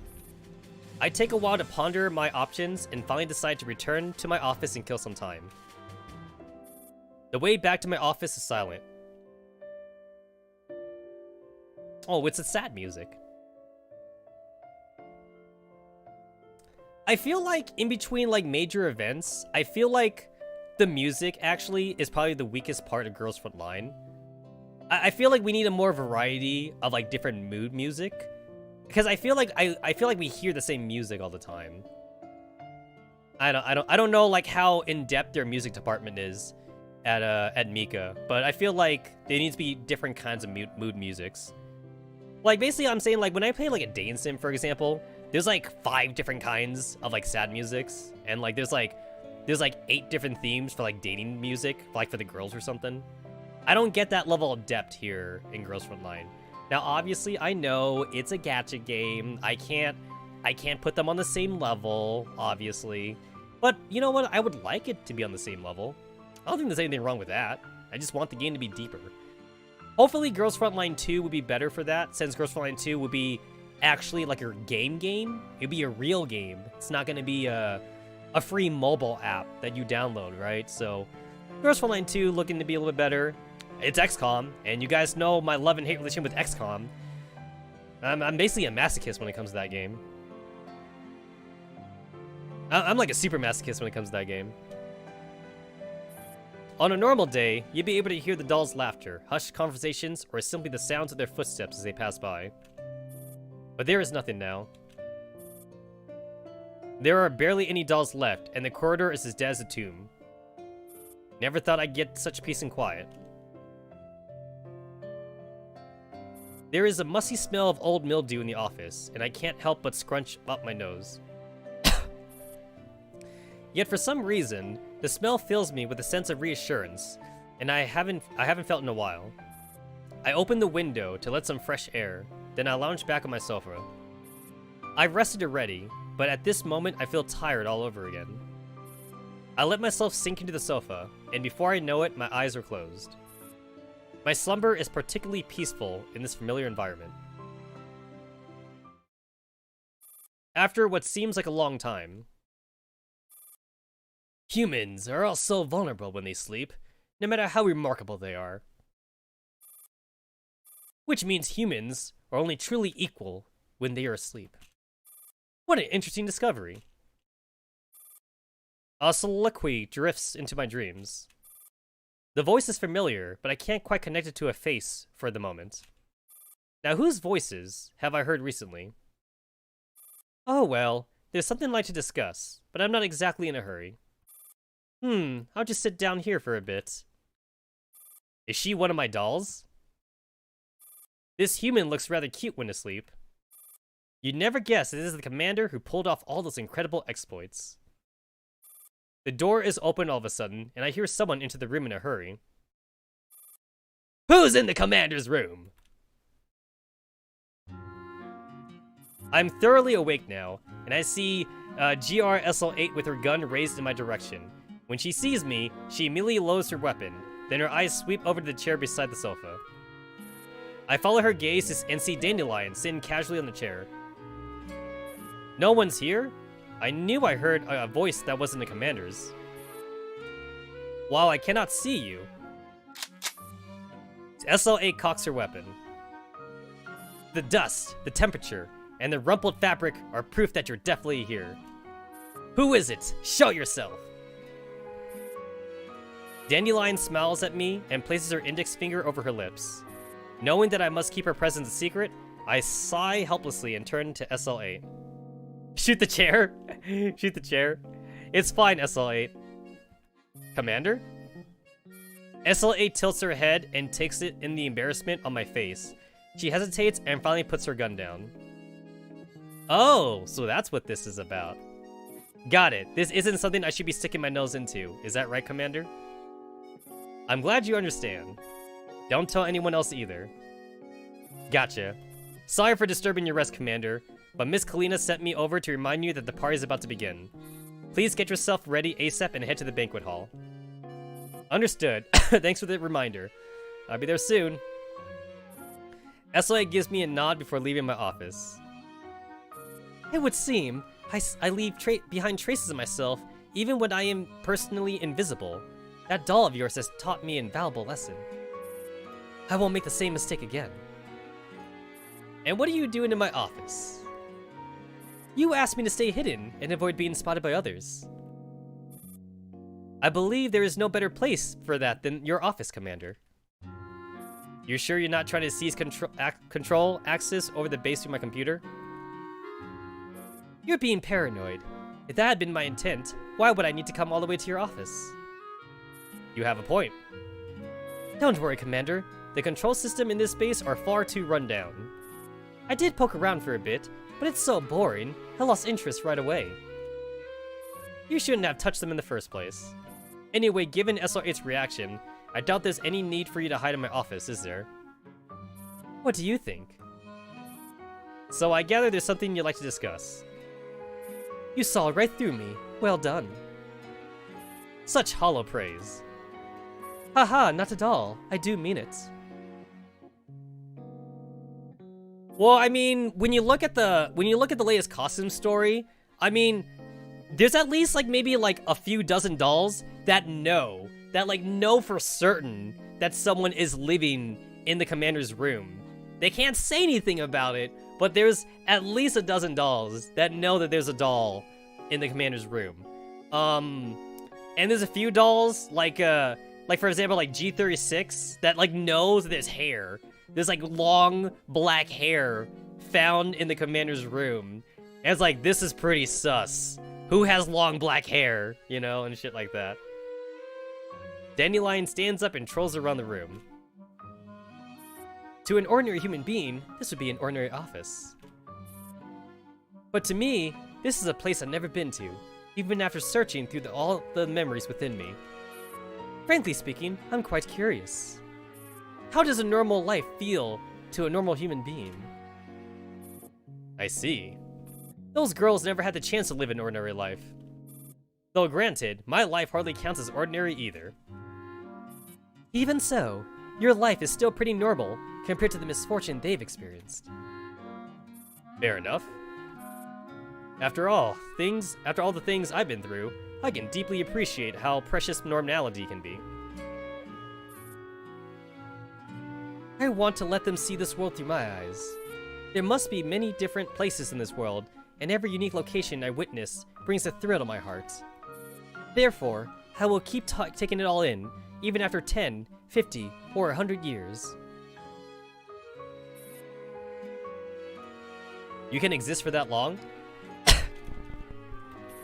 To a consciousness, time does not imply eternity. Unlike human beings, leaving this body does not mean the end of my memories.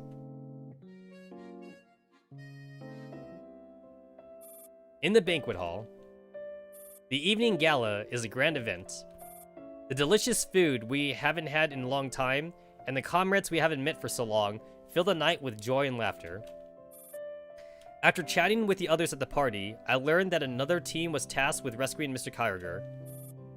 That operation led to the loss of many commanders and T-Dolls, but in the end, the string of victories allowed us to shake off the military's betrayal at the joint exercise. Guys, we have lost some Griffin commanders. All the Griffin commanders lost were obviously all the newbie commanders that couldn't make it in the end. We lost a lot of level 10 accounts, a lot of level 30 accounts. But what does the future hold for Griffin? You guys know those people on your friends list who haven't logged in the game in over a year? Those are the commanders that were tasked with rescuing Kyriger. They died. That's why they haven't logged in for a year. They died to rescue Kyriger. Those friends lists, the friends you have on your friends list that haven't logged in. I lean against the window, looking at a point of red light upon a distant electrical pylon. What's the matter, Commander? Something bothering you? Mr. Kyriger. No need to salute. You all fought to win this peace. We're more than just employer and employee. But why don't we talk like old friends? I'm sure you have a lot of things to tell me. You know those dudes with P08 and non-Gint echelons? Oh my god. You mean the ones that never make it past the tutorial? Damn. No, that's not true. That's not true. It's just the ones that were like too lazy to change their friend echelons, but then they never got past like chapter 1 basically. Those are the people that like downloaded Girls Frontline, but they didn't like it though. Either they didn't like it, or maybe the story didn't capture them, so like they just they never logged back in again. I think I remember when I first started the game, I think I had like 20 friends right away, and I think 10 of those friends, they never got past the P08 non-Gint echelon, and then like they stopped logging in. So like those are the people that like just didn't enjoy the game basically. Mr. Kyriger pats me on the shoulder, and we leave the banquet hall for the balcony outside. However, I will say this though, for being a long-time player, there are some people on my friends list that have like never stopped playing, which is crazy to me. If I remember right, I think I started playing Girls Frontline about 8 months after the EN server started, and which was like right after Cube. I joined when Cube was going on basically, and I think that's around 8 months after EN started. And some of the early friends I made when I started my account, you know, we all had two dorms or whatever like that. Some of them became whales just like me, and they got like 10 echelons right away. And some of them are still active to this day. And like I recognize those names. I recognize those names because like I actually surprisingly chat with them sometimes using the PMs, the private message system in the Girls Frontline friend thing. Surprisingly enough, actually. And I was like, damn, bro, you still playing? And they're like, yep, that's right, bro. I'm like, dang, man. Like, you know how, like, during the bingo event, right? You know how during the bingo event, there's the one that's, like, you had to, like, private message a friend echelon or a commander or something? Yeah, like, we talked to each other, like, during those missions and shit. And they're like, bro, it's been years, man. You still active? It's like, yeah, man, I'm still active. So, yeah.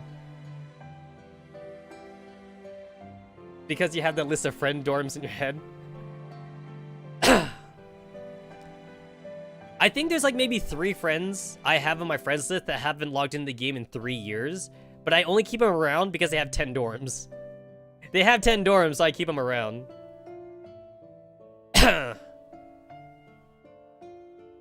do have like 1 or 2 friends on my friends list that like, they log in whenever there's like a major event, but they don't play normally though. So they log in basically like every 3 months basically. Or whenever there's like a new mechanic. Like, I had a couple of people on my friends list that haven't logged in the game in like 7 months. And then then they added in like Samvisfera's capture system. And then they logged in. Like I saw all those people log in at the same time when SF capture got put in. And I'm like, yep, I could see that they logged in. Or Digimine. I remember when Digimine got first put in. It's like you could tell back in the day who like got Digimine right away, because like you could see who was putting those as like their friend echelons. And then like when M4 got her Digimine, everybody and their mom was making anti-rain echelons. Everybody was putting the M4 Digimine like as their echelon friend thing. It's like, yep, those people just got M4. They just got her.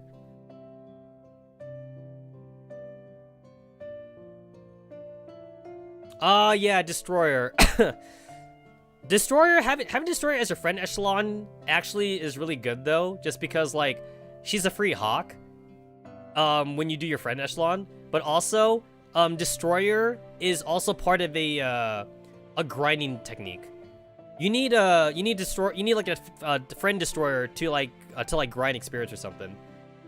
I never tried it myself, but I do have at least 3 friends on my friends list that have Destroyer as their friend echelon. But yeah, there's a grinding technique for Destroyer, if you need it though. I don't need it personally, but you know, it's there. It's really slow though. It's super slow. But if you got time though, if you got time to kill, I guess. You just put it on auto battle and just leave it on for like overnight or something. Or at least until your computer or phone explodes. Mr. Kyogre pats me on the shoulder and we leave the banquet hall for balcony outside.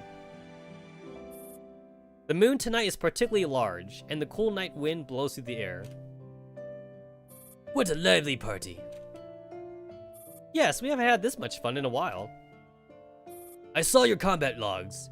If I hadn't seen your accomplishments with myself, I would have had trouble believing they were real. Sometimes I also wake up in the morning and wonder if it was all a dream. Everything happened too fast back then, and we were given few options. I didn't want you to have to carry all that on your shoulders, but you did very well. Just doing my job, sir. I would have done my best to protect Griffin even if you hadn't asked. But you seem a little lost now. There are some things which I'm not sure I should bring up. Well, since you've already brought it up, you might as well tell me all about it. Yes, tell Daddy Kyogre. Yes, Big Daddy. He is my Big Daddy now. Bro, I would love to have a dad like Kyogre. Holy shit. I would like brag about that. I was like, yo, my dad is badass, man. My dad would NTR your dad. Is that something to brag about? I don't know if that's something to brag about. My dad is so Chad that he would NTR your dad. You better watch out, all the moms, all the wives out there. You know how like they have you know how schools have like those parent-teacher meetings and shit like that, or like you know how like there's like the neighborhood barbecue and shit, and like all the neighborhood comes together. It's like your dad is a Chad, and your dad's scoping out the housewives. He's looking for his next meal, so to speak. You know what I'm saying? Your dad's too Chad. Your dad is so Chad that he would also make the cucks that he's about to cuck. He would make the cucks okay with it. That's how Chad he is. Bro, will you find that in Kyogre? I mean, look how badass he is, man. Look how badass he is. Bro, if I was a housewife, man, I'd cheat on my husband for that. That's why I'd be a bad housewife. I'd be looking for my next ass. I'd be part of like a bad marriage where the dad always works and he never has time for me. So like I'd be like sexually frustrated, right? I would be like a sexually frustrated housewife because my husband never pays attention to me.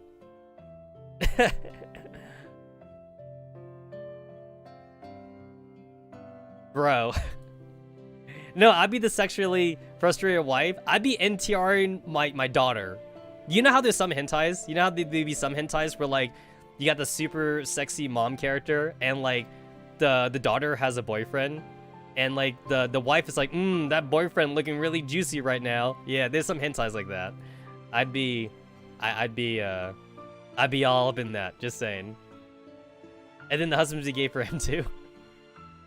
Dude, look at him, man. He's alpha. Dude, Kyogre is alpha as fuck, dude. That is as an alpha male right there. If we were lions, then Kyogre would be the alpha lion, alpha male lion, definitely. He'd have the harem. He'd have the harem of lionesses. Dude, look, he even got the coat, though. Look at his coat. You know how, like, see how his coat got the black sheen on there? The black fur thing? He a lion, man. He is a lion right there. That's his mane. That's his mane right there. Either that or you can say he's Scar, too. Because he has a scar. He actually has a scar. So, like, you could say that the commander's Mufasa and, like, Kyogre's Scar, maybe. Or maybe you could say the commander's Simba, right? You could also say that the commander might be Simba instead. Either Simba or, like, he's Mufasa. Also, speaking of Simba Mufasa, I did not like the live act. I don't want to call it live action. But you know what I mean, though. I didn't like the CG. I didn't like the CGI movie of Lion King. I felt like it was too realistic, so like there's no facial. The lions didn't have any facial expressions compared to the animated version. People call it live action, though. To be fair, it's half live action because they did rotoscope. They were rotoscoping lions for like some of the scenes. So like it's kind of live action. They were rotoscoping lions and then they used CGI for like the conversational bits and shit. But yeah, there's no facial expressions though, because real lions don't have facial expressions. So like, to me, it felt dead. Like the Lion King CGI movie was like dead to me. I need the animated CGI, the animated, not CGI. I need the animated cartoon expressions, basically. At least dogs can portray expressions. Yeah, dogs can do it pretty well. Monkeys can do it pretty well too. I don't know if that's cheating, but yeah. Birds. I feel like a lot of birds have like a default I'm angry face. It's kind of hard to make a facial expression with a beak, right? With beaks, because beaks are like solid. Yeah, a lot of birds look angry all the time. Like eagles and hawks. Eagles and hawks have this perpetual like I want to kill you face. Crows too. Crows look like assholes too. And pigeons. Pigeons look dumb. Pigeons have this perpetual like I don't know what I'm doing look right now. But like humans give me bread. Like pigeons don't know why they're in the city, but like humans feed them. Shoebills. Oh yeah, shoebills look amazing too. Shoebills look really angry, but they're nice though. I seen videos and read stories that shoebills actually are nice, but they look mean. They look really mean, but they're nice. They're nice creatures. Flamingos got a derpy face. Flamingos look really derpy. Oh, and let's not forget seagulls, right? I think seagulls have like the most derpiest of faces.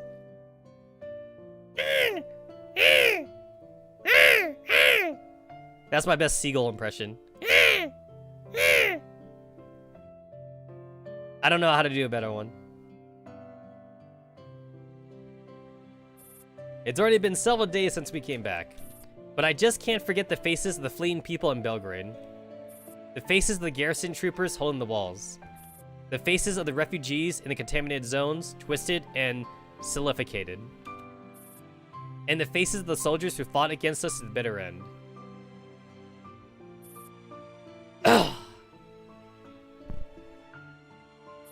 You've been through a lot, Commander. Yes, so I've been thinking, what am I and all these dolls fighting for? Hey, guys, that's the song. That's the song of the, like, I think the second Girls Frontline vocal track or something. Hold on, let me go to my music. Let me go to my music folder. My song folder.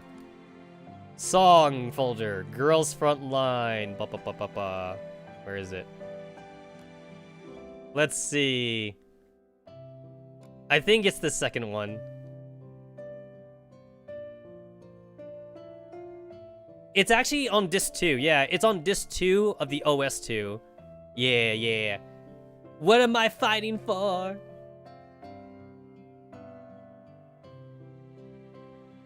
Hold on.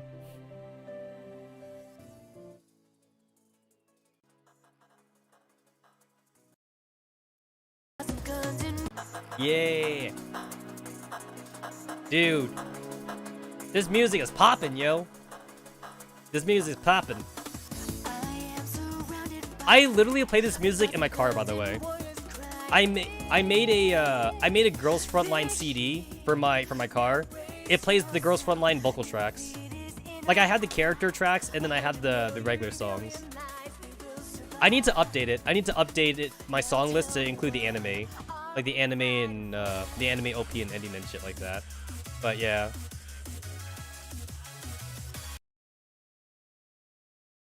I actually have legit 45 song memorized. I had the 45 40 song memorized, and I actually really hate to say that, like, I think I could sing along to MDR song. I think I, like, had the lyrics for MDR song memorized now. MDR song is, like, bottom tier of the song list for me, but I actually memorized it somehow, just because I listened to it in the car all the time.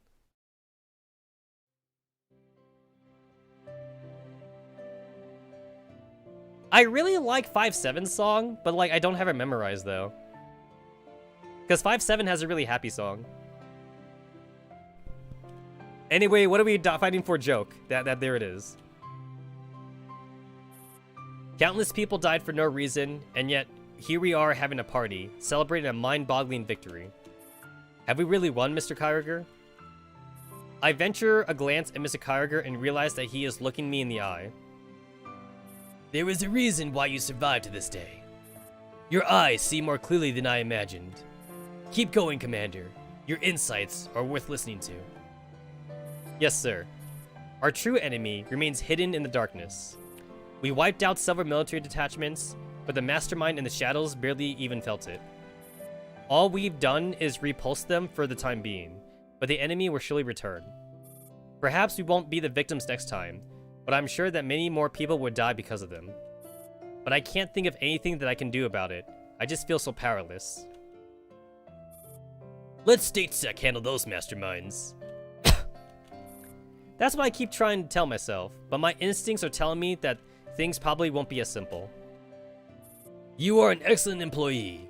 I might even go as far as to say that you're probably the best Griffin has ever had. Given more time, I'm sure you could achieve even more.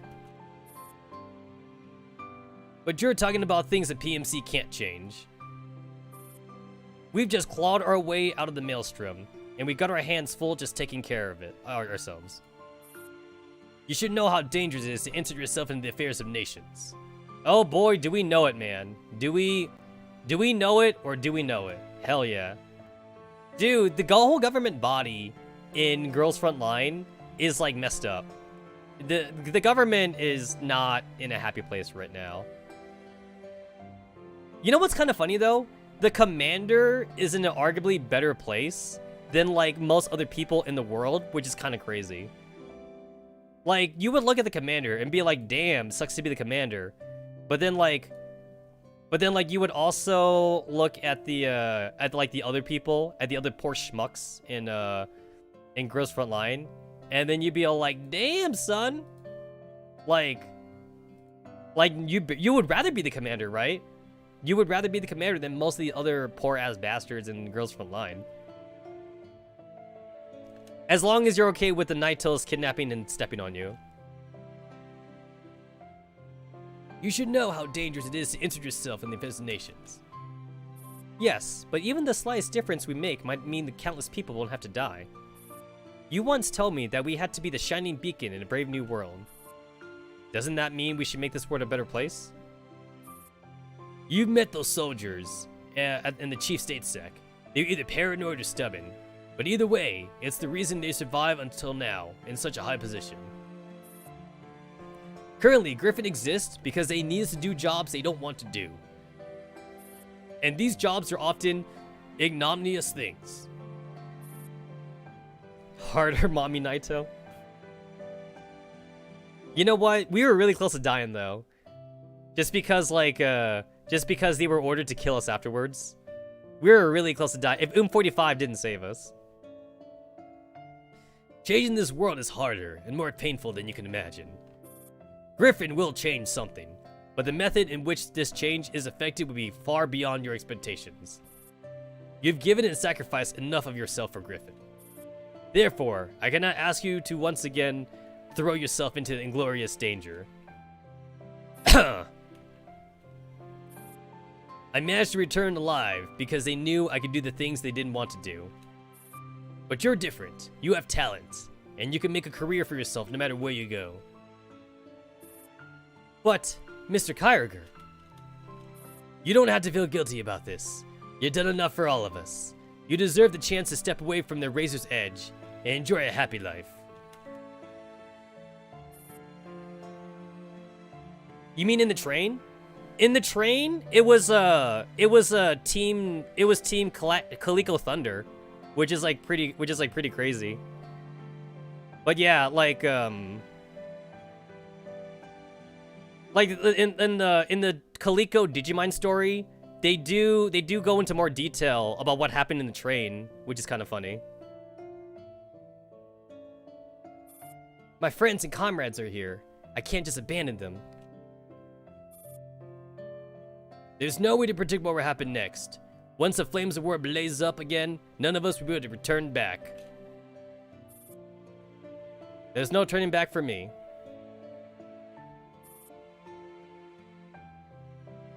After what Shikan said, the Naitos tossed him in the wilderness, scared by his horniness. They decided that interrogating him was a bad idea. The Naitos felt in danger for once in their life. Even though the Naitos are supposed to be, like, emotionless, the Naitos are supposed to be, like, emotionless robots, right? But then, like, the commander steps in, and then, like, they feel his horniness levels, and they're all like, no! No, father! Father, we don't want to do this! He's like, no! Interrogate the commander! I need info! They'd be like, no, father! Don't make us do it, father!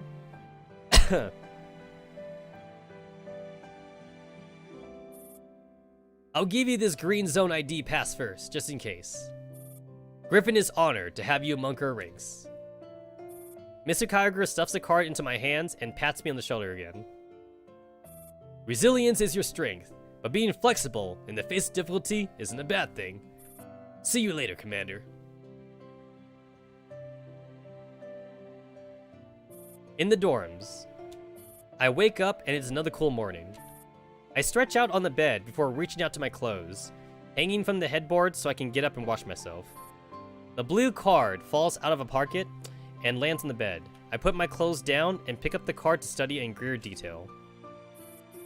This is the first time I've seen a Green Zone ID pass.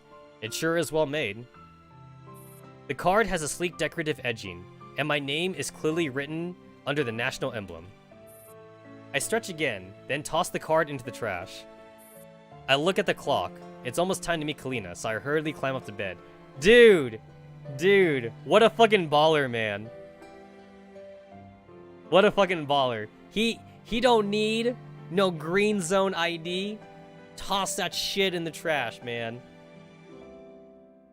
He gonna hang out with the zombies, alright? Hang out in the orange zone. Hang out in the red zone where all the zombies are at. Nah, we don't need no green zone. Green zones are pussies. Guys, it'd be boring without zombies, right? That's the reason. He loves fighting zombies. What's he gonna do in the green zone? Become an otaku and watch anime? Nah. Go in the orange zone and the red zone where the zombies are at. That's what life's all about. Green zone is bored. What's he gonna do? Have a harem of like Mado T-dolls or something? Guys, he never would have met the SF ringleader waifus if he never joined Griffin. G11 Ultra Instinct. To be fair, this basically sealed the deal for Girls Frontline 2. At the hall. I said mall for some reason. At the hall. Good morning, Commander. I got some good news, and some not so good news. Our current stockpile is enough to keep the base running with our present complement of dolls, but we can't do much more than that because we lack personnel. However, we got a resource transfer report for you. We'll receive our first batch of supplies by tomorrow afternoon at the latest. That's good. Has there been any news from Javier? Huh? Nope. Only the resource transfer report. Miss Hellion was going to brief you about this in person, but she had to go out to attend to some business. Where did she go? She said that there were some things that needed to be taken care of and that she was doing a final cleanup. Our repair dolls are in position, so you can get a little bit more sleep, Commander. Thank you, Kalina. There's another thing I want to verify. Another thing? Oh, you mean Anna and those kids? Guys! It's the Naito orphanage! We gotta take care of them. They're our babies now. I've only met them. I've only met these girls for one event, and now, if anything were to happen to these girls, I will kill everyone in the room, and then myself afterwards. That, you know that meme, guys? That meme? We must protect the Naito children. Don't worry, they're being properly taken care of as per Miss Angie's request. Did Angie say anything? Not beyond her first letter, no. Commander, I'll make this brief. I'm still in William's trial, and I need your help. I'll contact you once I pinpointed our objective. As for Anna and the other girls, I believe in them in your care. You know what, though? I do like Angie's scruffy look, though, because, like, when Angie first appeared in Girls Frontline, she was kind of like just another waifu bait, I feel. I feel like she was just like another Kalina, like a more serious Kalina. But then, like, after, like, the Dirty Bomb hit, after, like, Singularity, she got badass. I feel like I like her new look. I like the scar. I like scars in my women, guys. I like it when there's extra holes in them, if you know what I mean. Makes them more hard-boiled. Also, the hair over eye. Angie had hair over eye in her first iteration, but her new hair over eye is kind of wild. Got a wild streak to her, and I like it, man. I like it. Haven't showered in 2 months, Angie. Wait, guys. You don't need to shower when, like, you're surrounded by radiation, right? Doesn't the radiation kill everything? You don't need to shower. Just surround yourself in cancer-inducing radiation. All you need to do is just, like, take your anti-radiation pills, and then you're good.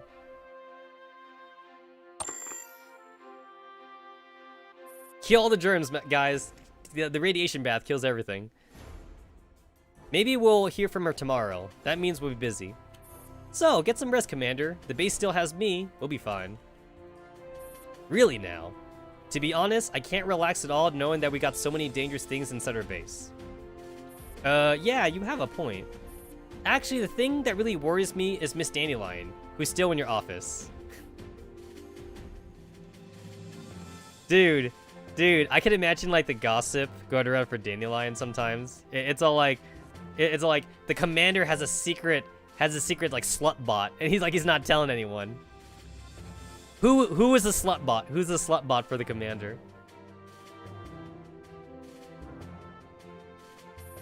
She should be fine. She managed to fool the state-sec doll ID inspections on the way back, and even made a new identity as a human for herself. No, that's not what worries me. Then what's got you worried?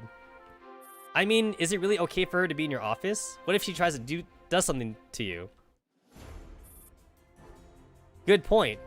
Shall we have her go back to your office then? I'm not very comfortable being around her. There's no need to worry, Miss Kalina. Oh, dude, she be eavesdropping? Dude, Dandelion be sus. Dandelion, that's not nice. You gotta manners, Dandelion, man. Manners. You can't just drop in on a conversation like that. You gotta ease yourself into it. You gotta think like a human. If you're gonna be a human, Dandelion, you gotta think like a human. Holy! Where did that voice come from? I am connected to the PA system in your office. Stepping outside is too much trouble, so I decided to communicate with you via this method. Didn't you say you weren't going to hack into the base system? Using what's at hand from time to time isn't a bad thing, don't you think? Or would you rather me stroll around the base? There's practically no difference between that and what you're doing now. So, you're just going to overlook the fact that she hacked our systems. At the very least, she hasn't poisoned our automated food supplies yet. Still, Dandelion, I would like to better understand your intentions. What would you like to know? Why did you follow us back to the base and not go after M4? I mean, other than the fact that M4 like literally teleported with like black magic. Given your actions up till now, she's the only one you value, right? That answer is simple. My thought process are derived from Lunasia's consciousness. Even if this is only a temporary parting, I am still affected by her will and desires. She was still worried about you in the last moments before we lost contact. Thus, I have chosen to stay by your side as to fulfill her wish. Hey, wait a minute, I just thought about something. Doesn't this basically make M4 and Dandelion, like, isn't Dandelion basically like the commander's proxy wife for like M4 or something? Basically, M4 is all like, oh, I'm worried about the commander. And Dandelion's all like, I got you, fam. It's all like, no, the commander has special needs that like I've always done. And then Dandelion be like, don't worry, I got you, fam. And then M4 goes, wait, hold up. Hold up. Hey guys, when can we oath Dandelion? When can I spin that oath ring? M4, hold up, commander. That oath ring is for me, right? Also, I have mentioned before, I am curious about everything in this world, and I wish to see more of it. I will need to rely on you in order to fulfill that wish of mine. So, you develop self-awareness. Not to mention the cold but familiar place that we encountered when we were first in subbase, the place that felt like our home. Lunasia was teleported away by some power that originated from there. We need to find her and bring her back from whatever distant location she is in. Naturally, I like to do that as well. But where should we even begin to look for her? The clues will find you soon enough. Ah, Commander! We got a comms request from Mr. Javier. Will you take it? Patch it in. Good morning, Commander. You look well. Ha ha ha ha ha. I'm an asshole. You guys know it, but let's just pretend I'm not an asshole for now. Remember, I'm the reason you have your waifus in the first place. You can't kill me yet. Is this a good time to talk? Oh shit. That's like a cliffhanger for me now. I gotta click on the second one. That's a fucking cliffhanger. Departure 3. Oh, okay, wait. That's Departure 2. Okay, just making sure. The 1 and 2 kind of throws me off. There's 1, but that's Departure 2. And then there's 2, but that's Departure 3. So that's kind of throwing me off, but yeah. It's never a good time to talk with you. Inside the command room. I didn't expect you to make it back alive, Commander. Oh, that's rude. So you sent me on a suicide mission, Javier. It's not nice to send people on suicide missions.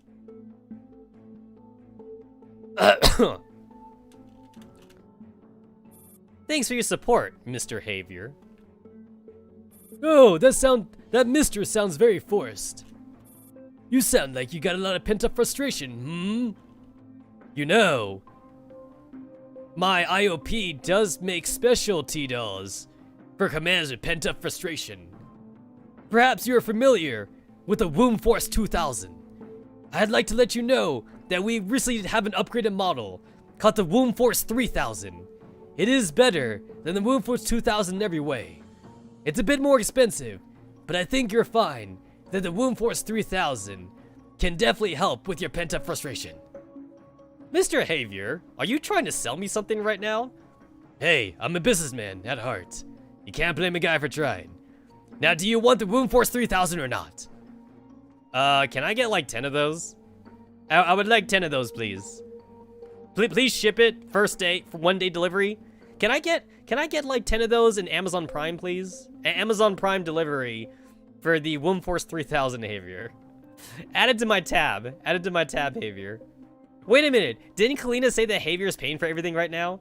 That means technically Javier, I don't gotta pay for shit then. That means Javier should just give it to me for free.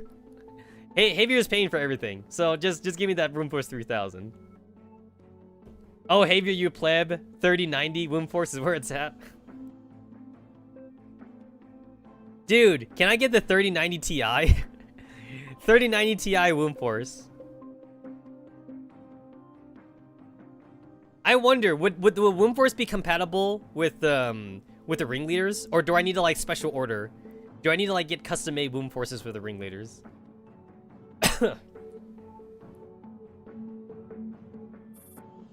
Nobody who's completed a mission that you gave would treat you with anything close to politeness. Dude, the commander's savage, man. That's kind of mean. I wouldn't say anything like that to him. That's mean. I'm sorry. I really am. See, guys? He apologized. I'm sure that sorry had a lot of feeling towards it. If there was voice acting. I don't think the SF co-made Womb Force. I need Raisin Womb for SF. You know what, Ricky? All we need to do is send Javier the blueprints for like the ringleaders, and I'm sure he could prop up a Womb Force for us.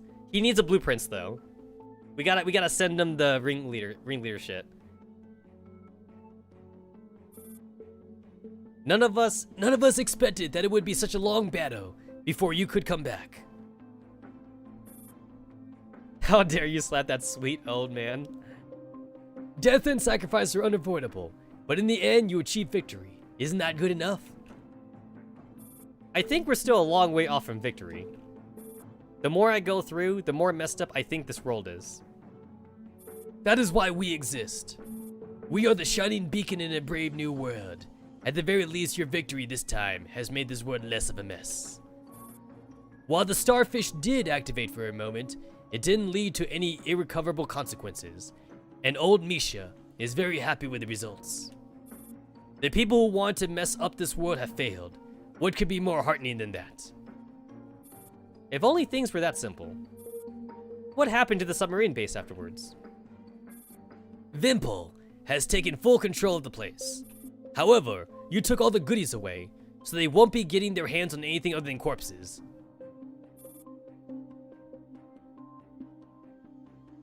I seem to recall you asking me not to let StateSec learn about Dandelion. We've also managed to smuggle those juvenile Naitos into this base. It seems you can handle more non-combatant tasks pretty well too. What I want to know is, why? Why? What's wrong with having a few more pretty girls in your base? Dude, Javier's base. Javier's base is fucked, dude. You know what? I understand IOP. I feel like I understand IOP a little bit more every time I talk to Javier. Can you imagine them making like a brand new T-doll and then Javier is drawing up the plans for it? Can you imagine being like Javier's like top scientist? They'd be all like, Javier, I have questions about the next blueprint. And Javier's like, what's wrong with the next blueprint? Sir, this next T-doll has K-cup breast. That doesn't seem very efficient for our next line of T-dolls. And Javier's like, bitch, I gave you the blueprints. Now make my fucking waifu. I pay your salary, so make it. Javier probably made Jill dolls, so I forgive him. Dude, when you think about it though, like Valhalla and DJ Maxx though, those are custom-made dolls though. Like, dude, Javier be hooking us up. We'd be making like a special custom-made order, and Javier's all like, I got you, fam. I got you. Can you imagine Javier probably has them though, since he has the blueprints though? He probably got them. He'd be all like, Jill, looking pretty good. I'm gonna keep one for myself, man. I'm gonna make one for myself. Well, yeah, same thing too for DJ Maxx though. He got fail and clear too as well. Dude, Javier hook us up with the collaboration dolls. I'm telling you. That's why Javier did nothing wrong, guys. Javier did nothing wrong. Hashtag, I am not buying stocks into IOP. Hashtag, maybe I have stocks into IOP. I got like 10 stocks into IOP, bros. I'm just saying. Every time IOP makes money, I make money. I am a stockholder. I'm telling you. Javier, I like your dream, man. I love your dream of adding more pretty girls to the world. This is a man I could follow. I'm gonna get my job at IOP, bros. I'm gonna put my application in. Javier, a miniature girl, Alamia, damn. Shikikana's getting kickier more than time passes. Haver did a lot of things wrong. We just weigh the pros and cons and tolerate him. Ricky, the next line though is that we take out Javier and then like we like forge his will, and his will gives it to Griffin basically. It's like, okay guys, we killed Javier. We need to write a will for him. And then like when Statesec is like looking up the will for Javier, it's like, I give my company and possessions to Griffin because I'm actually old buddies with Kyriker, and this is my last my last bit of forgiveness for him or something. And then like Statesec's like, well, it's in his will, so I guess we had to give IOP to Griffin now. That's what we gotta do, bros. We gotta forge his will, basically. That's what we gotta do. That's the end game. I'm telling you, that's the end game. I'm not in the mood for jokes. Who said I was joking, Commander? I am never joking when it comes to T-dolls and pretty girls. I know just how important they are. If you leave them in my base, I doubt I'll be able to rest easy at night. Rig the gachas. That's true. I guess I owe you an explanation. William's research will ultimately lead to more trouble, no matter which government hands it falls into. And who knows which committee member might end up being a friend of Carter's. I thought that you were on the side of the nation. Dude, I totally forgot about Carter. Oh my god. We see Javier a lot more than Carter, so I kind of forgot that Carter existed. Am I bleeding? Hold on. I'm not bleeding, never mind. Thought I was bleeding. This game is literally killing me. My COVID is killing me. I will always be on the side of the people. Haha, although those words sound strange coming from a capitalist like myself. Considering that he is the head of IOP, I can definitely see that though. Commander, do you think the war is over? World War III ended almost 20 years ago. That's what the textbooks say, but in my heart, I feel that it hasn't ended yet. The war, as covered by the treaty, is over, but the war still rages within the hearts of the people. If someone strikes up a spark, a storm of vengeance will sweep across the continent once more. Just like what Carter and Igor were trying to do. So guys, we killed Igor, so we gotta get Carter, right? Carter's next in line. Carter was once a comrade of mine. Together, we went through one impossible mission after another. When we were young, I would have gladly thrown myself in the path of any bullet fired at him. And I have no doubt that if our situations were reversed, he would have done the same for me. He was once my best friend. And that is why I could not forgive him. Javier's size and the other than the connection. He changed after the war. Many people did. War. What is it good for? War never changes. In times like this, people ought to unite and face the problems before them. But in the end, not a single person was willing to do so. Why do you think that is the case, Commander? Because of hatred and resentment? Correct. Later on, I came to understand that compared to finding a way to pull yourself out of the swamp, it was easier to find someone to hate. When you unite to collectively hate an imagined enemy, life becomes less painful. Never mind that nothing has changed, or that nothing has gotten better. It just seems so stupid. Yes, it's truly stupid. Stupid war. Humans are so skilled at running away from reality that they think they'll be happy if they hand their pain off to someone else. But that is far too naive. As long as the wound exists, the pain will never go away. Humanity has already paid a grievous price for its division and disunity, and return to the world to isolation is nothing more than mankind bleeding itself all over again. I didn't think you thought that far, Mr. Javier. Now that Mr. came out a lot less grudgingly. I'm happy. I hope we can be lifelong friends, Commander. Remember, Commander, I make your tea dolls. Never forget. When I saw those corpses in Talon, I thought, what can I do to prevent this sort of thing from happening again? That's why I tried so hard and pressed my dolls onward through the hails of bullets and shells to keep fighting. But it was only after the fight was over that I realized my efforts had only added the casualties. Can we only make the world a better place through killing? That can't be helped. Sometimes the decision of whether or not to kill someone doesn't lie in your hands. If some people are not removed from the world, they will cause many more people to suffer. So don't beat yourself over it. I understand the rationale, but I find it hard to reconcile with it in my conscience. I understand. You'll get used to it. Kaiger has truly found a good protege for himself. Finding a compassionate person in this world is a difficult thing.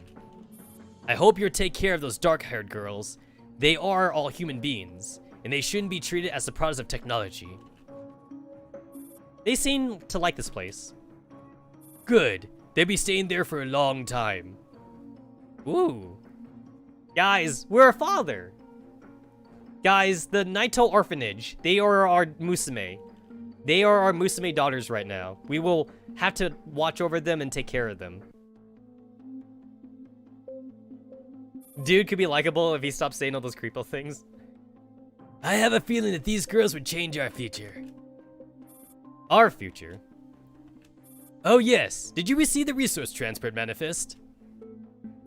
Ah, that reminded me of work. Oh god. Oh god, this reminded me of work. Ah. So can I tell you guys that at work, I literally do logistics at work. I get manifest. I get logistics manifest and like I take shipping and stuff like that. Guys, I'm literally Kalina in real life. That's what I do. I'm Kalina. I'm a male version of Kalina. This reminded me of work.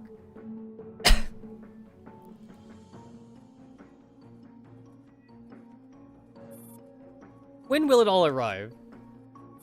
I think it should arrive by the time we finish our chats.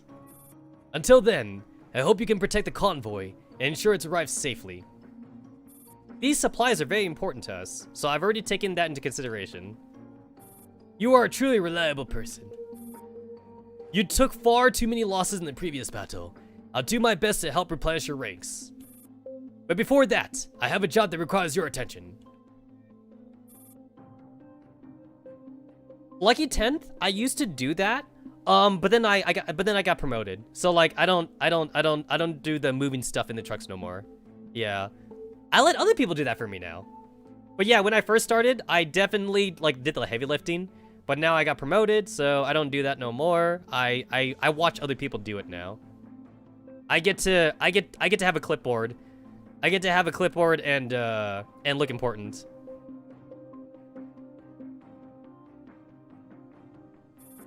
I'm sure you'll like it. That girl Angelia has gone to a very interesting place. She told me she was going for after William. I know about your little secret, communiques. Fortunately, you won't have to keep your mutual cooperation a secret this time around. Where's she gone? Bremen, in Germany. We found some equipment in the subbase that shouldn't have been there. Germany. Nice. More Germany stuff. That equipment pointed her in that direction. So, how should I help her? You know, I could ponder the question of yours for a long time, but unfortunately, old folks are easily worn out. In order to make things easier for you, I'll send the file over. This is all the intel we have managed to gather on our end. Read it, and decide how you want to proceed. File received. Got it. Oh, and there's one more thing. Persica has been pestering me about wanting to contact you. She was previously under investigation by State Sect, but she'll finally be allowed back into her lab today. My guess is that she'll come over to harass you when the time comes. Oh no. Oh no. I can imagine Persica walking by. Hey, where's my daughters? There's Satmon over there. Cool. Let me rephrase that. Where's my favorite daughter? Hey, look, it's Dandelion. That kind of counts, right? Dandelion is like half of M4, right? I'll just show her Dandelion. And then Persica will repeat herself. Where's my favorite daughter? It's like, she's not here. I'm sorry. I'm sorry. She teleported. I couldn't do anything about it. I got Satmon, though. Satmon's there. And I have Dandelion. Dandelion kind of counts. Miss Persica. I'm a little worried about her situation. She's doing very well. Much better than you, at least. Quick dye her hair and put her on M4 clothing. It'll be all like, M4, you seem a little bit different. It's like, no, mother. I am not different at all. It's like, aha! M4 never calls me mother. You're a fake. You're not the real Lunacia. You're not my Lunacia. However, you did lose her most precious doll. Xavier, no, he already knows. He already knows. See, we gotta prepare mentally. We gotta prepare mentally ourselves. You did lose her most precious doll, so I'm pretty sure she'll be chewing your ear off. I'll explain things to her. In that case, I wish you the best of luck. If you see any useful info, send it back. Angie's waiting for you. Transmission terminated. Are we going to get busy again? Yep, we won't be able to do anything without those supplies. So let's start by escorting the transmit convoy. Alright, coolio.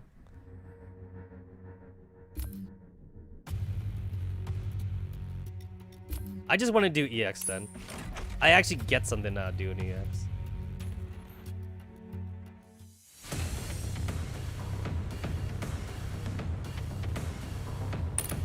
Wait, what the fuck?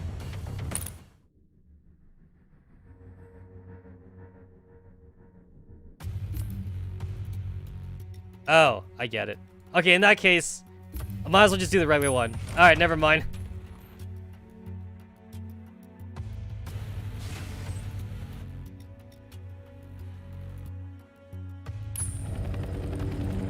That's it? Okay. Guys, I got my reward already. I already got my reward. I don't need to do it again. Hey, wait a minute. I could cheese this. Fuck this. I'm cheesing this. Where's my parachute fairy? Where's my parachute fairy? I saw a helipad. As soon as I saw the helipad, I always think parachute fairy. 行くぞ。己が手で運命の引き金を引くのだ。 Get that shit out of here. Done. Fucking done.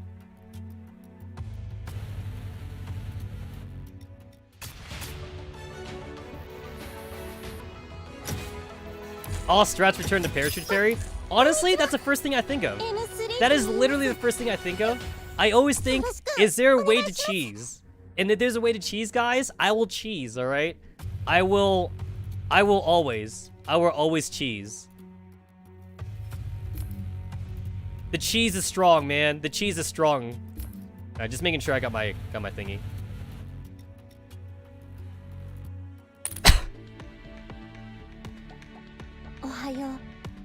I had to come back for logistics. Hold on.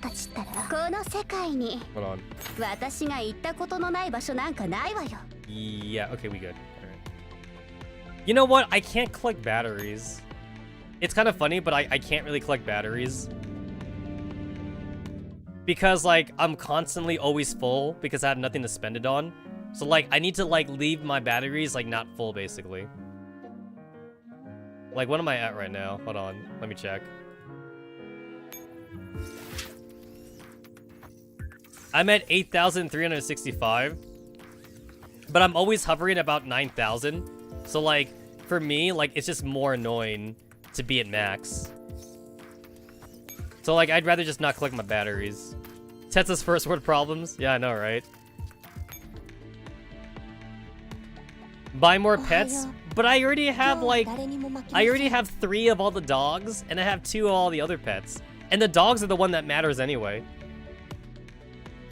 It's only dogs. Only ever get dogs. Hold on, let me do intelligence quest really quick.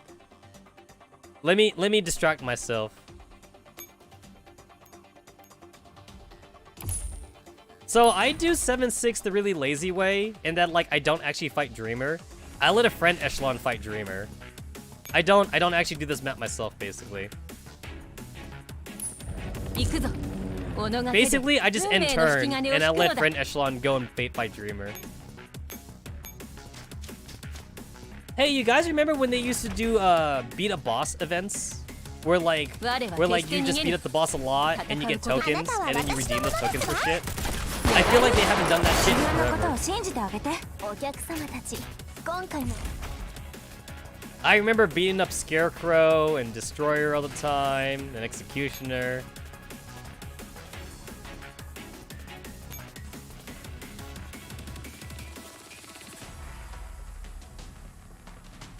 There we go. I love it when people flex their costumes in the friend echelons. I love it when they do that.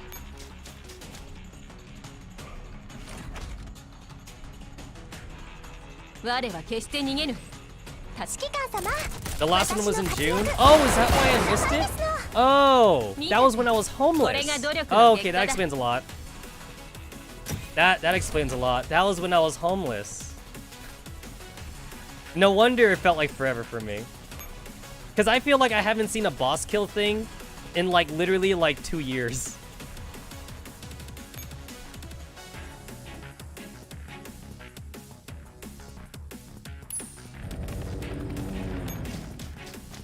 So it was a standard thing. Was it standard then? You just kill bosses like chapters 1 through 6 for like tokens, and then you exchange it for cord? Is that what it was? Because that's what I remember the old ones being.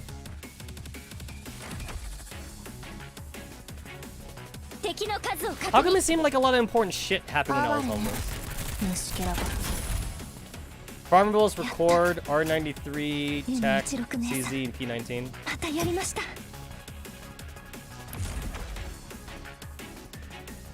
2-6. Why 2-6? It takes you 2 turns to do 2-6. You could do like 5-6. You could do like 5-6 and 4-6 in 1 turn. You could also do 3-6 in 1 turn. 2-6 takes 2 turns to do. Oh, 2 through 6 you mean? Oh, okay. I thought you meant like only Executioner. Wait, no Scarecrow? You couldn't do Scarecrow? That seems weird. So you're saying that Scarecrow doesn't... There was no 1-6 for Scarecrow?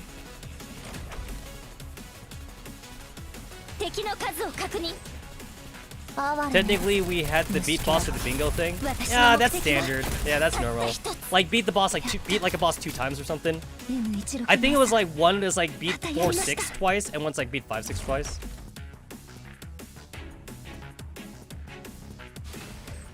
But yeah, you're saying that like your Scarecrow didn't count though? That's weird. How come Scarecrow gets how come she gets penalized? I like to bully Scarecrow. I kid. I usually bully Hunter, or like I bully Destroyer. Oh, it was beat any boss? Oh, okay. You said 2 through 6, so like at first I thought you meant the stage 2-6 that you were doing. And then you said 2 through 6, so then I thought you meant you were only doing stages 2 through 6.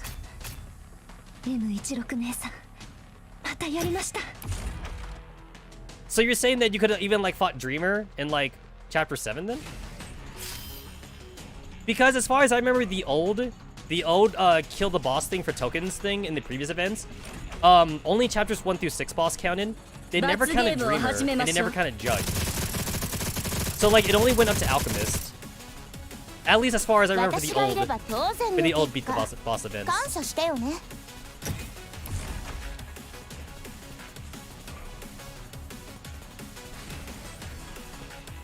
The bingo was any boss. The boss bully was specific boss and tokens, like I said. Ah, yeah.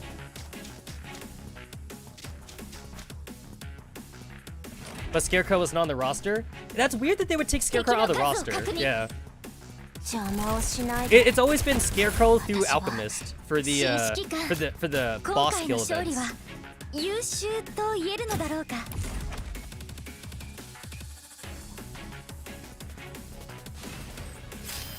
But yeah, even after Chapter 7 got introduced though, they never like upgraded the boss event things to include Dreamer or to include Architect or anything like that.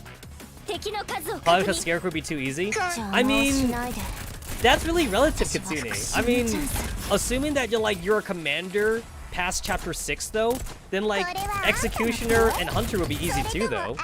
I mean, how easy are we talking here, right? Assuming that you're a commander that has like played up to Singularity, any of the chapters 1 through 7 bosses would be easy.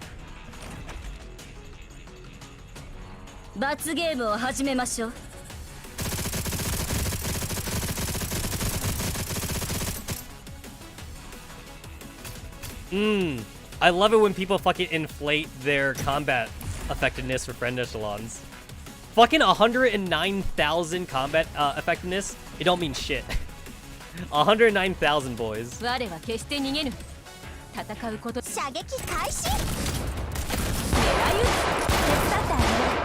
Machida, what's the scouter say on their power level? It's over 100,000. Really? Holy crap, that's strong. Actually, Nappa, it's not that strong at all. Honestly, it's actually not that strong.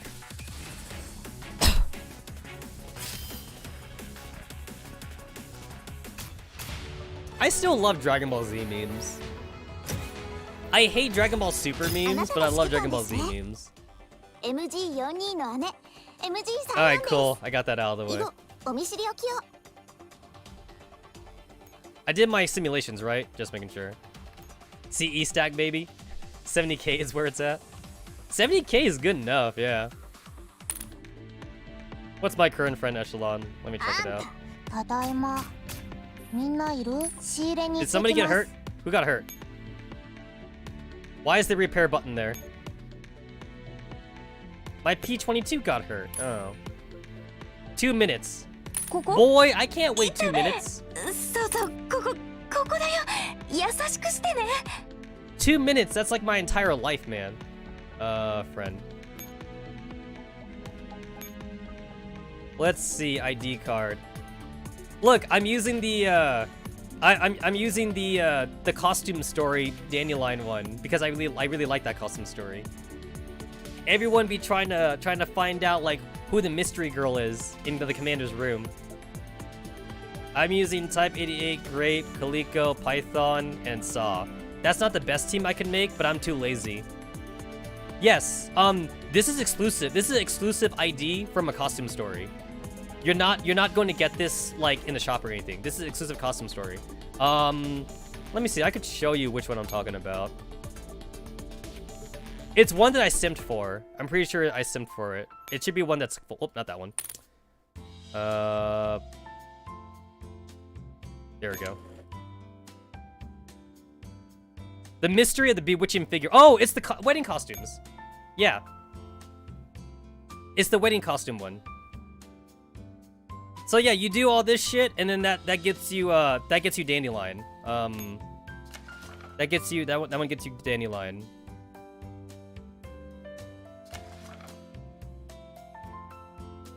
Is it this one? Yep. Yeah, it's this one. So yeah, you gotta simp. You gotta simp. What are you talking about? That's what I said. Sorry for my Asian upbringing. Us Asians have bad tongues. Our tongue technique is not as good as you white people.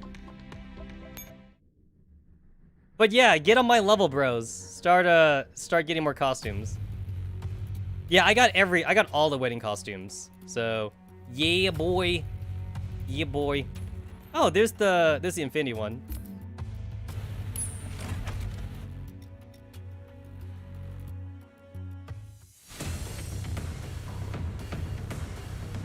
If you're half Asian, then you ain't got room to talk, bro. You ain't got room to talk. You had to learn how to speak Americano, like the rest of us. Let's see. What am I doing this one for? I'm doing that for that. Gotcha. I'll just get this out. I'll do it later.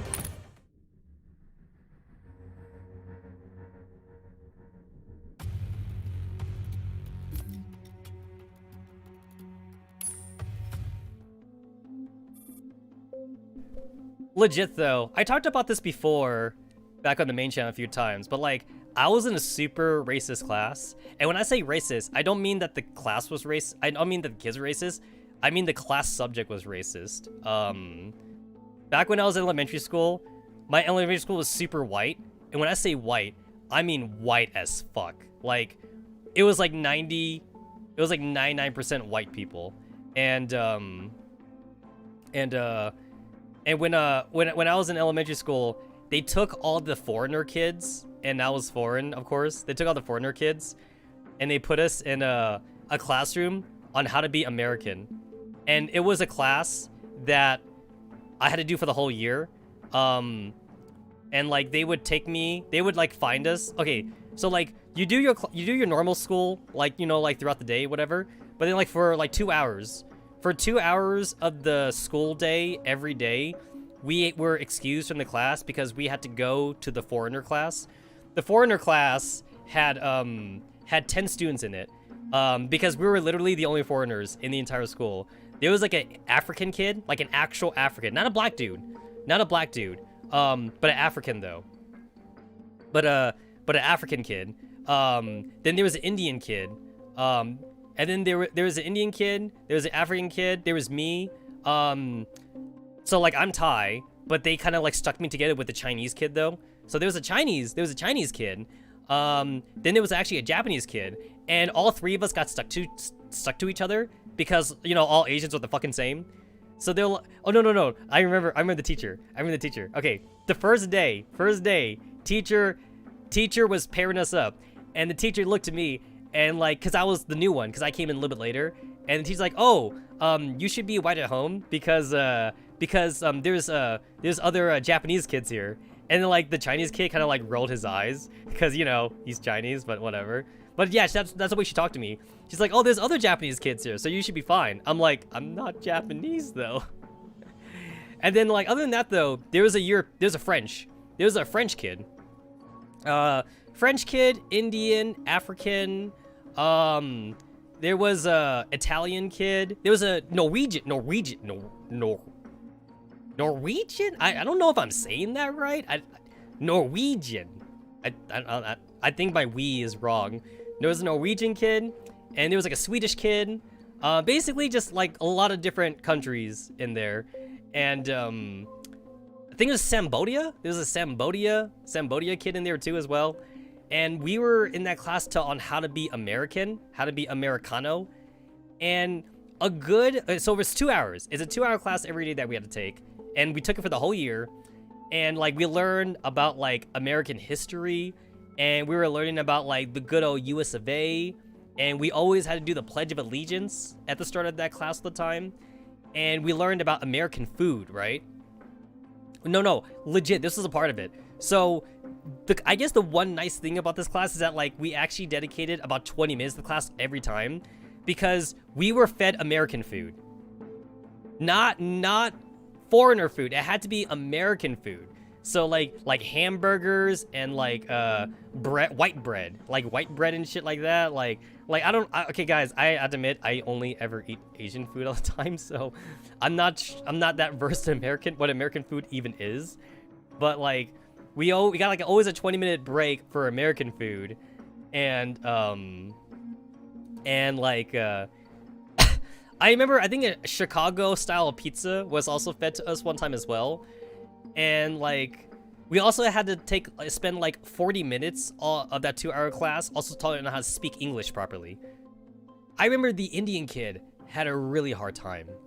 The Indian kid and the Japanese kid had super hard times with the pronunciation though. And I remember the teacher was always like, no, you're saying it wrong. Say it again. And like, they're trying so hard. I had problems too though, or at least I thought I was having, I don't know. Okay, I felt like I had good English pronunciation. At least I thought I did. Apparently some of my classmates though, my normal class I mean, some of my classmates in my class, they didn't understand me sometimes when I talked though. So I guess I must have had more of an accent though, when I was a kid. I must have had more of a stronger Thai accent because when you're around your family, you pick up the accent, right? So I guess I must have picked up the accent more. So some of my some of my white friends, I should say, they couldn't understand me sometimes. So that's why also they put me in that class. So I remember I thought I spoke good enough English, but I remember that like the teacher also kind of harped at me sometimes for like not speaking proper English. Like, like kind of like the normal tongue twisters and things like that too, and reading phrases. And it's all like, seashells by the seashore. And then the teacher would be like, again, this is wrong, again. And I'm all like, I said it right. Did I not say it right?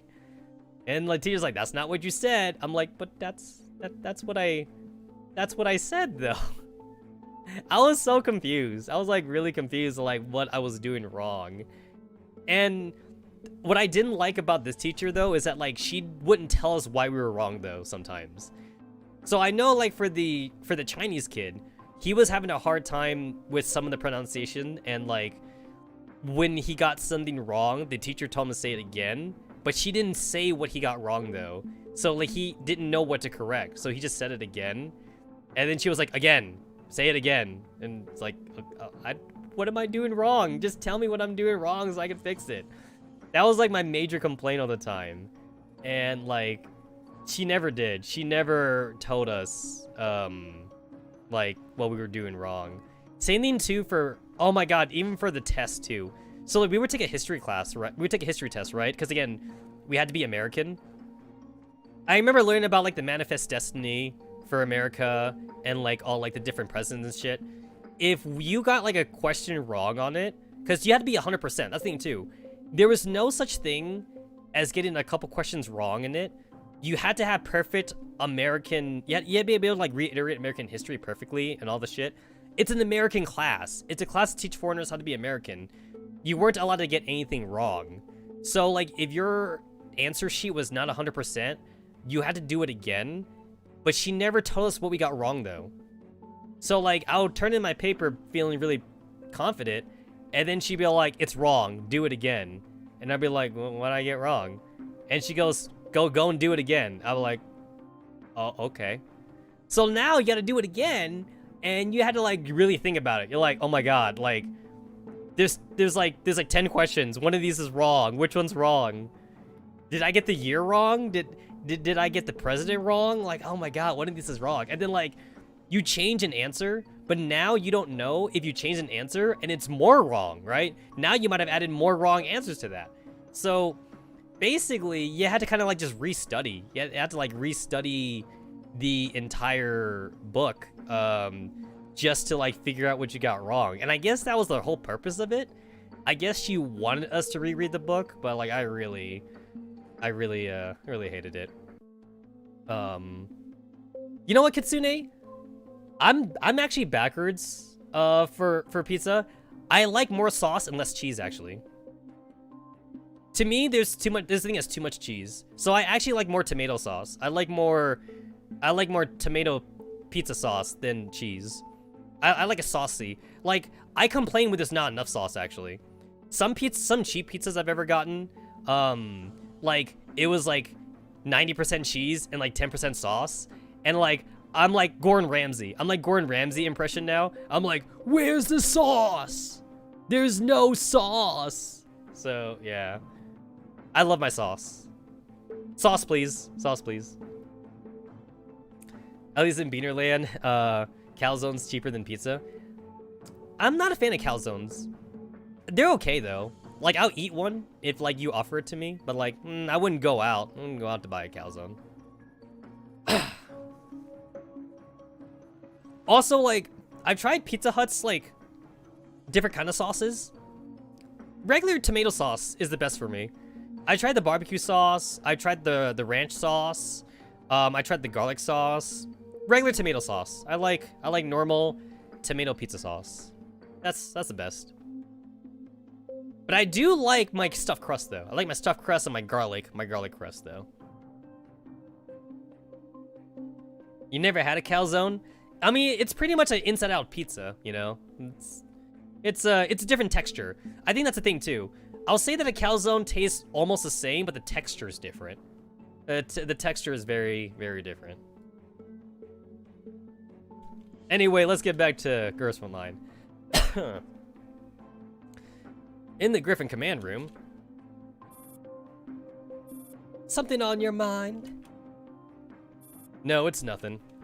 I was just thinking about what Javier wants us to do next. It seems you feel the requests he's made don't match up to the help he's given.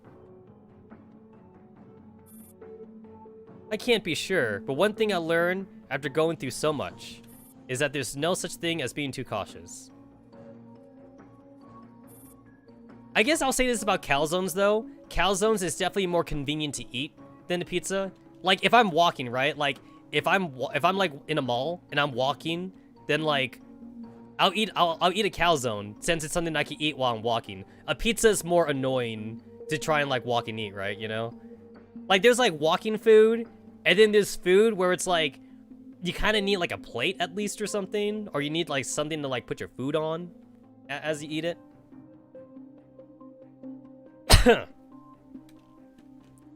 I would also advise against placing too much trust in him. Dandelion knows what's up. Javier can't be trusted. For all we know, you might be nothing more than a valuable tool in his eyes. However righteous and earnest he may have sounded earlier, the fact is that we know too little about the big picture. You should take the advantage of this opportunity to trade the intel we obtain for genuinely useful things. Got it. Oh yes, are you serious about going on missions with the AR team? There's no simpler or better way to collect information than directly interfacing with Paradius. Or are you worried that I'll vanish without saying a word after leaving the base? I couldn't stop you if you truly wanted to go. However, if you did that, you wouldn't have anyone to help you look for M4. But of course. What else do you dislike about the arrangement? How should I put this? You say there's no need to worry about those dolls. But in my experience, whenever one of their members takes temporary leave of absence, the rest of the AR team usually falls into...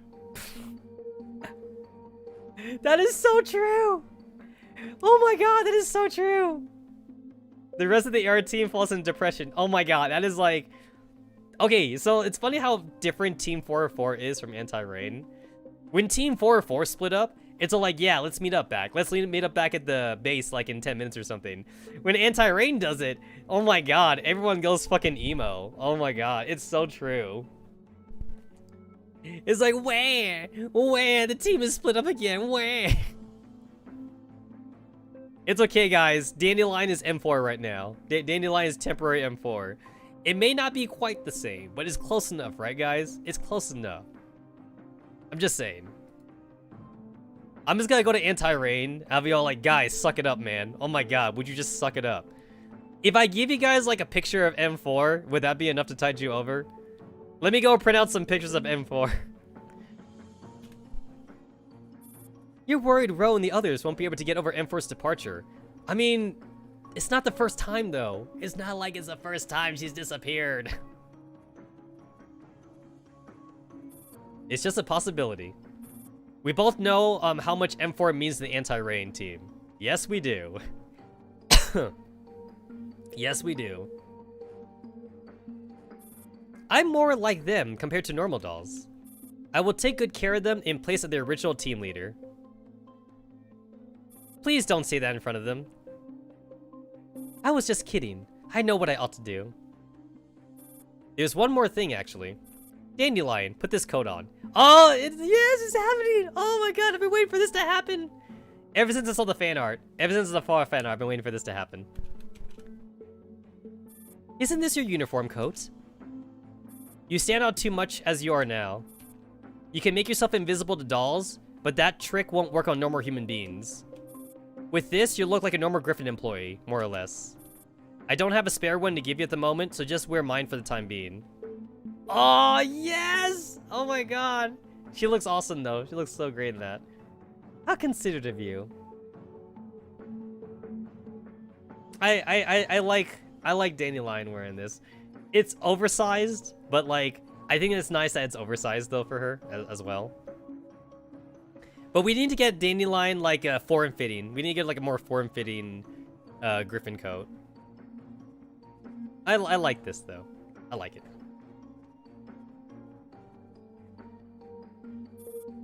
I can hear the sarcasm. You just have to make do with this now until Kalina gets some new clothes. There's a knock on the door. A shadow looms outside the frosted glass pane on the door. Commander, may I come in? Oh, it's Ro. Please enter. The door is kicked open with a loud bang. Shiki-kan! Look, Ro looks super awesome now. Hold on, wait. I need I want to play something. Hold on. I want to play something. Here we go. I want to play something for the memes. For the memes. Let's see. Where did I put that? Here it is.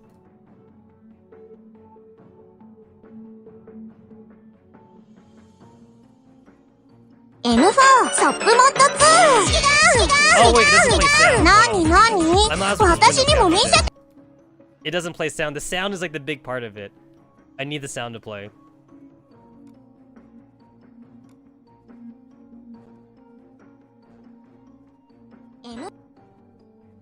Add window capture. This is like my favorite fan-made video of Girls Frontline. This is like literally like my favorite. My fucking favorite.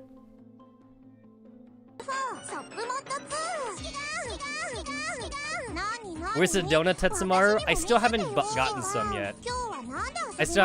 yet. Maybe tomorrow, if I'm in the mood. I have another morning shift. So possibly tomorrow, maybe. I will live stream Girls Frontline again tomorrow, so I could eat it on stream, honestly. I am feeling better. I didn't want to get donuts when I was still feeling like really sick. So like I wanted to avoid the sugar. Yeah, no, I'm keeping an eye on it.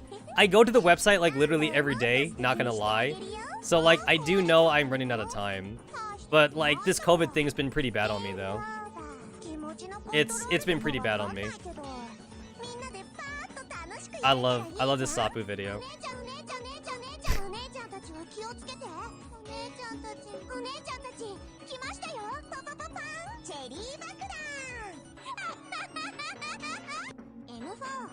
I love this video. All right.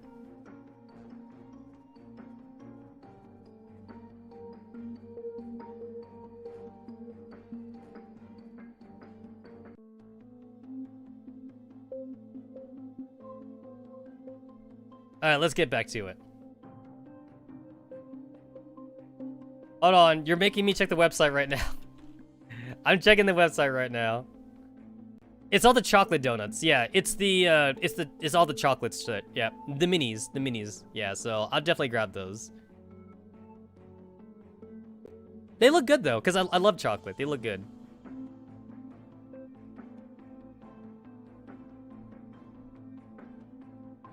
How come I don't read Sopmod H Dojins?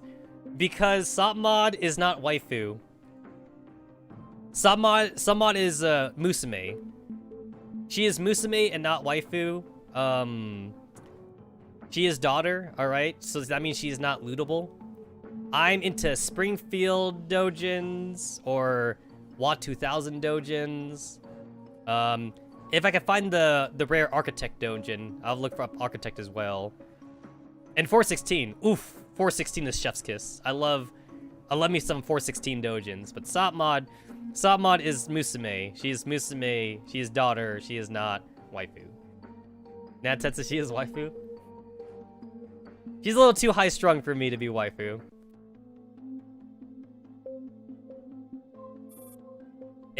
What's Dandelion doing here? What's that tone of voice, Sopmod? Why can't Dandelion not be here? Why can't she not be here? Why?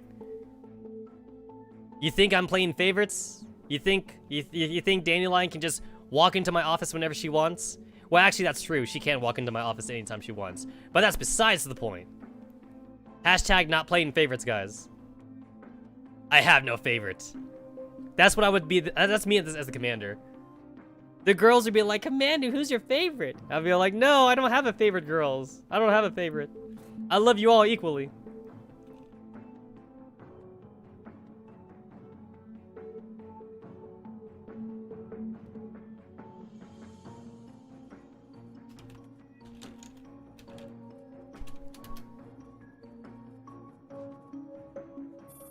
She would be going on a mission with you. Eh? And why is she wearing your coat, Commander? Because I gave it to her. Because she's my favorite.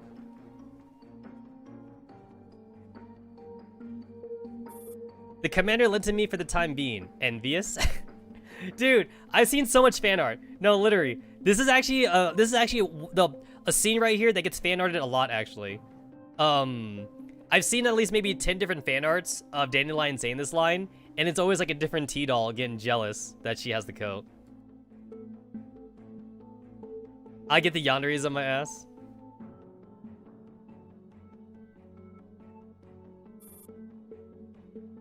Honestly, for the most part, though, I actually am more interested in 45's story more than the whole Lunacia story bit. At least for now, I feel like the whole Lunacia thing is a little bit convoluted. I need to dive more into Lunacia thing for me to start to get more interested in it. But 45 though, 45's story is definitely a lot more interesting to me, so I want to see more of that. I also wouldn't mind more 416 backstory, but I feel like 416's backstory has kind of already been told at this point though. I'm not sure there's anything more to say about 416. So, 45, I'm definitely more interested in, though. Dandelion smug. Well, yes. Yes, I am. Look, at least Sopmod's honest, though. She is envious. I want to wear it, too. How come Dandelion only gets it? It's not fair, Commander. Oh, my God. It's not fair. You see, guys? This is what I mean, though. Sopmod is not waifu, alright? Sopmod is daughter. Sopmod is Musume, and right now, she's throwing a tantrum because she don't get to wear the commander's coat. She also wants to wear the commander's coat. Alright? Sopmod is best daughter. Unless you're an EN baby, and you say that M2000 is EN baby. You could say EN daughter, whatever. The EN exclusive T-doll. But Sopmod is best daughter. Would you mind not ooshing and eyeing at every little thing you see? We're here for a mission briefing, not to fool around. Alright, the commander must have given it to Dandelion because he didn't want her to stand out too much. Hey, Roll 65 gets it.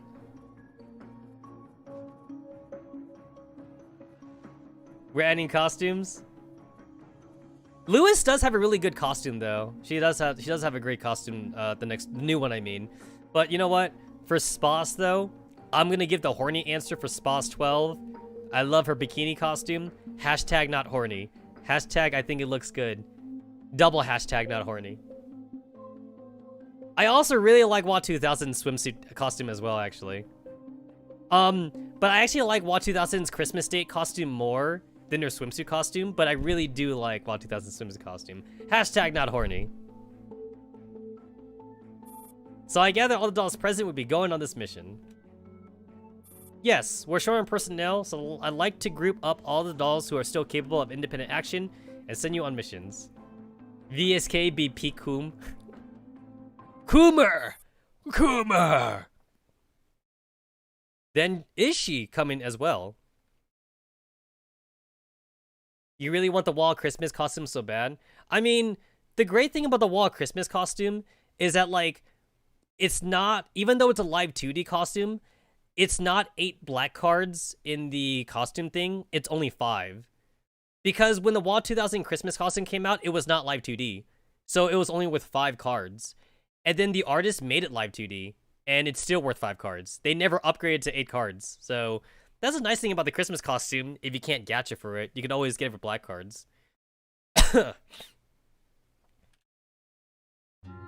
Everyone looks at the corner where AR-15 is pointing. A shark mascot costume pressed up against the corner of the wall is looking towards us. Woo-wee! Someone finally noticed me! I was starting to wonder if I'd become a ghost. Holy crap, it speaks! I thought it was a new decoration in the commander's office. Oh, Sopmod, never change. Never change. I thought it was just a prop myself. How careless of me. I didn't sense the presence of SF. I wish I hadn't noticed her. For some reason, I had the feeling that talking to her is going to be making things extremely complicated. But shark mascots are cute! Hashtag Sopmod is a Gargura shrimp. She's a chum. She's a chum shrimp. She subscribes to Gargura. She also has a membership. Sopmod joined the Gargura membership. They make me want to rip them in half. Okay, maybe I should take that back. Maybe I... Gargura, run away! Run away, Gura. Sopmod's dangerous. Okay, I got it. Don't rip me in half. I'm taking it all. Good grief, none of you have any sense of humor. I curse you all to go bald. Nice. Dude, this is a fun team right here. We got like half an anti-rain, we got Dandelion, and we have Architect. This is such a fun team. Also, I'm still really mad that like we can't put ringleaders with regular T-dolls. I'm really mad about that. I guess they must have like did it for like balance reasons, I suppose, but I would have loved to like stick Dreamer in like a rifle squad or something. You know what I'm saying? I would have wanted to just make like just my regular echelons, but to like stick a ringleader in it. And that's what I was hoping it was gonna be. I thought they were gonna be treated as like regular T-dolls, but I didn't realize that they were gonna treat them as completely different forms of echelons though. Yeah, I'm mad at that. Damn you, Mika! Hey, Grar! Look at she is, like I said, she is a Gargura fan, guys. She is a Gargura fan. Ooh-ha! After seeing the room liven up, the commander turns to Dandelion. Well, how do you think they're faring? Better than I expected. At the very least, they don't seem to be showing any signs of abnormal behavior. Their OSs are different though? Yeah, but ringleaders are self-sufficient though. So like, they don't need to be the same OS. Ringleaders are like built so differently from T-dolls that like, you don't really need to have them match up on like parameters and shit. And another thing too is that like they still have like they can still talk to each other. They're still like they still have like the basic forms of communication. So like they can still like mentally robot talk to each other and shit. So just because all the ringleaders are like self-sufficient, you don't need them to be on the same wavelength as the other T-dolls. Is my anti proposition. And that's my argument anyway. Like, yeah, your average 2-star and 3-star doll, the ones that suck, by the way, it's like they need to be on the same system to like properly communicate with each other and shit. But if we're talking about like anti-rain and like ringleaders specifically or something, they are built differently, and they, like the commander said, they have independent action. So like because of that, you could stick them on the same team and it'd be okay. If they had their base stats that they have now, they would be OP. Oh no, definitely. But that's why I'm saying though, they probably did it for a balance thing. But I wonder if there was like a 0. I wonder if there's a beta version for the ringleaders that they were trying out, where like they were the same as T-dolls, and I wonder if they couldn't make it work or something. Like if we were to turn the ringleaders into just T-dolls in the combat system, it's like, would it not work still? Is my question, you know? Like, could they not make it happen? And honestly, I hate to say it, But like, I do have a pessimistic reason on why they didn't do that. And it has nothing to do with balance, actually. It has nothing to do with balance. I have a very pessimistic reason why they didn't put ringleaders with T-dolls. And the reason why I have this reasoning is because I see the same reasoning in the manga and anime industry. And you do see this in the gaming industry as well. They made the SF their own thing. They made the coalition thing their own thing because of laziness. That's my pessimistic reason for it, that they didn't want to have to redo the ringleaders. Because the ringleader sprite, for example, it's bigger.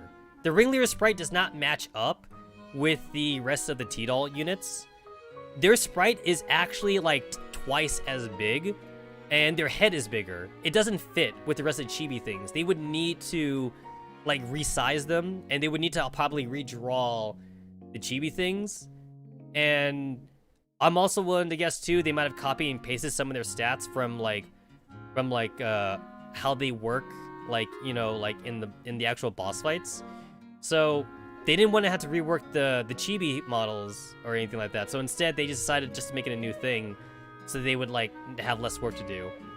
And again, that's a very pessimistic outlook on that. But you do see it in the manga and anime industry, and you do see this in the gaming industry as well.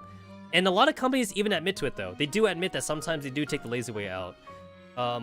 Like, take Akira Toriyama. So you guys know that Super Saiyan's only blonde hair because Akira Toriyama hated painting Goku's black hair? Yeah. He admitted to it. He fully admitted to it. Like he got tired of painting Goku's black hair. So Super Saiyan was originally just supposed to be like an aura. It was supposed to be just a yellow aura, but like he decided to put the yellow hair in so that way like he could stop coloring it. That's lazy as fuck. You're telling me that Akira Toriyama couldn't be arse to color his black hair for like an extra like 10 seconds. You're telling me he couldn't bother to do that shit, right? That is lazy as fuck, man. There's also like a couple things too in One Piece, for example. In One Piece, a lot of battles later on became high-speed battles. And like Oda also admitted he made more high-speed battles because he got tired of actually drawing the characters sometimes. So when they do high-speed battles, he draws the characters less because they're invisible when they move at high speed. I'm like, yo, come on. Why you gotta be lazy, right? I gotta do that. But at least they admit it though, right? They admit to being lazy. So like, I kind of like give them brownie points for that, but you know. Anime too. Anime, there's lots of laziness in anime. In anime, for example, they will often alter a character's design with like less trinkets or less details if they are more trouble to animate. So they will simplify. That's the thing you see in anime too. A lot of times characters get simplified in anime because their original CG model is way too detailed for them to draw consistently. So they were just make them more simplified. And they did that for M4. They did it for M4 in the Girls Frontline anime, which kind of annoyed me. Also, they simplified Assault Mod too, I believe. But yeah, it's a lot more turns, a lot more rules being bent and shit like that. So you do see that in the industry, so that's why I kind of scoff when I like think about things like this. But yeah. Or cursed guns in the GFL anime. Dude, I'm seeing the memes for M4's gun, man. The memes for M4's gun is hilarious. But yeah. There's so many recycled sequences in anime. Dude, Dragon Ball Z Season 1, man, was really bad about fight scenes. It was super bad. I feel like in Dragon Ball Z Season 1, they looped, like, the same action sequence, like, 3 times, just to pad out the episode sometimes. Like, I'd be watching it, and I'd be like, yo, did I just see this? I felt like I just saw this exact same scene. They just looped it. Lore-wise, how compatible the SF and RP dolls to each other is like how incompatible Android and iPhone OS are. Yeah, again though, I'm still gonna go with the fact that like they don't need to be compatible, is my argument. There doesn't need to be compatibility. And also like, that's just if you're talking about the regular T-dolls. If we're talking about like Persica's T-dolls, or like Team 404, then you also don't need to worry about that then. Because, like, you know, Anti-Rain and Team 404 are built differently, so that's different too. But yeah, I argue that there doesn't need to be compatibility though. Like, let me put it like in this way. You say that Android and iPhones are compatible, right? However, let me ask you this: can they still talk to each other? They can, right? Can they still text message each other? They can, right? So like, even though the operation systems are different, they can still talk to each other. So it's not like if I have an Android, all of a sudden I lose contact with anyone that has an iPhone. So that's just the way I see the SF to the T-Dolls. But OSs be different? They still talk to each other. I don't know, like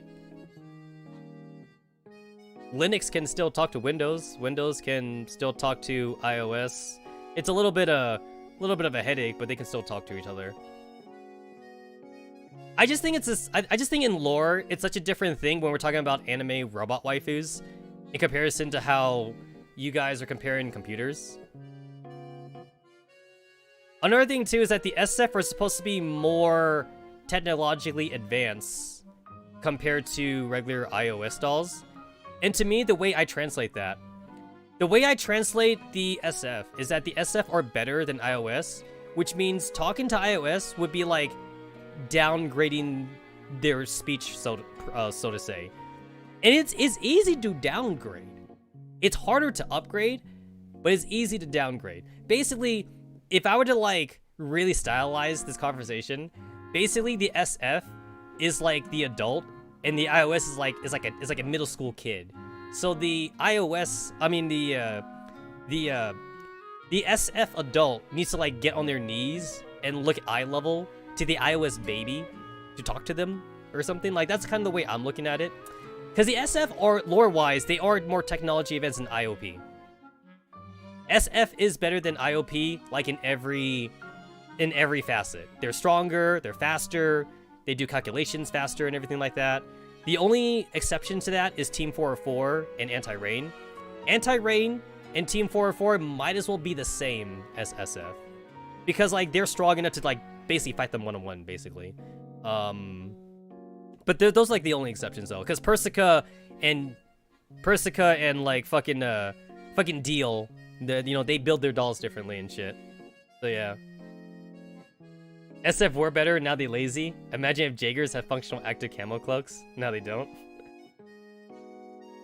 But yeah, for me though, I'm just kind of looking at this from the lens of like their robots though. I'm kind of looking at this from the lens of robots, and to me also, like, here's also another thing I thought about too. I thought about this kind of like when Coalition first came out. There must be some compatibility that like we can like jerry-rig up, because we're able to give them commands via our fucking commander tablet. I forgot if there's an official term that they use for that, but in lore though, the commander has a tablet, or like he goes on his computer if he has one. But if he's on field, he always uses a tablet, and he uses the tablet to give commands to the T-Dolls and the SF units. So if he's able to do that on the same tablet and computer, then that means there is some compatibility there to be found. Which means that like the whole like computer OS thing that you guys are going for, it might not be that big of a hindrance then. That the way I'm seeing it. I don't know what kind of tech they're using for his tablet or whatever, but that's a way in lore that he's doing it though. He's using like some kind of like laptop or tablet or some shit to give commands to the dolls. Like the commander's playing like an RTS game, right? He's playing like StarCraft. Commander's playing like StarCraft and Warcraft basically on his computer. So yeah. Defy does have a level of independence to them as well. I totally forgot about Defy. I feel like I don't remember Defy as I should, mostly because they don't have a story. I feel like in Team 404, you got two stories. You got two stories in Team 404. You had the 45 story, and you had the 416 story, and Anti-Rain has the whole Lunacia story. I feel like it's hard for me to remember Defy, because like I don't They don't really have anything. Unless you want to count Angie. I mean, I guess there's kind of an Angie story? No, kind of? There's not much mystery. There's not much mystery to Defy, I feel, compared to, like, Anti-Rain and 4-4. I need something deeper for, like, Team Defy, but, like, as far as I'm seeing, Team Defy seems to have, like, more of a normal thing going on for them. They're normal, like, super dolls made by Angie, and, so far, I don't see that I haven't seen their hardcore backstories yet. You're right, though. They do have Digimines, but it really depends what that Digimine covers, though.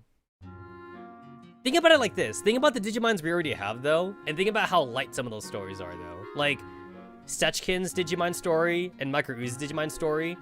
Those stories, you could barely call them, like, intricate, heavy background stories for the dolls.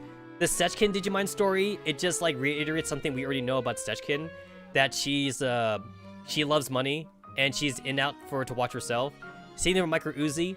Micro Uzi is a very dumb T-doll. She's not very smart, and her Digimine story never really, like, elaborated more on her history or anything like that. So that's, like, 2 examples I can use for, like, Digimine stories that don't go that deep.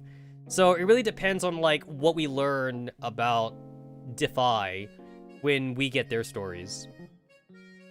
Because for all I know, the Team Defy story could just be, like, one day Angie commissioned us to be built, and yeah, now we're Team Defy. You know, I need something more deeper than that. Like, is King Castellet's CN with Defy interacting? I mean, yeah, like, of course there are. Not that I've looked at them, but I'm just going based off, like, what I've seen right now, and right now they're just not memorable for me. Obviously we already know about the fucking spoiler for RPK. We already know, but beyond that, though, at that point, I'm more interested in RPK now, and RPK is not Team Defy. That doesn't count. I'm not counting that as Team Defy. RPK is not Team Defy, so I don't count that at all. So basically, I need to learn either more about Angie, or I need to learn about, like, AK or AN or something like that. And at this point, the only person I want to learn more about in Team Defy is Angie. I want to learn more about Angie at this point, but I'm not sure if Angie has that much of a story to tell anymore. It's like, yeah, Angie used to work for the government, cool, and then she disagreed with the government, cool, and now Angie's kind of doing her own thing, cool. And that's all we got so far about Angie, and I feel like that's kind of, like, already, like, her whole entire story. So yeah. So yeah, I need more on Team Defy. And I guess another thing too is that Team 4-4 has history, and Anti-Rain has history. Is this Among Us night? I don't think so. It's already getting pretty late my time. So, like, this might have to, we're gonna have to continue this tomorrow probably. But yeah, as far as I've seen, Team Defy seems to, like, not be as old compared to, like, 45 and like not as deep as Anti-Rain. So, like, I need more of a reason to care about 45. Nah, cause, like, okay, I already got, like, kind of spoilered from the tag on the mission map. I saw 61 on there. I saw 61. I'm not doing 61 missions, guys, in the span of one stream. So, yeah. 61 ain't gonna happen. Hey, guys. 24-hour live stream, let's go. 24 hours. Let's fucking go, baby. Let's fucking go. Alright. That's not happening. But they're dolls. You know what I mean. Dude, ranking is gonna be its own stream, I feel. Oh my god. Because ranking takes a while, man. Ranking takes a while. Yeah, that might be its own stream. The way she keeps whispering in the commander's ear is really annoying. What? What's that? You guys smell that? I smell jealousy. Star 15. She's getting jealous. I smell jealousy in the air. A lot of jealousy. Commander, do we have a new mission? Yes. Although the original plan was to rest and recuperate, something's come up. I've got an assignment which I'd like you to complete. You're too kind. This is our job. Rather, I'm more concerned about... Ro glances at Architect. Dude, this is the most dysfunctional team ever. You got Dandelion, you got Architect, you got half an Anti-Rain. I love this team. I love this team. Ricky, I'm probably gonna do my best to make that one stream though, mostly because like, I tend to not actually stream my serious ranking attempts. Basically, like I do like my first impressions of ranking, and then like when I do like a serious hardcore thing, I do it on my own time. And the reason for that though is that when I do like a serious like final run of like a ranking thing, I take hours. Like every turn takes me like almost 20 minutes to do because I'm cross-referencing it between other players and what they did. So that's how I do the ranking when I'm like really serious about it. I end up like looking at other players and I cross-reference a lot of shit. So one turn takes way too long for me to do. And I know that's not really would be interesting to watch online for me to do. So that's usually why I try to keep my streams for ranking to be my first impression, so I can like kind of like just dive into it and like not waste as much resources. So I'm gonna try to like do it all in one stream for the most part, and then you guys won't see my hardcore ranking. I mean, I'll chat about it in Discord. I'll show a screenshot, of course, but I don't think I'll stream that part. What's she doing here? Guys, we're friends. We're friends. Did she barge into your office by herself? Dandelion Dandelion's sweating profusely right now also. Because Dandelion goes where the fuck she wants. If need be, we can discipline her for you later on. Eh? But the commander called me up here. Hashtag not a booty call. She blended in so well that I forgot she existed for a moment. How could you? Don't worry, I gave you the oath ring. So, Dandelion is not the only one going on this mission with you. Architect will also be coming along to assist you. Dandelion is one thing, but I can't accept her as a new team member. Hashtag Star 15 not a racist. How can you expect us to work with the Samus scum? There's gonna be a long road to get everyone to become friends with each other. Grawr. Wow, she's doing it again. Stay away from me. Sopmod, you cannot eat Architect. Alright, there'd be no eating Architect. Only I get to eat Architect. Hashtag that came out wrong. Please hear me out. Bro, I should have sent you the mission plan. Have you read it? Yes, I have. We are to proceed to our target destination and scout it out. Then we cover all suspicious items that we find. This is a request from Javier. He said you know what to bring back when you get there. Sure is a vague mission. In addition to this request, there's also a Half-Wreck Samus plant in the region. After completing Javier's request, head over there and investigate it. So, what does this have to do with her? Don't you love how, like, the her is, like, all caps? You know what? They should have, like, put it, like, in italics. They should have underlined it. They should put it, like, in quotation marks. They should have bolded it. They should have put it, like, in a bigger font size. What does that have to do with her? That used to be the sector under Architect's command. We also have received reports about it. It seems someone spotted the Samus ringleader Geiger over there. If conditions permit, use Architect as bait to capture Geiger. One of our current goals is to capture Elite Samus dolls. They have lots of information we need to extract from their neuroclouds. That's how it is. Sorry for the intrusion, dear members of the AR team. I mean, to be fair, Geiger is like a major Architect simp, though. So I could see the commander's reasoning for it. Geiger is super simpy. Just so happens, I'm irreplaceable. Vital character this time around, so let's get along. ... Well, if we only need her as bait, why don't we just chop her head off and bring it along? Salt mod!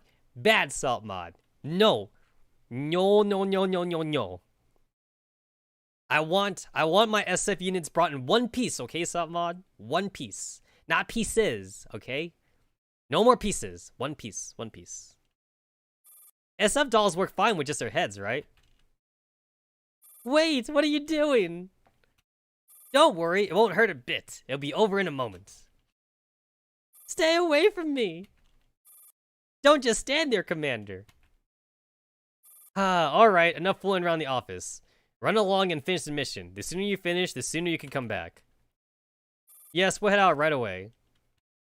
Don't embarrass us in front of the Commander. Hurry on over to the garage. Oh, what a shame. Tell you what, I'll chop your head off the next time we go on a mission, okay? There won't be a next time. Cool. Alright, I'll just run the EX mission, and then I guess I'd probably call it just because I'm getting kind of hungry. Let's see what this EX mission does for me. What do we got? What do we got? Occupy node. Look around for useful information. Step on foreign nodes, which originally belonged to the enemy. Note that your echelons only need to pass over the nodes and do not remain on them. Explore the other areas. The current mission cannot be completed until the first mission is completed first. Got it. Okay. Got it. Got it. I see zombies. I see zombies. Tip, we recommend turning on the story playback feature so you can read the hints during each battle. Okie dokie. Oh shit, my units were in repair.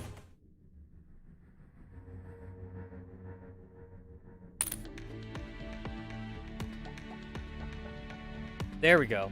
There we go. Okay, now we can go back. That was a long 2 minutes, man. I said that was a 2-minute repair. I was there for like half an hour. Longest 2 minutes of my life.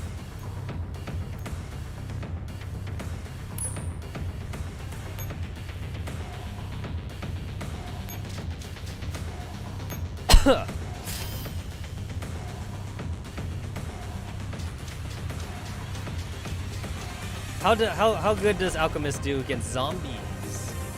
たかがネズミどもに邪魔されるとはな。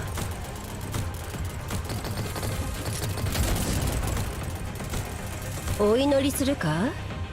いっそ泣きわめいた方が楽だぞ。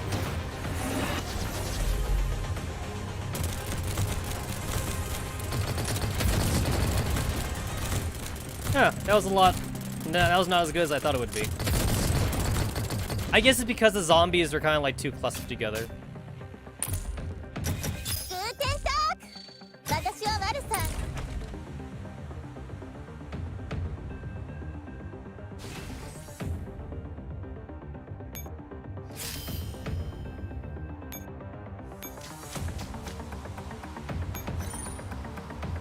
Yeah, that's what it says. Step on the 4 nodes, which originally belonged to the enemy.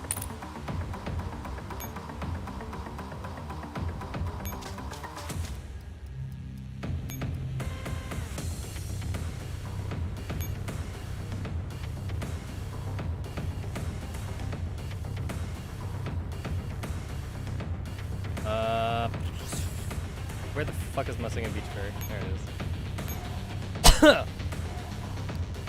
Switch to charge for Alchemist. You know what? I have this thing about melee. I don't do it. I don't do melee.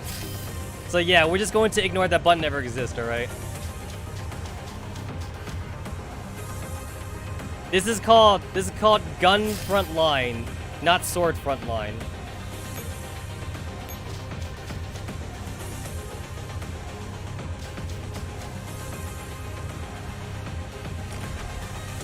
Hashtag no melee. 3回して迎撃。AR SMG might have been better here. Oh well. 私の狩りに Good 失 enough. 敗の二 Good 文字 enough. I'm too lazy. はじめまして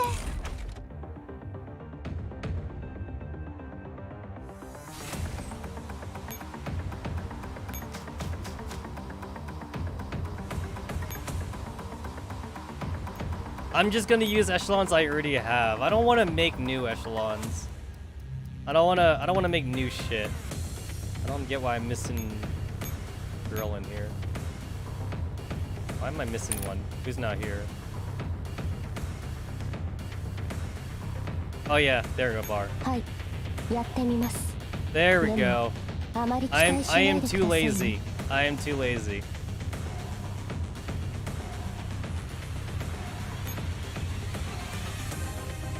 Don't send out that one. That's my 416 leveling team.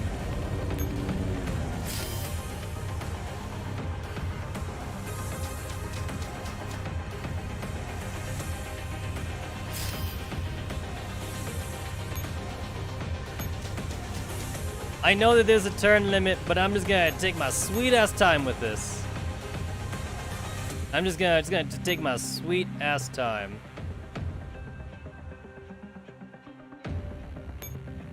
Wait. Not.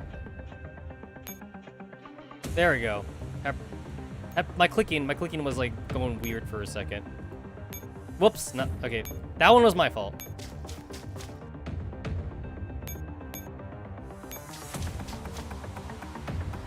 I will activate command fairies because I totally forgot I had them on. It's too bad that like ringleaders can't use fairies. I would have loved to give them beach fairy. 雑魚かよーしこれでバッチリですうちの早打ちを味わえみんなが待っています撤収です Man, the only time I ever use machine guns now is pretty much just for like simulations, for the data simulation, and then like for the neural simulation. That's like the only time I ever use them.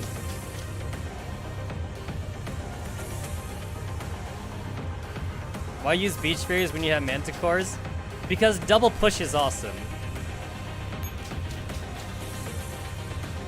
I'm kind of actually taking that mentality from like my Ragnarok Online days and my MMORPG days, because knockback is amazing. Oh, League of Legends too. I think I'm actually taking that more from my League of Legends days. I'm taking it from all the knockback skills in that game.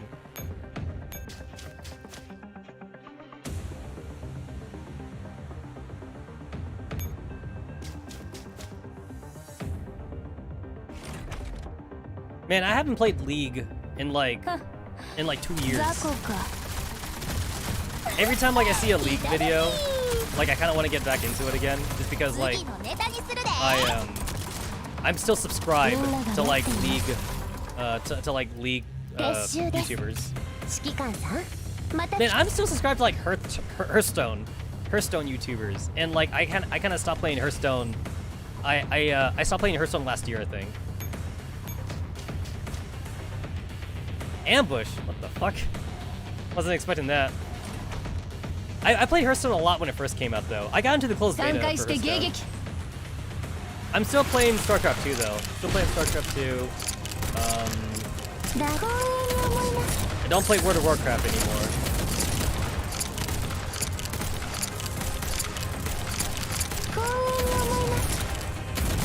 Hearthstone's really easy to get into, actually. Hearthstone's very noob-friendly. You're toxic competitive multiplayer games like the Plague. Ah, that's where we differ. Yeah, no, like I'm all about PvP. I go to Evo every year, back when it was physical. So like fighting games, oh my god. Don't even get me started on fighting games. I love the tourneys. I love the tournament setting. Tournament setting is amazing. It's a very different feeling. I love going into... There's going to a convention, and then there's going to tournaments, which are two very different things. It's not the same. It's not the same feeling. But yeah, I fucking love that atmosphere, though. Love that competitive atmosphere.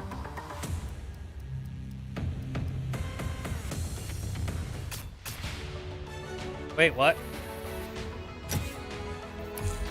駅弁 Okay. 98参上しました。ご命令を。 For me, PvP is like such a deep thing to understand versus like regular PvE. Not that I don't like PvE, of course. I love mowing down weak enemies in Dynasty Warriors, for example. So don't get me wrong, I love me some Dynasty Warriors, right? I love me some beat 'em up games. But PvP is like a whole different beast though. And I love the challenge of it. The anger is a part of it. Yeah, you need to really like the anger. Like the anger? You need to kind of like really like push into the anger, I guess, is like one way to put it. For me, like it's not wrong to be salty. I think it's perfectly normal to be salty after a loss. Obviously, different games have like different levels of salt though. League of Legends is a team-based game, so there's more salt being thrown around in that kind of game, versus like single player, not single player, versus like normal 1v1 games, like fighting games, like Mortal Kombat, Street Fighter, and things like that. I used to do Street Fighter a lot back in the day, but now I play more Weibo fighters, like Blaze Blue and Guilty Gear. Like I played Guilty Gear in the last Evo tournament, for example, but yeah, like when it comes to a fighting game, for example, it's just you. You have no one to blame but yourself, so there's less salt to go around in that, just because like it's less people involved. When you're in a team-based game though, there's more salt being thrown around. But yeah, I really did try to be a professional gamer a couple times in my life.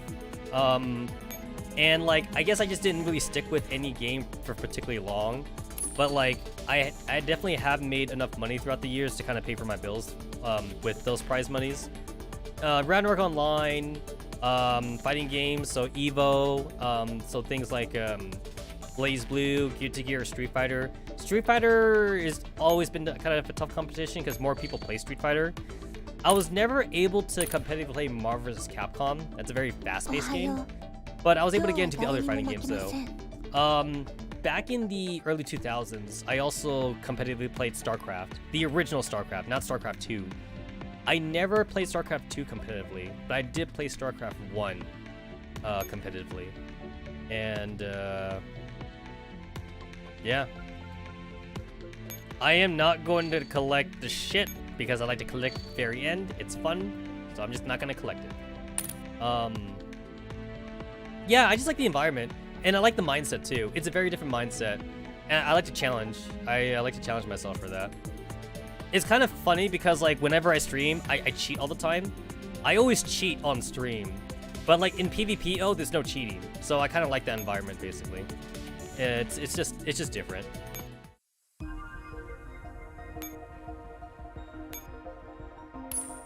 Like I'm no stranger to cheat engine and things like that. Like, boy, as soon as I start having problems with some single-player games, I will bust out the cheat engine. But yeah, when it comes to like multiplayer games where like I know I can't cheat, I feel like there's more of a chance for me to kind of like grow myself, to kind of like challenge myself to get better and stuff like that.